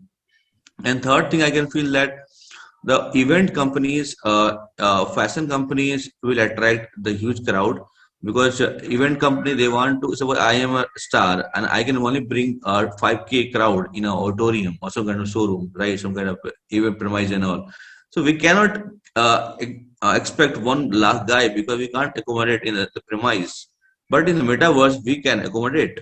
We can really create a place. Shahrukh Khan can be dancing in his room. We can make it live, and the whole 1 lakh, 10 lakh guy can see runtime either in the room or in the new space. Although 5G is required in this game, but that is going to be a big game by the way. And also like fashion, like all of fashion, because fashion attracts the millennials, young guys. They would like to enjoy this thing too.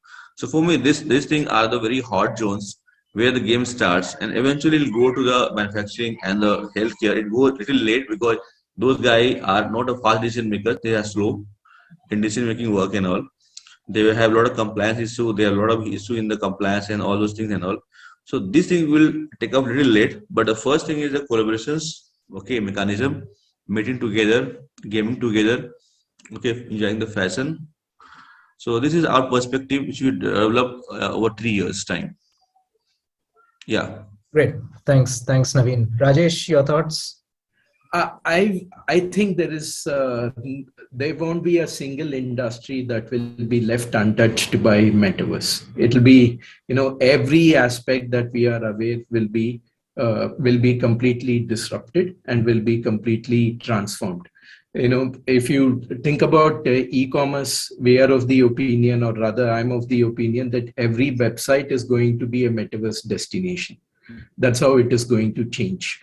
How does it going to act in different areas? Obviously, the future of learning is going to change. It will become a lot more gamified, a lot more collaborative. And the good thing is the learning will also become a lot more accessible. For example, we launched a learning village in Meta, the first village in India to learn through the metaverse. That is what we did 60 kilometers away from Pune, where we donated Roblox devices. And 60 kids go to the school every day in metaverse. That's how the learning is going to be disrupted. A lot of disruption is going to happen in the field of medicine, healthcare, how the care is going to be delivered.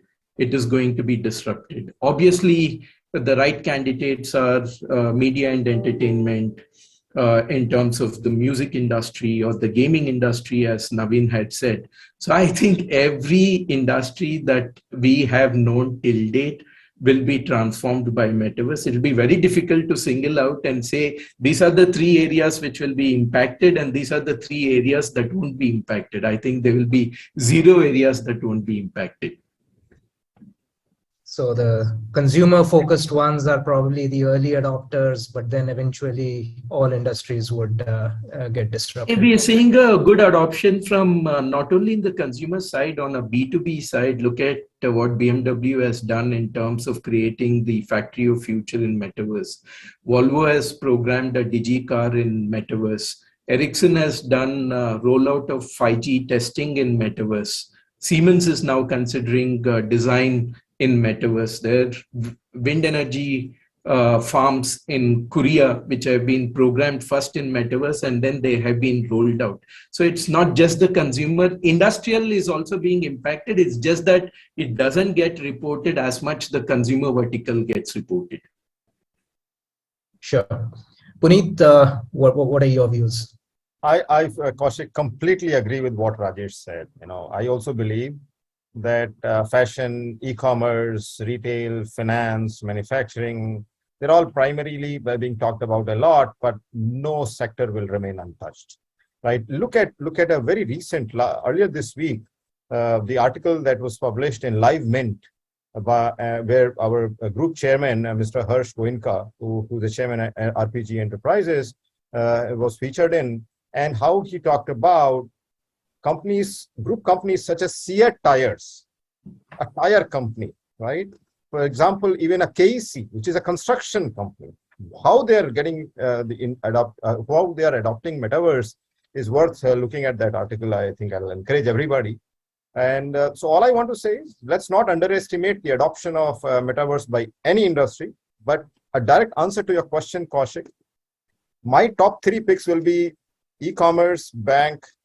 I know you like bank, and the hybrid workplace, like Naveen said, are my top 3 picks. But on a lighter note, let me also share a very interesting thing that I've been hearing about, is the talk about immortalization of our homes, our ancestral homes, and for our elderly people, right? We create a 3D avatar of theirs and the house. We can always, we shift out from our homes sometimes, and we carry some sweet memories. Can we immortalize them? There are possibilities galore, is all I will say. Brings a totally different meaning to bringing ghosts to life. Roberto, any particular favorite of yours in terms of where you are really interested and where you'd like to see more of the disruption? So I'll tell you what are the 2 areas that I think are going to be impacted the most, and then I'll tell you my favorite. So I would start with everything that touches collaboration and education. And that doesn't mean just the school component and the traditional education component, but think about, you mentioned financial services. Think about how most consumers get their education today from banks around the world. Banks continue to pretend that people are going to be consuming content that gets published on boring websites that no one is looking at. And that's why study after study is showing that more and more millennials and Gen Zers are getting financial advice or financial information in general from TikTok celebrities, which is a huge missed opportunity for these companies. What you can do with the metaverse is connect with these audiences in an immersive way, as several of my fellow panelists are talking about, on really immersing that customer into a different level of education. The same thing is going to apply at any single business around the world, regardless of whether we have companies that are going to be having staff that is going to be working remote 100% of the time, hybrid ways of work, or working in the office. We are looking very candidly for an experience that is better than the experience that we are having on a webcast like this. I don't know about you, but we are getting all increasingly tired about just watching people on tiny squares. But we appreciate the collaboration that this technology allows us, from being able to connect all over the world with people that are remote, people that are in places that we might not be able to travel to physically from time to time. This is not about replacing the beauty of the in-person connections, but it's about complementing that. So that's why I'm a big believer that anything that requires collaboration and education is going to be fundamentally changing. It can also touch consumer products, because collaboration is going to be important there as well. When we go shopping, one of the things that we have given away as part of this digitization journey is that if I want to bring a friend to come shop with me and provide me with an opinion, how does it work today in a digital world? I need to send him or her pictures of whatever I want to buy. With this technology, I'm going to be able to invite them to be into the experience and say, let's look at this house, let's look at this car, let's look at this sweater that I want to buy, and it's going to change it in a big way. And now I'll tell you my favorite, just really briefly. I don't know where this is going to go, but Rajesh was mentioning healthcare a little bit. I have started to see some use cases related to companionship. And even one amazing trial that the company in Massachusetts is now running, where they believe that they are going to be able to utilize virtual reality technology and an immersive experience to reduce pain management in a way that could even reduce the reliance on medication. When you think about that, I get really, really excited because we are talking about changing people's lives, not only getting them more immersed in a more entertaining experience. I think that would really be a very significant impact indeed. Yeah, absolutely. And you make a great point. It's not about replacing the experiences, it's about complementing it, isn't it? Exactly. So I think, having heard all of you, fantastic potential, right? Immense potential. And on that note, I was reading a report the other day where this was a McKinsey report, which was talking about, the metaverse being potentially a $5 trillion opportunity by 2030. Now that's immense, that's massive. How much of this is hype and how much of this is reality? There's great potential, no doubt about it. But do you think this potential will be realized? So I can briefly start. Yeah. Is there a fair amount of hype? Absolutely. And the reality is that there are companies that are doing amazing things and are approaching this the right way. But there are also a number of people that are jumping into the opportunistic bandwagon, and that level of hype is growing even more lately. I had an opportunity to be at a conference last weekend, the Metaverse Summit, and I could tell that the people presenting were in two camps. Very candidly, there were people that understood what this topic was about, that had good ideas, a good plan in place, and others that were startups that are failing, connected to cryptocurrencies, that all of a sudden are talking that Bitcoin is the only way in which you can play in the metaverse, which is completely inaccurate. So it is really, really important for anyone that is listening to this to separate the truth from the hype, but to make sure that they don't confuse that hype with this technology and what we are calling the metaverse not becoming a fundamental change in the way that we are going to be buying things, interacting with each other, because that's here to stay and it's going to continue to move really, really fast. But there's absolutely a fair amount of hype out there. Thanks for that. So it's a little bit about distilling the hype from the reality that's out there. Yeah, Naveen. Yeah, I think $5 trillion is understatement, I can say. I think the McKinsey report could not understand the importance of 5G game. Once 5G takes up, people can really think new avenues of making money. I don't say McKinsey is the best guy to judge about metaverse. Once 5G comes in a big way, there are immense opportunity and no one can see right now. I can see you can really change whole life. The way you interact, the way you talk to your family, your friends, you play with your friends, you change, you work with your colleagues, everything will change. You see the cinema, you see your celebrity, everything will be changed. Instagram, everything will be metaversed eventually. I can see 5 trillion is an understatement in one line. It is a much bigger game. 5G and the better devices are just one stumbling blocks. Once we cross this border, cross this issue, I think we are much bigger number. I expect $10 trillion roughly by 2030. Fantastic. So 5 trillion is an understatement, and the potential is much more than that. More power to you, Naveen. Puneet, your thoughts? Very interesting views I see so far. Roberto is saying there is hype, and Naveen is saying 5 trillion is an understatement. Just to put things into perspective, right? What is 5 trillion? That's Japan's GDP today, the third largest economy as per this year's thing. So, just trying to put the number into perspective, right? It's a very large number. And I remember similar predictions were being made about artificial intelligence some 5-7 years ago. they were far lower than 5 trillion. Right? So it's a very big number. Let's first understand that point. Do I agree with Roberto or Naveen? I'm somewhere in between. I think the number is somewhere in the realistic number. But yes, look at it like this. If we were to rebuild significant part of internet, right, this is not wrong. If we were to bring new technologies, the 5G, the way Naveen is saying, and I largely agree with what he is making, this prediction is not wrong. So it is going to change the way of life significantly. And I personally believe that, it will be a huge, huge movement going forward. Awesome. Yeah. Rajesh? Yeah, in terms of, if you look at any particular technology, hype has been an integral aspect of the evolution of the technology, right? You can blame it on the Gartner analysts about the hype cycle and stuff like that.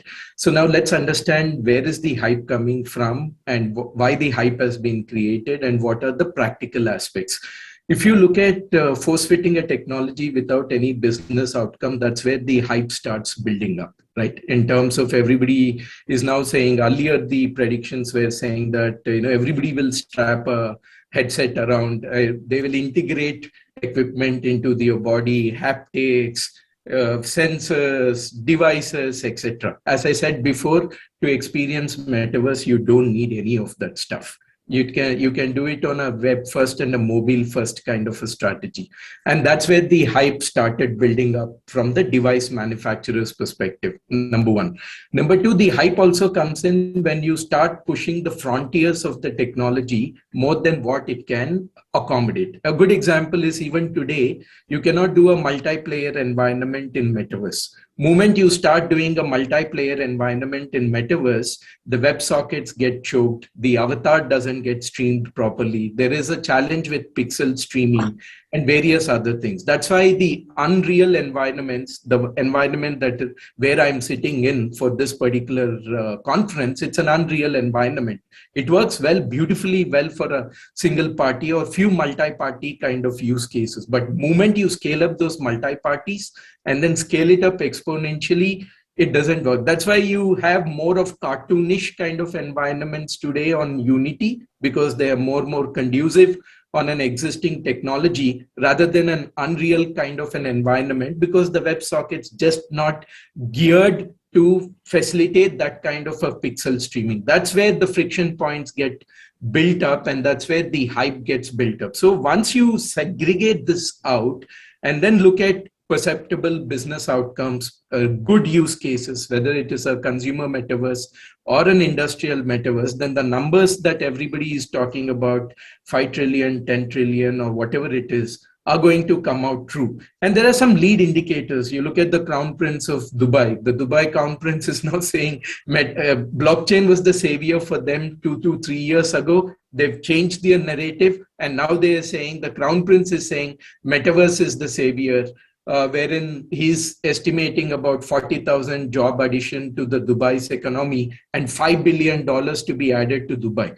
Look at what the NEOM guys are doing in Saudi Arabia. They're building a cognitive city by pumping about $1 trillion in terms of building a city. And of that, the virtualization and 3D is an as important element of a city like a physical rendition of the city. So when you start putting use cases of this particular nature, then hype component goes down and the reality component gets maximized. Sure. So I think, don't mind, can I add something, Rajesh? I think what Absolutely, you talk Naveen, about please is go ahead. mostly true for the way metaverse, I think so. You stick to metaverse.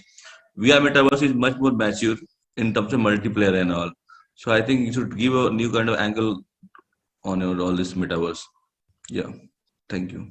Sure.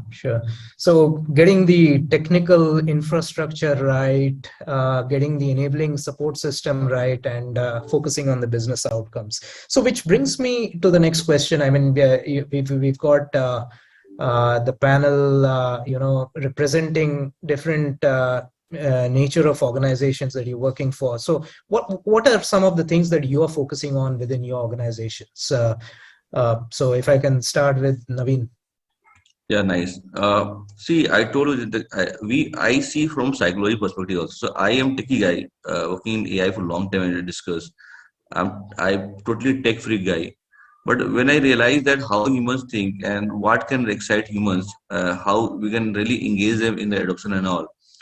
So example, let me differentiate. An example like manufacturing guy, a typical guy from manufacturing background, they think very slow, they will adopt things very slowly, very conservative, very safe. So they will say something, they will adopt after 12 months, 24 months, because they are very slow as per the nature, per the background of the work and all. Like now, new IT guys, new IT workers, new IT skilled workers and all, they are more like flexible. They build skill very fast, digital marketing, this, that, and all. They want to be flexible. They want to enjoy Goa and want to work from Goa or Maldives. So this is the new trend coming in the market right now. So I feel personally, the collaborations game can be much bigger. Here the game starts, and whatever happens in collaboration mode is awesome. As Rajesh told, I think Rajesh talk is mostly limited to the web metaverse. In web metaverse, the socket game is highly constrained by many technologies. So multiplayer game doesn't work nicely. But in VR, multiplayer game, multiplayer things happen very smartly. By the way, they no big bug at all. I think so. There no big issue at all. All about like people should start using the device. That's all. That is the only one barrier. The collaborations game can be the game changer. Yeah, you can work together, play chess together, spend time with your family, your friends, your colleagues, work together or play together, play the table tennis together, no matter the friend lives in Japan or US, whatever. So I think collaboration game can be the biggest game changer in the whole adoption, and then slowly go to the e-commerce side and then the other parts basically. Sure. And I'm also looking at some of the questions coming up on the chat, and just wanted to. Somebody talks about, can we see a snippet of the metaverse? So, any of you feel free to please. I would like to look so yeah. So metaverse we're building for. The backdrop that is playing in the background That's one of them. is True. the snippet. It's been playing for the last 40 minutes. So that is the snippet of metaverse. So you've already got us immersed, Rajesh. Okay. Let me just give you the overview of how metaverse looks like. Okay, just 1 second. I just okay. Can someone? Okay. 1 second. Give me 1 second. Okay. I will explain to you what I'm going to show right now. I'm going to show you new stuff that is called Metaverse City. Second is the Wow Meet. Wow Meet is a product where we want to give the collaboration environment. Example I show right now. So example, you can work together in an office environment. You can give your employee freedom to work from home, and they can join at 9:30 a.m. They can feel that they come to the same office. Same office. They can see that my colleagues in left side, right side. They can be in the same kind of office environment. They can whiteboard. They can write on a whiteboard. They can also explain on PPT as well. So we have a power. We feel like we are now teleported to the new office. Okay, everyone, no matter people belong to the Japan or US or Chennai or Bangalore, they all go to the same space. They can work together. Whiteboard is there. There is a PPT showing also. You can also place 3D content as well on a table as well. There's an extra thing. Now you feel every day you can employee can work from Goa or Maldives. They via device, join the app, and be in the office and work together. Have a meeting for 30 minutes, 1 hour, and then sign out. So whenever they want to meet together, work together, they can just go join, sign in, and just be there and feel like you are in the office. You can see the office. You can see your Ramesh. You can see this Rajesh and all. You can walk around the space as well. So I can show you the glimpse how it look like. This is the city. This is the two things I will show you right now. One is the Wow Meet.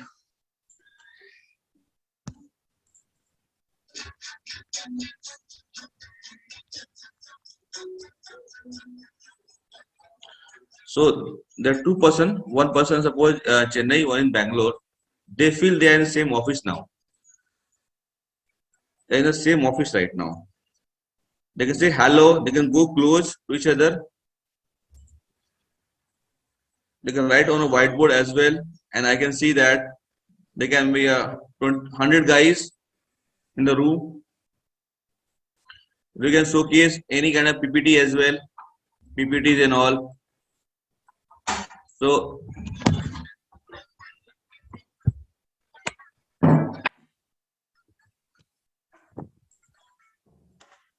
Awesome. I think great example of collaboration that you're showing in an immersive manner. Thanks for that, Naveen. Okay. Just moving around, maybe Puneet, anything that you are doing, anything that you'd like to show? Definitely. Can I show one more thing? That's all. Just one more stuff. Can I show one thing? The Yeah, Wow City. quickly, please. Yeah. Wow City. Just 1 second. Just Wow City. So Wow City, where you can have a complete city is there. You can have a showroom. You can have a event hubs. You can enjoy the whole city as if the real city. It's like Bangalore is one city. So we build our own Wow City where you can go there, go to the event hubs, go to the showrooms, go to the different points and all, and you can bring your friends there also. You can bring your friends there. You can bring your colleagues there. So complete environment is there, and as if it's a new city, going together with your friends, spend time and come back anytime. There are no rules. You can go at 12 night, 1 o'clock night also. Enjoy the towers, event hubs, showrooms, classes, and we are trying to pitch to the Dubai government directly this one. I was just going to say, looks a lot like Dubai. Thanks for that, Naveen. Thank you. Puneet, quickly. Yeah, thank you. Just conscious of the time, we'll probably have to make this a little quicker. Right. So I'll just summarize very quickly some 5 key offerings that we've rolled out for our customers. First one, very much aligned with what Roberto said, building consumer spaces, whether it is net banking, e-commerce, workplaces, etc. The second one is digital twin. Very interesting concept, how metaverse will drive the digital twin, right? Whether it is a manufacturing floor that you want to see what's happening, business KPIs, walking into a virtual store, virtual manufacturing plant, or a mine, which is sometimes 10 kilometers deep into the earth, right? Too hard to go there. Can you observe what's happening from the surface of the earth? Virtual events, not only marriage parties, right? Trainings, conferences, even panel discussion like this can happen on virtual payments. I already talked about it. In the interest of time, I'll skip it. And the fifth one is very, very interesting service line that we've started in Zensar. Starting with DevOps, we got into DevSecOps, and then finally into MLOps. How will the 3D models be managed? Their versions, deployment in etc. right, on these 3D spaces, right? So we're calling it as Metaverse Ops, and that also is emerging to be a very interesting offering. With that, let me just give you, since you asked for a glimpse of how the metaverse looks like, I'm going to show you something what we have done in Zensar. So something similar to what others are talking about. I hope you can see my screen. So I'll give you a 10-20 second view of how a metaverse looks like. I hope you can see my screen. This is our office. This is our actual real office, by the way. This is where we sit, our ZenLab people sit. And we modeled it. We can interact with people, do various things, etc. So you've got a glimpse of, I'll just stop sharing. People wanted just a glimpse, so I'll cut it short, Kaushik. Back to you. Sure. Thank you. Thanks for that. And Roberto, you are the Chief Innovation Officer. Any innovations that you are working on? Well, right now, what we are spending a lot of time doing is really leading by example and testing a lot of these technologies. There are now a multitude of metaverse spaces. The speakers mentioned before have a combination. I believe that there's some background noise. If you can mute your mind, please. So we have the different mediums that are used to access the content. You have virtual reality, augmented reality. So we are testing what does this mean from an adoption standpoint? We just launched about 3 weeks ago our global metaverse campus that is for collaboration on a platform that is similar to what the other panelists showed. And what we are now testing is, well, how do we combine the 2D component with virtual reality? Do we want for certain elements of the brainstorming session, when we need to do some whiteboarding and manipulate sticky notes and things like that, is that when we incorporate virtual reality?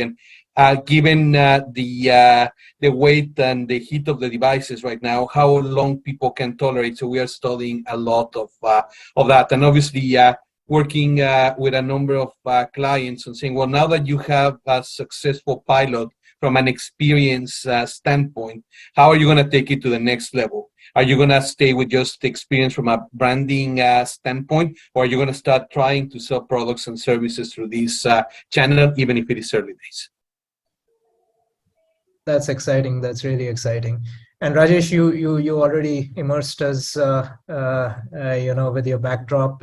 Just very quickly, anything specific that you want so to in highlight? addition to all the fellow panelists I've said, Puneet, Naveen, and Roberto, we are also looking at in terms of how do you create a web interface where you convert a 2D into a 3D environment. Today there are advancements in technology called as neural radiance fields, nerves, where you can take a 2D set of 2D photos and let the algorithm write the rest of the story, which gets rendered in a video format.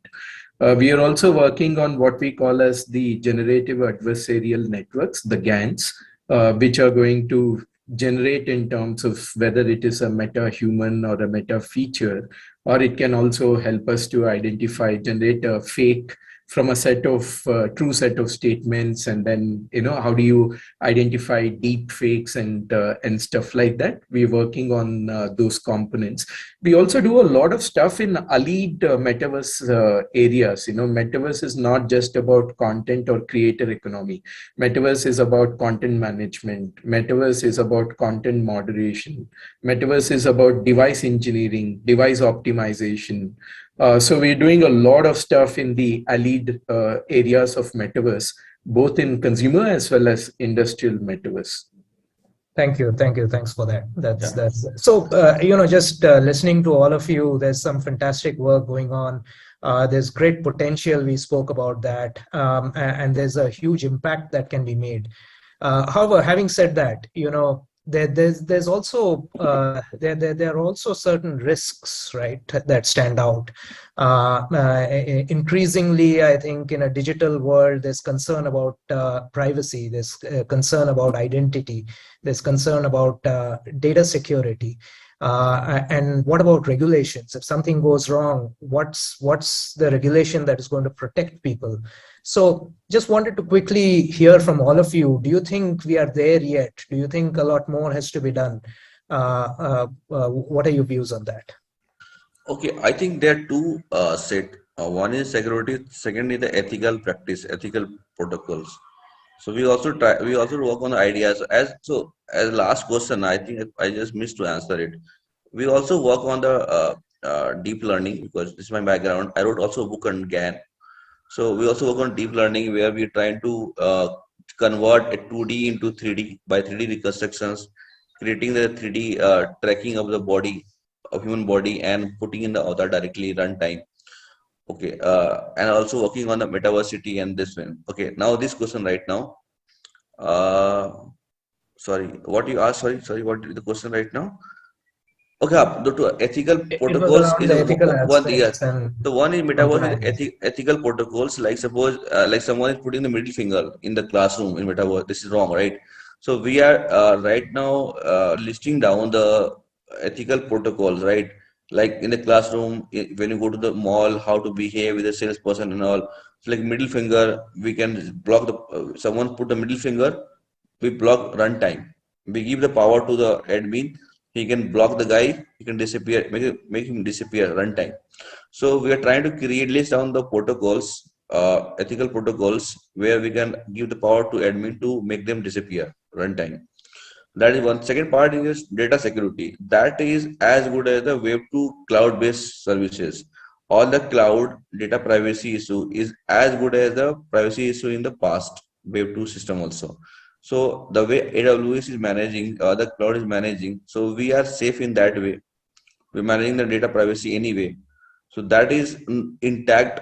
If the old technology, old way data was safe, now also data is very safe because we have a same backend, by the way.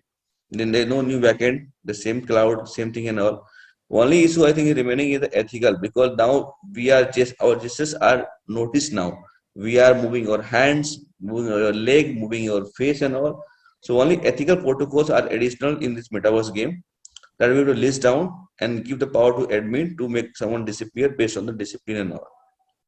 Sure. So you think security is covered, but it's the ethical aspects that we'll have to focus on. Roberto, your thoughts? So I would say that we are clearly at the beginning of what is going to be a fundamental change in the way in which we interact with each other and we conduct business. There are still a lot of unknowns. I think that a lot of the focus right now has been on the technology and the experience, and those, of course, are critically important. But I think that organizations, and that's an area where we are helping a number of companies with, need to start thinking more about the ethical implications, the risk management protocols, cybersecurity, privacy. How are we going to be analyzing all the data that we are going to have access to as a result of this amazing technology? And ultimately, how does this connect to the strategic objectives that different organizations have? I have seen company after company that get excited about doing something in the metaverse. And then they start asking the question, but well, what do we want to do? Do we want to connect to a new audience? Is this just marketing? Are we going to be offering products? So it is important that those discussions happen early instead of waiting until you have deployed something for a year or two. Sure. Thanks, Roberto. So still work to be done there. Rajesh? I think a lot of legal jurisdiction and framework need to evolve around this particular thing. There's a lot of things that are still not clear, many gray spaces, whether it regards to ownership of digital assets, the payment of digital assets, and various other things. In addition to that, it also bring up a lot of the conscience and health related things. For example, try to put a headset around for 10 minutes, your entire head starts spinning. Only a game maniac will be able to put it for more than 10 minutes, but beyond 10 minutes it'll start spinning and stuff like that. And there are various other now how do you consider in terms of bullying? You needn't be bullied, but your avatar may be bullied, your avatar may be shamed in metaverse. So there are many interesting aspects that keep coming up. And since we do a lot of content moderation for the global players in metaverse, we are seeing a lot of emerging challenges, and there is a very thin line between what is acceptable and what is not acceptable. So those are the things which are going to prop up quite a bit from a perspective of what is good to do, what is not good to do, what is ethical, what is unethical. So those are the things that will have a lot of things to be addressed as we go forward. I think we can sort out the technology related aspects, but the human conscience revolving around the technology aspects where it becomes a little challenging, and there is no established code of practice at this point of time. Until and unless that code of practice evolves, these aspects will remain as sticky issues, and they will be there they will be there to surmount for a long time if the code of practice doesn't get established. Sure. No, that's a great point. I think establish the code of practices, ethical and legal framework. Finally, Puneet, do you agree? Do you think there's still some work to be done around the ethical framework that has to be established to govern this? Yes, Kaushik. Largely, I see this as a tremendous opportunities for those youngsters who want to do a new startup. Phenomenal possibilities and use cases will emerge in these three spaces, like you said: privacy, data security, and regulatory compliance. There, explicit bullying, like was being talked about, is easier to track, but implicit one, right? Like the one example that Naveen was taking on showing middle finger, right? Even look at this millennials, they are born with playing these games. When I meet some of them, they tell me they more than playing the games, they enjoy creating one. Right? So look at the mentality, the whole mindset that they come up with. Their mindset is to create. Now, how do you regulate all that? That what kind of color should they use? Right? What is ethical, what is unethical, right? Everything passes a message to them. So it's going to be, ripe opportunity for many, many people. A lot of innovation is needed in these aspects. But I'm not worried. We all have learned in social media, so many regulations, guidelines have come up now, and laws and regulations have come in every country, right? Likewise, I think the world will react to the technology and things will fall into place. Thank you. Thanks for that. So I'm sure, this could go on and on. This is such an exciting topic, and it was really a pleasure to have all of you. Thank you so much for all your time, your insights. I think it's safe to say this is a fantastic new world opening up. There's already great progress that has happened, and we're really all set to embark on our journey on the metaverse. Back to you. Thanks, everyone. Yeah, Pleasure thank is you. ours. Thank you, Thank you. Kaushik, Thanks for moderating. Rajesh, Roberto, Puneet, Angana. Thank you a lot. Thank you, Kaushik, Puneet, Rajesh, Naveen, and Roberto. I thoroughly enjoyed the session. I believe audience did too. And apologize for the delay in the session. We are running 10 minutes back, and we could start the session also, the earlier session after 5 minutes of its scheduled time. So we will close this session here. The next session, as I think a very logical narration to the program after metaverse, and this would be the concluding session. We will focus on future of cybersecurity, opportunities and pitfalls. With this, we close the session on metaverse here, and we'll start the session on security in just 2 minutes. Yeah, thank you.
So welcome again to the Bengal Chamber's concluding session of the 13th edition of Business IT Conclave, Future of Cybersecurity, Opportunities and Pitfalls. We'll start with a short video from one of our sponsors.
Thank you. So this session is being moderated by Mr. N.K. Ghoshal, Mentor, Webel, BCCNI Tech Incubation Center and member IT Committee of the Bengal Chamber. We have with us Mr. Sanjay Kumar Das, Joint Secretary, Information Technology and Electronics Department, Government of West Bengal. Mr. Sudeep Das, Pre-Sales Manager, India and SAARC, Tenable. Mr. Charlie Groff, CEO and founder, Defendier, and Mr. Konstantin Stasinakis, cyber security expert, senior business consultant, senior project manager, and portfolio manager, Blue Coons Group. With this, I would request Mr. Ghoshal to please take the session forward.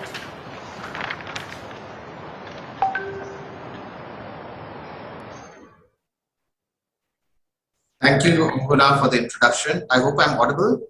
Yeah. So it is indeed a pleasure to be back again as a moderator for these sessions.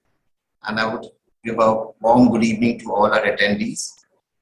So today our discussion will center on the technology and tools regarding cybersecurity opportunities and how they are having an impact on the current trend and patterns in the deployment of cybersecurity and what is being forecasted in the coming future. So please allow me in welcoming our panelists this evening, all the way from Switzerland, Charlie and Konstantin. They say the weather there is now approximately 35 degrees centigrade. So perhaps they feel they might be back in Calcutta.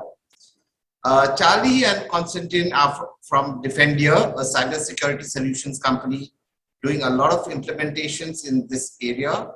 And they will walk us through best practices in implementing cybersecurity and standards available for doing them. Apart from being cybersecurity experts, both are linguists, knowing half a dozen languages between them, and one of them is also a pilot. Now, along with them comes Mr. Sudeep Das of Tenable, an ex-IBMer who used to handle security solutions for India and South Asia, and who will also be talking about tools in cybersecurity, joining in from Delhi. And of course, last but not the least, Mr. Sanjay Das, Joint Secretary, West Bengal Government. He holds also the position of Director of State Cybersecurity Incident Response Team and Member Secretary of the Cybersecurity Center of Excellence, West Bengal, apart from which he has various certifications in InfoSec, data privacy and GRC. He's trained in physics, management and law from various universities across the country, and prefers to be an activist working for democracy in data governance. Now, let us start with Charlie and Konstantin, where they will be walking us through the cybersecurity solutions. Over to both of you. Thank you very much for giving us the opportunity to speak today. We had the opportunity in the past, and it's really a pleasure talking to you, our last decade of experience in this area, and we would like to share a few ideas that you can take away as some of ideas that you can implement on your side. If you allow me, I would like to share a few ideas here on my screen. Just let me know once you can see my screen.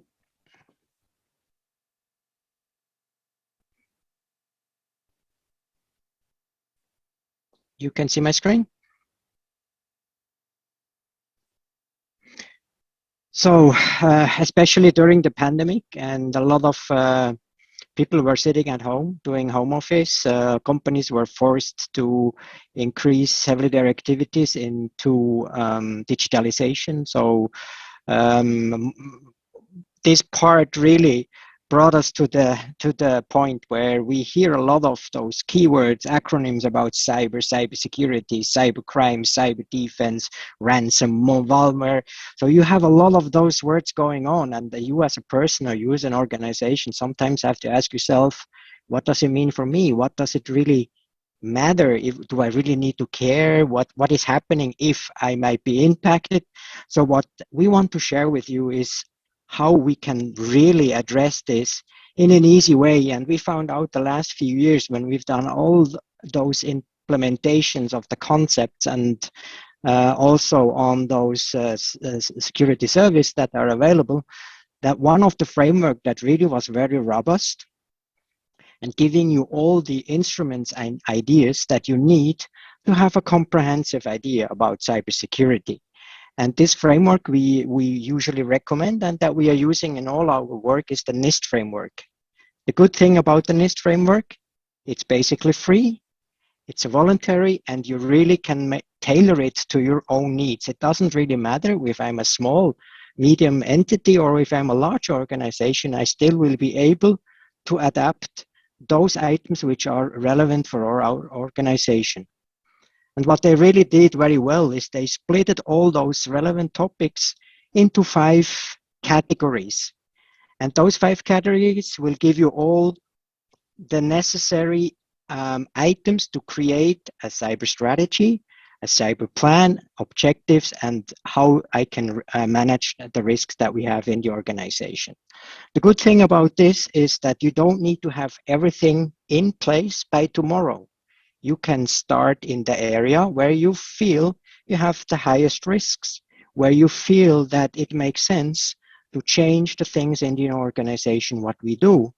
And we always recommend to have a high focus on protect, detect, and respond, because it's only good if you know that you have a problem, that you are able to respond, and of course, if there is really something big going on, like a disaster, it doesn't need to be a fire or any other hazard. For example, if you have a cyber attack, you need to know what to do in case of such a case. So this is something we always recommend. If you have a plan to implement, use the framework, tailor it exactly to your needs. Having said that, talking about those categories, when we have a look at the architecture that you might have in an organization, because recently we hear a lot about cyber attacks, all those external threats that might cause impact on your organization. So the cyber defense area is still a very important one. And most of the media are talking about cyber defense because all those data breaches or the successful hacks are all mainly in this area. But we see a lot of considerations you need to do on the internal side. On the cybersecurity side, there are many internal threats that you need to consider in your plan. So there are a few disciplines that you should address in your plan. For example, do I have an inventory? Do I know where my sensitive data are? Do I have an inventory on how I'm managing my platforms, my privileged accounts, my cloud services? So this is one important area. Second area is, do we know what's going on in the organization? Do we have visibility on the transactions that have been done? Do we have access governance? Do we know exactly who has access on what system, on what application, on what data? So this is really an area where we always see organizations lacking a bit because they're heavily focusing on the cyber defense, which is important, don't get me wrong, but we also would emphasize that having a plan on the internal side is at least the same important to carry on in your cyber security world. What should I do if it depends. I mean, we see organizations that have invested a lot in cyber defense, like external threat management. They haven't maybe really done big things in the internal side. So we would like to give you a few ideas how you can really start. We see a 3-steps plan to be very efficient on your cybersecurity strategy. First of all, get an overview of your potential threats that your organization might be occurring on the business. If you have the threats, you can define the elements that you need out of the cybersecurity framework. What really matters to my organization? Then you define the framework. As again, you can use the NIST framework because that is giving you all the basic needs and the basic concepts that you need to fulfill, and then you are able to update or create your cyber strategy plan and the policies. This will be the base level that we usually would recommend. The second part is knowing a little bit more about the framework. We would give you a starting point. Let's start with an identify, meaning you need to know what's your inventory on systems, users, permissions, sensitive data. Once you have identified this, you can start on detect suspicion activities, suspicious actions, anything that you might need to know in order to react in the response part. So this will be the second area. And the third area, if you have sensitive data, personal identification data, health data, financial data, any kind of relevant sensitive data, let's protect that. There are a few measures how you can do that. You want to encrypt, you want to anonymize. There are a few methods. And of course, you need to know in case of an unwanted situation, how to react on this. And we've seen many organizations in the past not really thinking about number 5. And IT disaster recovery plan is the key number 1 here. And I don't want to emphasize on this enough, because we've seen a lot of organizations going out of business just because there were no plan how to react on a critical situation like a ransom hack attack that has happened. So these are the elements that we really recommend that you focus. And of course, there are lots of tools available on the market based on your strategy, based on your framework that you want to apply. Select those instruments that are really fitted to your organizational needs and size, and then also make sure that your employees are trained well. Make awareness campaigns, do this regularly, and of course, if your size and business permits, do a simulation and do a recovery training. You need to know whether your disaster plan is really working, whether you are really capable to go back into business once you had a critical situation. So this is something I would really recommend, and it doesn't need to be a full-scale plan by tomorrow. Start in one area which is relevant for you, where you really think you have the highest risk, and then evolve it, develop it, and based on your experience, you can get more maturity in your whole strategy. So that was from our side to share some of our past 10 years of experience in this area as a nutshell, what would be relevant whether I'm a small organization or whether I'm a large entity. Thank you so much, Charlie. You put in a lot in a very short period of time. Sorry about that. Yeah, and you know, like when you're talking about a disaster recovery, I think the pandemic was something which was something even the most mature companies were not prepared for. So that was not there in their DR and BCP. So during the first wave, everyone had to really improvise and got a lot of reality to the ground. This is a really good point. We saw large organizations having good plans ready, but in our discussions, we also do small and medium enterprises. And they usually tell us, we don't need this. We are so small. We are not in focus of any hack attacks. And a few weeks later, they have been hacked. There was a ransom attack, and they were not really able to maintain the business. So some of them had gone out of the business because they were not able to satisfy the customer orders, paying salaries, etc. So it doesn't need to be a 200 pages recovery plan, but make sure you know what's your critical assets, how you recover them. Maybe you need to plan this, maybe you need to train, maybe you need to do a simulation, but this is relevant whether you have your own infrastructure or whether you're using cloud-based services. It doesn't matter. You need to know how to recover. And you really don't need to implement expensive solutions. The most important part is that people think that disaster recovery means a lot of investments, a lot of money is being involved, and the main thing is being intelligent about how to go around doing it. Exactly. We always spend a lot of time while implementing the cybersecurity framework in creating task plans, checklists, because this is really what people need. They need to follow a checklist. And if they know what to do, the tool is only supporting them to be more efficient, to be more fast. All this criteria will apply. So a couple of questions which has popped up. One is about metaverse and what are the security aspects. So is NIST still got something for metaverse, or is it still in draft mode, or they've not yet started?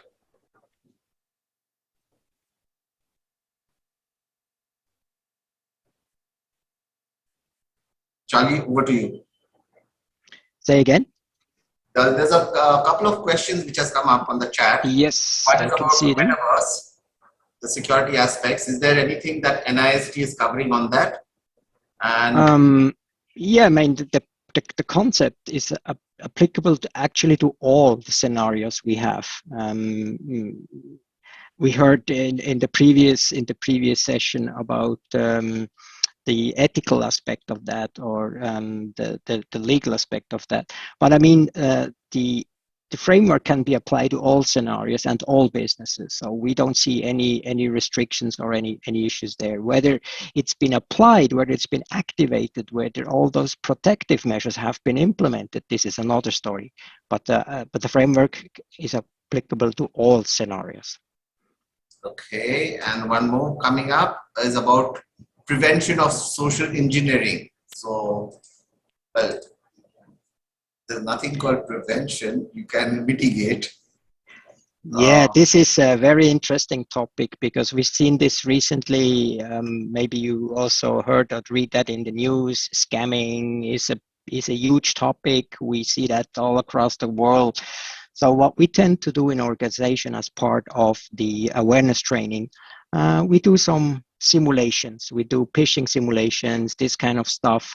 But in the end, it's a human being, and you can train as much as possible. If the situation is there, those people might click a link, even they know they shouldn't. So this is a trick part on the human being side. That's why we need instruments, technical measures that really help us as the last gate to make sure that if somebody is willing to share some of the information, that the system is trying to prevent that. But this is never a 100% guarantee that we can prevent that, that's for sure. Well, the two-factor authentication of RSA was, unfortunately, the master keys were stolen by someone just clicking on a Merry Christmas email. Yes. I mean, we do a lot of data protection measures for the financial industry, because this is, of course, a very high impact if they have a data breach. And especially those organizations tend to use cloud services. So cloud services is the strategy number one. They want to get rid of their own infrastructure, which we can fully understand. But having said that, we've seen a lot of issues coming with that, and we always tend to emphasize on the root key management if possible, and that we always try to force our customers have a hold your own key principle as the number one.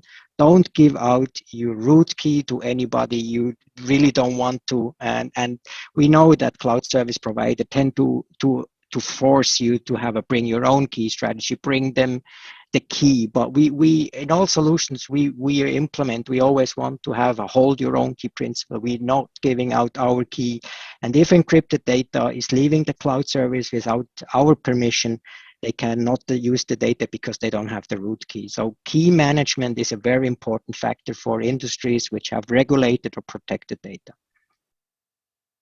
So thank you so much, Charlie. I would like now Sudeep Das of Tenable to join us. He will be talking about the tools and what tools would be effective in dealing with what Charlie was discussing about. Over to you, Sudeep. Thank you, NKJ sir. Well, I'll obviously the type of cybercrime and the type of tools, those are epic Mahabharatas in themselves, right? So we definitely would not be able to talk about all the tools, but what I would like to take you through is an aspect of the future that is going to shape the way we are building our tools, right? So metaverse being one of them, platform or a blockchain. We have seen few of the questions. There are aspects of IT that is changing the whole framework in which we need to talk, and I'd like to talk a little bit on that. If I could share my screen, I'll take you through what I thought I will share with you in today's thing. Right. So the main aspect of today's world, the place where we can get breached with the COVID and opening up of work from home and cloud emergence and so on and so forth, we do know that the IT surface that can get breached is just growing by the minute, right? And it is changing by the minute. We are hearing more and more technologies coming in, more and more way of deployment is coming in. And the main thing now, what we see is it's interconnected, right? So a breach on one point within that IT infrastructure will very quickly proliferate to all the other aspects of IT. And it's going to happen in that manner because now there's no such concept right now, most probably. I'll take a challenge that there's nothing air gapped anymore, right? We tried to create a physical barrier through air gapped at some point of time, and it worked for umpteen number of years. But I think that aspect of air gap, physical air gap, is gone. It's all interconnected and it's all logical in nature. And if you look into the traditional IT, which was on-prem and on VPN or remote IT, those aspects we are struggling. We are still struggling. And on top of it, we have added up more and more services on the internet. We are opening up web applications through APIs, through web applications, through microservices, and a whole bunch of other ways to reach. We talked about the public cloud adoption that is so very needed for our IT to proliferate, right? So it's and the other part of air-gapped data points, which was not as targeted as it is happening now, which is our factories, our OT networks, right? A few of our OT networks lived happily for the last 20 odd years without having needed to change them. But well, it's connected now, and it has got opened up for and of course, we talked a little bit about social engineering, the part of identity being compromised. Will all of these security will all go for a toss. The infrastructure level security or the application level security will all go for a toss if the identity itself is compromised, whether through social engineering or through phishing or any other aspects, right? So if we look into this. Again, it's just a small aspect of the attack surface. It's growing, it's changing, and it's all connected to each other. And that is where things is becoming really, really, really cumbersome. And we have seen attacks against each of these networks, right? To give a small view of, again, there are hundreds of attacks that are going on a daily basis. Few are affecting us, few are affecting others, and so on and so forth. And so each layer has vulnerabilities, has points of breach that can potentially get exploited. And to manage all of these different aspects, it's just a humanly impossible task to have all of these vulnerabilities and misconfiguration and what we like to talk about, flaws in our network, which needs to be handled, because all of these flaws are potentially an entry point. And what does the cyber criminal want? They just want one flaw to work, right? And we are here looking into thousands and thousands of pages of flaws that are thrown onto us to rectify, to remediate. And the cyber criminal is just looking for that one that they are going to exploit. And that is where the aspect of tool, the aspect of risk management, the aspect of finding out what are these 99 or what are these thousands of flaws and which should I focus on, as Charlie was talking about earlier, about the framework which allows me to find out first what is the problem, do risk management to find out which is that one which is potentially going to be breached in the next 1 hour, 1 day, or 1 month, or so and so forth, right? So the tools really be needing to be focusing on helping us solve this humongous problem of thousands of flaws that are there in our system. Not all these flaws are going to be exploited. We know that part as well, right? So it's not a impossible problem to solve. We just have to manage them better to find out which one do I need to do first, right? The other silver lining or whatever may be thing, most of the attacks are not new. We know about them, right? So if we can go ahead and find out how I can save myself from 99.99% of attacks, which is what today we know that it is all known flaws that are getting exploited mostly. Of course, there are 0 days and a whole bunch of other things that are happening, but it's mostly known things. And that is where comes the idea of cyber hygiene, right? So the primary tool that I would like to propose and I would like everybody to think about is how can I ensure the cyber hygiene of my organization across my platform? That the problem, what happens, which is happening today, and somehow our risk management frameworks are also to blame for that, is to tell us that safeguard your most critical systems, right? And then we concentrate our hygiene activities around these critical systems and forget the fact that they are interconnected. So a less critical system might also be a path to the higher one. Now that's where the problem becomes a little difficult to solve, because here we know it is the flaw that is going to get targeted by the cyber criminal. It is going to be monetized by the cyber criminal. We know hundreds of flaws are there, and we know not hundreds of flaws are going to be exploited. It's just going to be one flaw that is going to be exploited to bring down my whole system. For example, NKG sir just talked about a phishing email, one phishing email focusing on one particular vulnerability, and it brought down the mighty RSA, right? So the way we are trying to, of course, there are hundreds of tools to be able to do that. The way we are trying to take the first step of hygiene, making sure that we know every flaw in our environment, whether it is the traditional IT, whether it is the critical infrastructure, the OT systems, my power grids, my, there's a whole bunch of critical infrastructure that we are running. Focus on, know the flaws in my infrastructure, knows the flaws in my web applications, the cloud that I'm going to be using, the Active Directory, which is safeguarding my identities, all of these. And all of these today, the way we are seeing in the future, all of these going to be created and managed through code, right? We have already seen how the whole concept of IT is now going to become a program, right? So the program, if infrastructure can be a program, we believe security also can be a program. The program should be able to just help each other out to create that environment of secure hygiene or cyber hygiene, where I know exactly what all flaws are there, and then I apply my risk management principles to make sure that I'm prioritizing how these flaws are handled one by one, right? Of course, the other part of policies and checklists are things that come after cyber hygiene, or maybe together with cyber hygiene. So no particular linkages between the two in terms of order, but that's the idea that I would like to talk about in the future. Cyber hygiene is going to comprise of every little flaw that you might have in your system, and we need to be able to manage those.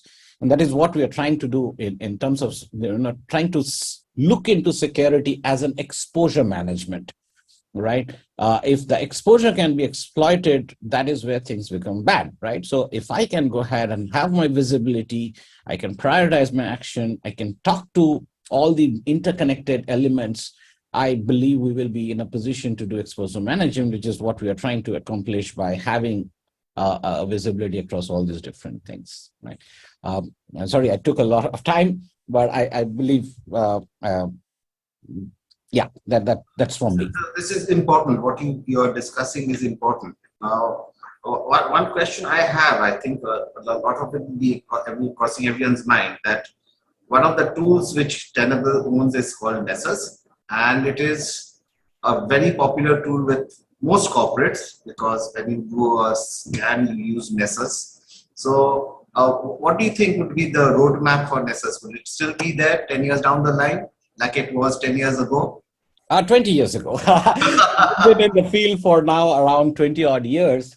All we have done now over the period of the last few years is extended the reachability of Nessus to go and find out if an OT network is vulnerable, or an AD infrastructure is vulnerable, or a web application is vulnerable. So the idea of Nessus still remains very strong, and I believe we will continue to be evolving. For example, now Nessus is in a position to also find out cloud security, cloud configuration vulnerabilities, or your container vulnerabilities, or your Kubernetes vulnerabilities, and so on and so forth, right? And so we are continuing that journey. And we are super focused. We just do that part, right? So Nessus is still the only vulnerability management platform that does only vulnerability management and doesn't try to do many more things.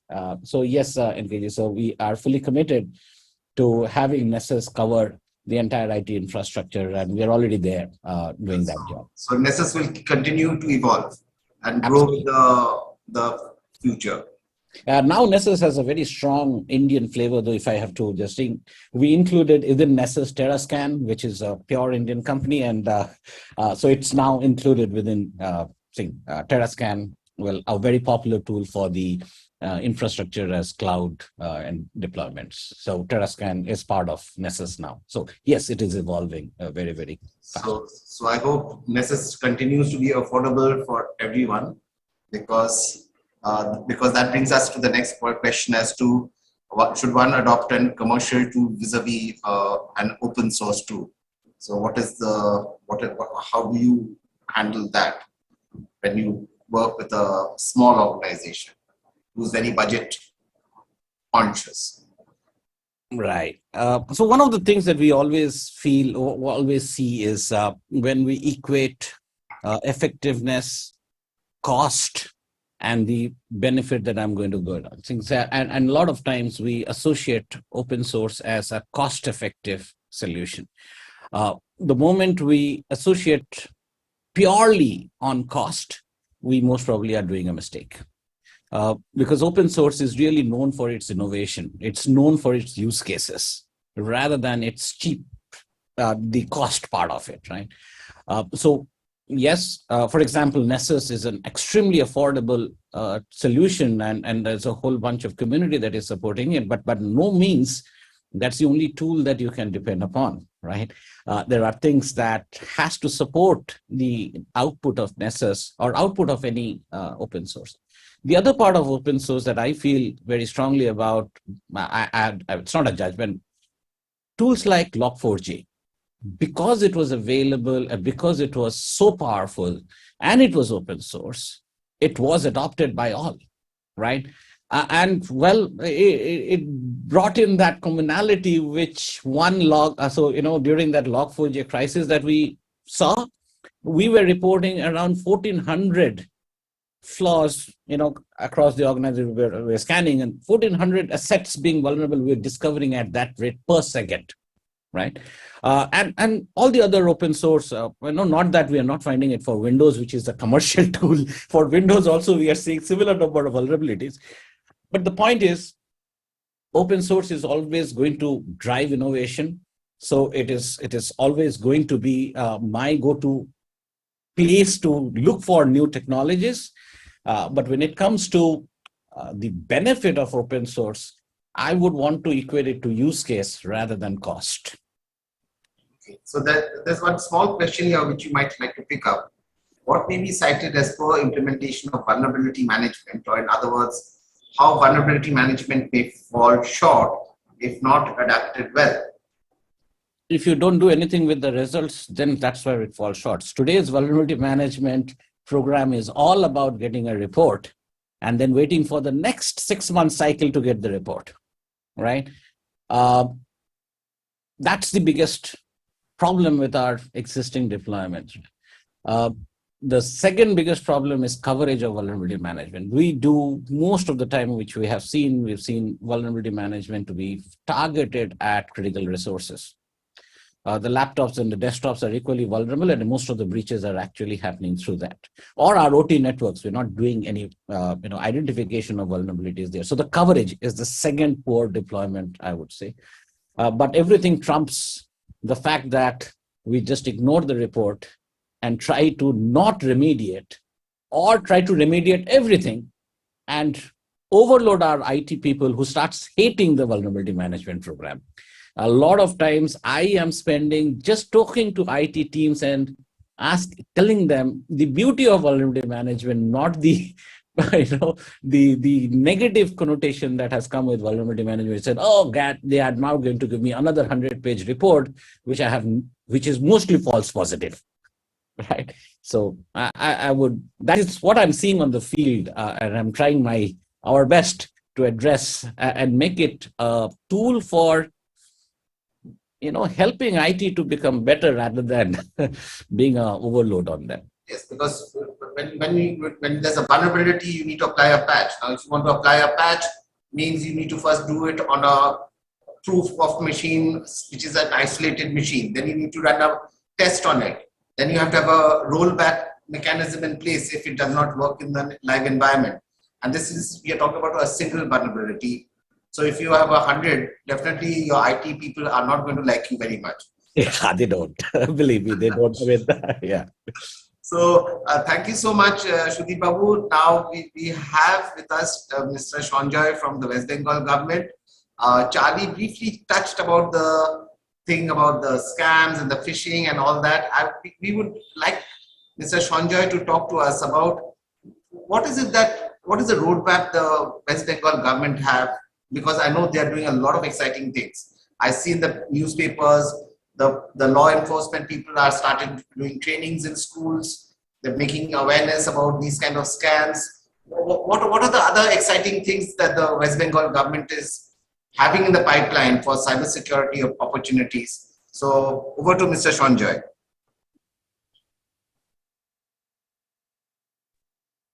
Good evening to everybody. I don't know whether Mr.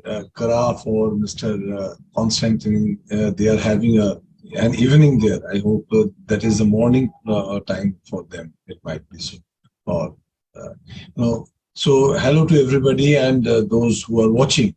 Especially when you talk at the end, the beauty is you don't need to talk anything. And when you talk after Mr. Sudhir Kumar Dash has have been the having the privilege of sharing stage with him on many occasions. So, and my benefit is I always get the last chance. So after Mr. Sudhir, you need not do anything. So if I actually try to sum up what he told beautifully or succinctly, is that the tool in the hands of a fool is what is happening right now. So we need to actually upskill the fool so that the tool can be used to the best of its abilities. So that is what he wanted to actually teach. He wanted to tell us that if we ignore the reports, that the report that came in April, on 25th of April 2022 from MITRE, what they found, that found in the calendar year of 2021, 52.73% of all vulnerabilities detected are known. So if we had gone through all the vulnerabilities and remediated them, so 53% or 53 out of 100 vulnerabilities would not have affected us. Very simple. So if you have done that, so you have enough time, energy and money power to fight with the remaining 47. So why don't we do that? So here comes a beautiful thing that he told, that it is called cyber hygiene. So when he talks about cyber hygiene, I thought that I should open up something that you might like, you might like, and I can show you that what is cyber hygiene. Like when he was talking about open source tools, I hope you are seeing my screen. Is it visible? We can, sir. Yeah. Yes, we can see it. Just imagine this is the cyber hygiene document that we created 4 years back. So this is the cyber hygiene document that we created 4 years back and circulated amongst more than 12 lakh government employees of West Bengal 4 years back. And in 2022, Government of India through National Informatics Center came up with nearly a similar document stating what to do and what not to. And we had to actually follow suit, and we have come out with an amended version, or we added what we missed out, or they added more.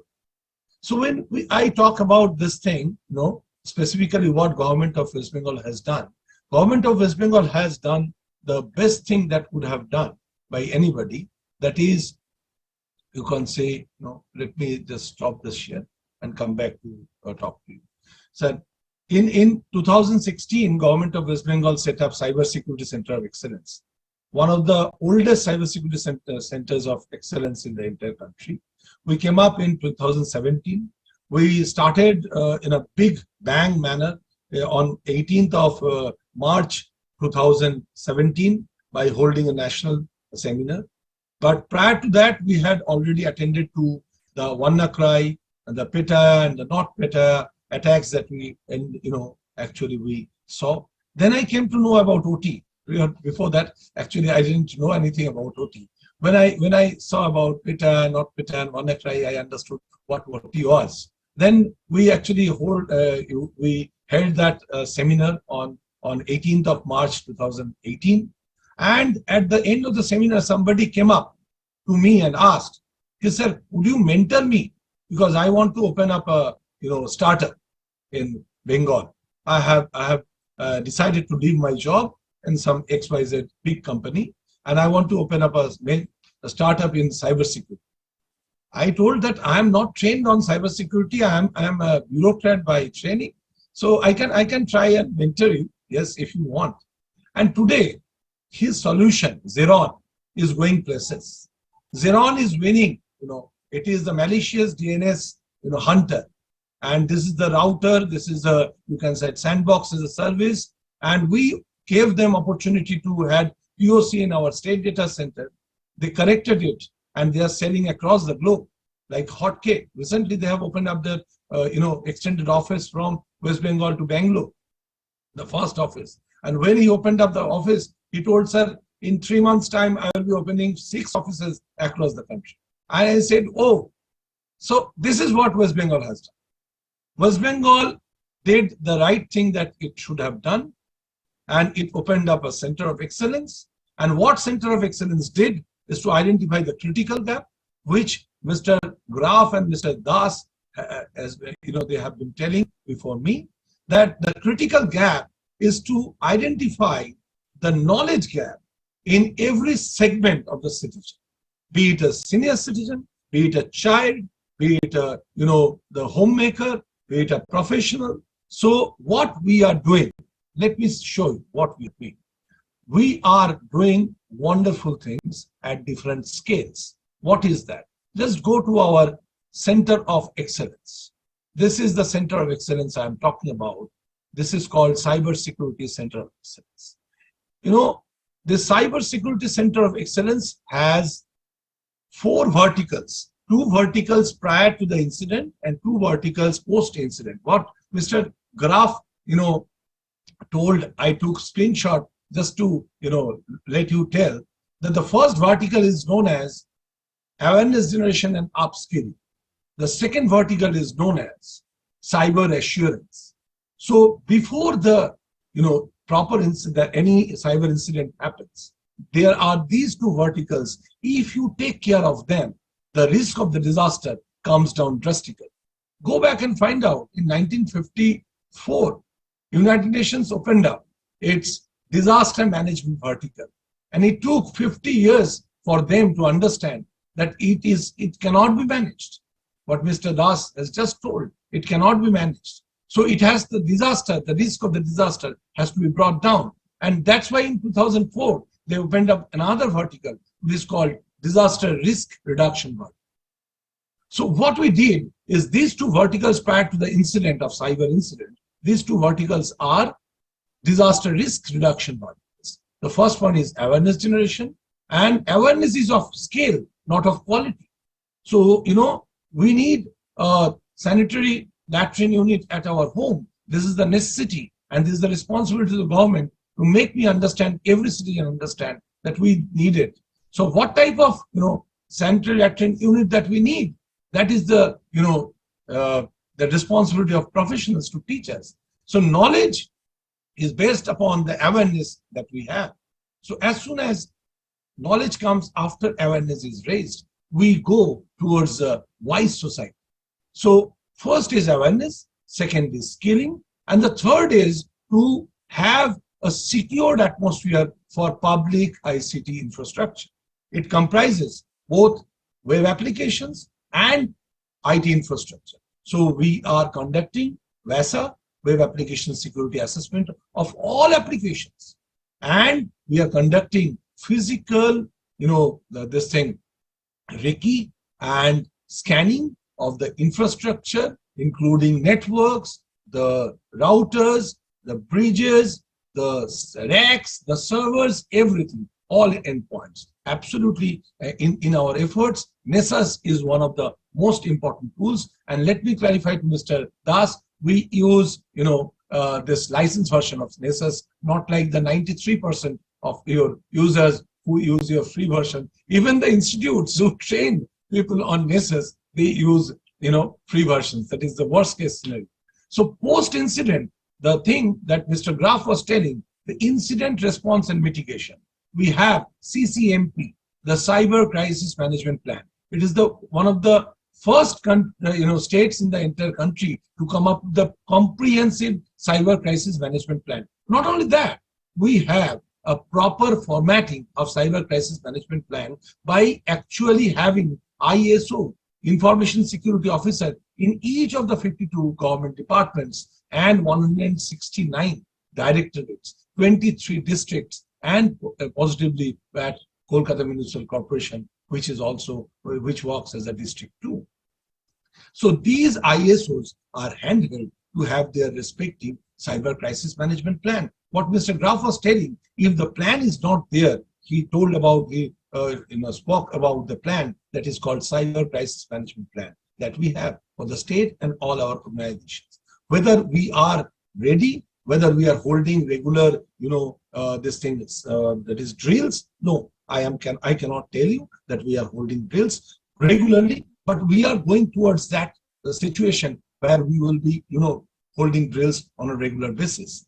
Next, the important thing is having a SOC, that is a Security Operations Center. We have a definite and very upskilled SOC at our state data center, which takes care about all our ingress and egress traffic through the WebSwan, West Bengal's statewide area network, as well as the data center, which has more than 900 live applications, out of which we have 57 supercritical applications having a 7-tier security layer to prevent it, including many types of sandboxes as a service. So coming to the fourth vertical, that is called cyber forensic and investigation. So investigation and forensic, that is the domain of police and law enforcement agencies. And what the Cyber Security Center of Excellence has done, it has actually trained till date more than 3,000 police officials, more than 1,25,000 government officials across. Even next Monday, I'll be going in Purulia district to train 525 government officials. As we are speaking today also, 2 batches of police personnel are being trained. Just before my starting this thing, I have just come from Lal Bazaar, the headquarters of Kolkata Police. We actually are empaneling more and more such trainers, outstanding trainers who will be training in scale. So training police in different aspects. Not only that, we have created a specific and particularly modern what we say is cyber forensic lab specifically for the West Bengal Police by the government of West Bengal's IT department, Cyber Security Center of Excellence. We created it by giving our own infrastructure, own tools. We purchased and set up everything we have given, and that is running fantastically well. They have received the licenses, they are giving certifications and all. Not only that, we are the first state, and till date the first state, remaining first state, who has identified the necessity of bringing out knowledgeable cybersecurity experts for MSMEs and small organizations, as Mr. Charlie Graf was taking. Big organizations will be spending more money to get people like Mr.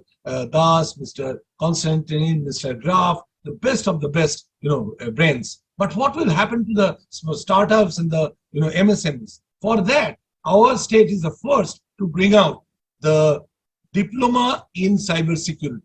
That is not a degree course. That is a diploma course for 3 years, and it is All India, Council of Technical Education, Education Council approved, and it is being actually trained, getting trained in one of the government engineering colleges, one in the private engineering colleges since last year. This year, there are 24 research organizations who will be actually using that. Not only that, as we are speaking, we have just received a specific request from the West Bengal University of Technology to start a 1-year postgraduate diploma course in cyber forensic and cyber law. And that will be actually housed in the Center of Excellence infrastructure using our tools, our technologies, our manpower, our skilled resources, and our lab. So, my dear friends, that is what government of West Bengal is doing. I have shared with you the site, so I will not take much time. Already I have taken a lot of time if I go on telling what we have done. But before I end, I must show you what we do. This is what we do. This is the beauty. This is a comic book. It has 12 comics. Obviously, they are available in our site. Just go and download them. And if you have, an address to share with me, I will, send you a physical copy of this. This has a Bengali version, our vernacular. This has a Hindi version, which is our national language. This has an English version. So it is being given everywhere. Everywhere it is being given. And by this, you have 12 most popular crimes being attended. Not only this, just imagine, you want to share a specific, comic, one of the 12s, to any of your friends, family members. Somebody calls you up, Mr. Graf, I'm having this type of problem, what to do? You just scan a specific, this thing, problem-related solution and send it across. So every document of ours is IPR free. If you want in Switzerland to use please, you are most welcome to use it, download it, have your own logo and publish it. We do not have any IPR of any of the materials that you will be getting there. So just for your information, we have received, this request from Haryana government. They are actually converting it into Haryanvi. We have received similar requests from other states also. And Union Bank, one of the largest banks of our country, UCO Bank, which is having the headquarters at Kolkata, they are using our documents, all sorts of documents. Like this is the one I have told you. This is another one that I showed you. This is a cyber hygiene handbook, which we brought out 4 years back.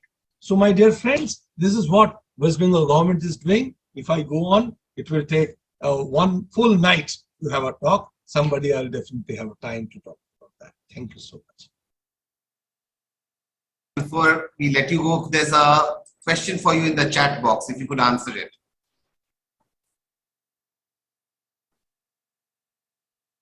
Does the Center of Excellency of Government of West Bengal have opportunities of business, or is it only for governance? No, absolutely. Actually, that is why I need a whole night to talk. In the meantime, we actually trained, professionals on secure coding practice, because what Mr. Graf had been telling, and followed by Mr. Das, that all these known vulnerabilities must be taught, because tool in the hands of fool is not what we want. So we need to actually train our developers, scripters, coders, managers on these, known vulnerabilities and how to actually address them. If you see the OWASP top 10, top 20, and if you see the graph, how their numbering is moving up and down, you will see around 7 in 20 will be the constant for the last 6 years. So even as we are speaking, you will find n number of applications, be it government or private, they are having security misconfiguration. But in order to plug security misconfiguration, you do not need to know any knowledge of IT. You go into Vimeo, you go into YouTube and correct it. There are n number of videos. So, but we do not do. This is what we actually teach or actually train hands-on on all professionals. And for professionals, the OT security. And for the professionals, managing SCADA. What are the vulnerabilities? Because CIIs are the most important things. Because the power is right now life, not water. Earlier, water was life. It was equated with life. Right now, water is not equated with life. Power is equated with life. If you do not have power, you do not have water. So let us save power. And power is the CII. And in order to save that, we have been training CIIs all across our state. Very, very well put, Mr. Das. Now for the closing remarks, Charlie, Constantine, Shudeep Babu, if you can just summarize, and we can then start the concluding part of this session. I mean, what I really found very interesting today among the three parties, it was very well connected topic-wise. We had an end-to-end story from the basics to the tooling to the governmental support. I really found it very, very interesting, and I hope the audience will be able to have a few takeaways on the personal side, but also for their own organization. And from my side, I think the main thing that I would take away is the passion of Sanjay sir, which just rubbed on everybody, I'm pretty sure. We need to take this awareness forward. We need to take the simplicity of the frameworks that Charlie talked about, and hopefully the mantra of around the tool needs to be optimized best. Don't be a fool. Use the tool correct. I think if we put these simple things together, there's a lot of ground that we can cover in stopping cybercrime. Mm-hmm. Yes, I agree with all of you, because I also felt the passion that Mr. Das has in making sure everyone is educated, because even like a few days back, I got that SMS saying your electricity will be disconnected if you don't call this number. So, I mean, if you are not well educated, you would go and dial that number, and then you will find everything gone from your bank account. So he's doing a wonderful job in going right down to the districts, going right down to the people who don't have so much of knowledge about cybersecurity as to what should be done, should not be done. He's brought out a book. He's got QR codes. It is totally free, keeping in spirit the way the internet was created. So I think the way Mr. Das is going really is wonderful. Though I'm in Calcutta, I did not know there was so much of good things happening with the West Bengal government. So thank you, everyone. Yes, Mr. Das, tell me.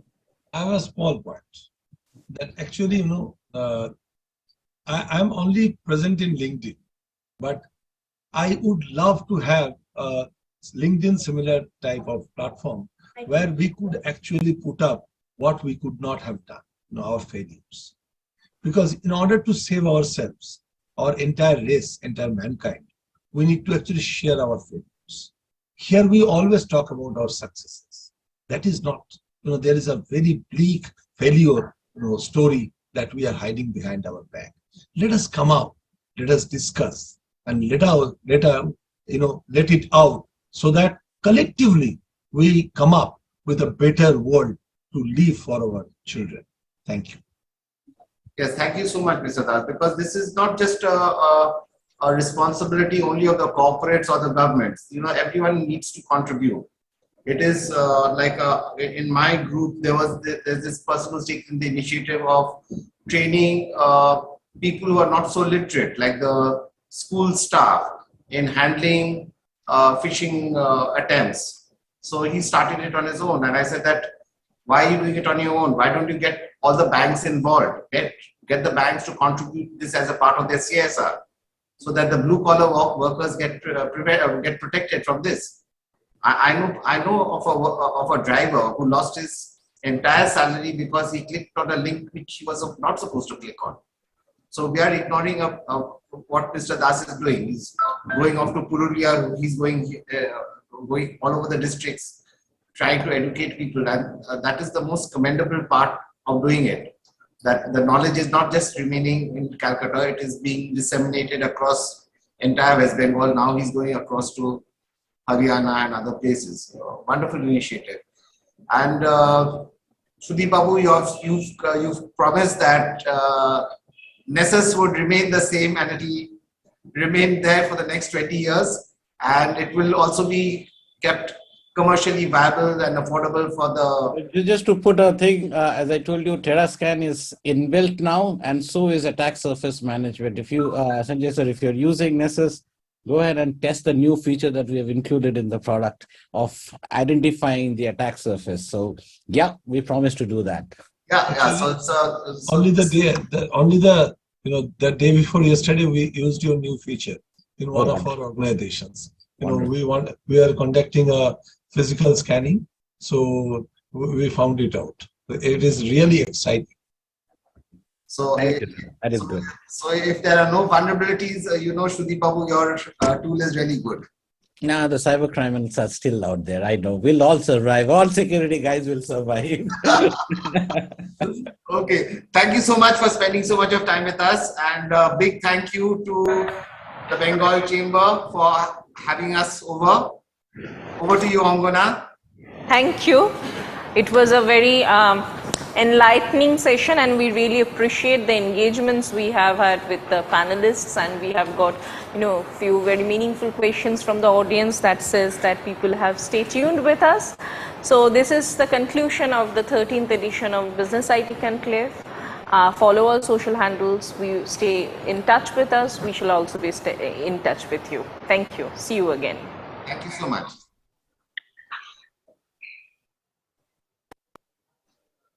Salt Lake Sector 5, or the nerve center of Eastern India's human capital, is home to more than 900 companies with more than 100,000 professionals employed directly. This is where Infinity Group has acted as the harbinger of IT revolution over the past decades. We started our journey as Infinity in the year 1996. As a group, we always felt that we should do business which has impact, and can we do something for state of West Bengal and create some IT infrastructure which is state of art, ahead of its time, and looking at the customer's future requirement. With numerous green buildings that total over 5 million square feet of green infrastructure scattered within an area of 3 kilometers. And today, if I see the journey of Infinity from 96 to 2018, I feel very happy that Infinity has played a catalyst role, of course with the support of the government of West Bengal. And today, if I go out of the building and see the vibrant young crowd, and around 200,000 people are working now in Sector 5. A home of smart thinkers is a marvel called the Infinity Think Tank, which was one of the very first intelligent IT-empowered workspace in Sector 5 that revolutionized the landscape of the area and ushered in an era that raised the benchmark of infrastructure and brought in smart integrated business parks all around. We are very conscious about the environment. All our buildings are green. Our first green platinum building came 10 years back, which was second in India, 7th in the world. Infinity has taken a vow that all their buildings, whether residential, whether commercial, whether shopping mall, whatever we do, has to be green.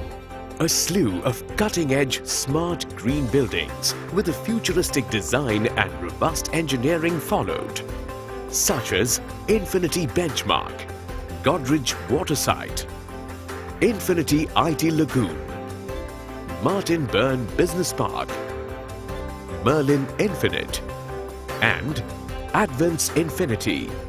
So looking at the requirement of today's youth, entrepreneurs, startups, SMEs, we felt that if we give them a tension-free environment, we give them a space which is plug and play, they can come anytime, they can go anytime. For the lady worker, there is a security, and provide all the support which they need. Infinity Business Center is housed in the award-winning Benchmark and Godrej Waterside building, having state-of-the-art co-working spaces, at the heart of Sector 5. Some of the most valued customers of Infinity Business Center being Nissan Motors, Mars Chocolate, Avaya, Kimberly-Clark, Pearson Education, and Renault. Fully furnished plug-and-play model, which is scalable at any point of time. Infinity Business Center will offer every single modern amenity and convenience needed by you to crack that $1 million deal. Today, we have around 400-500 seats. We are expanding it. We will be happy to help these entrepreneurs in whatever manner, including investing with them, mentoring them, and whatever is required to be done. I wish you all the best. Thank you.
13 editions of the Bengal Chamber's Business IT Conclave. It has been a very fascinating journey, and we believe our journey forward would be more and more fascinating and more exciting, meeting new people, bringing up with new avatars.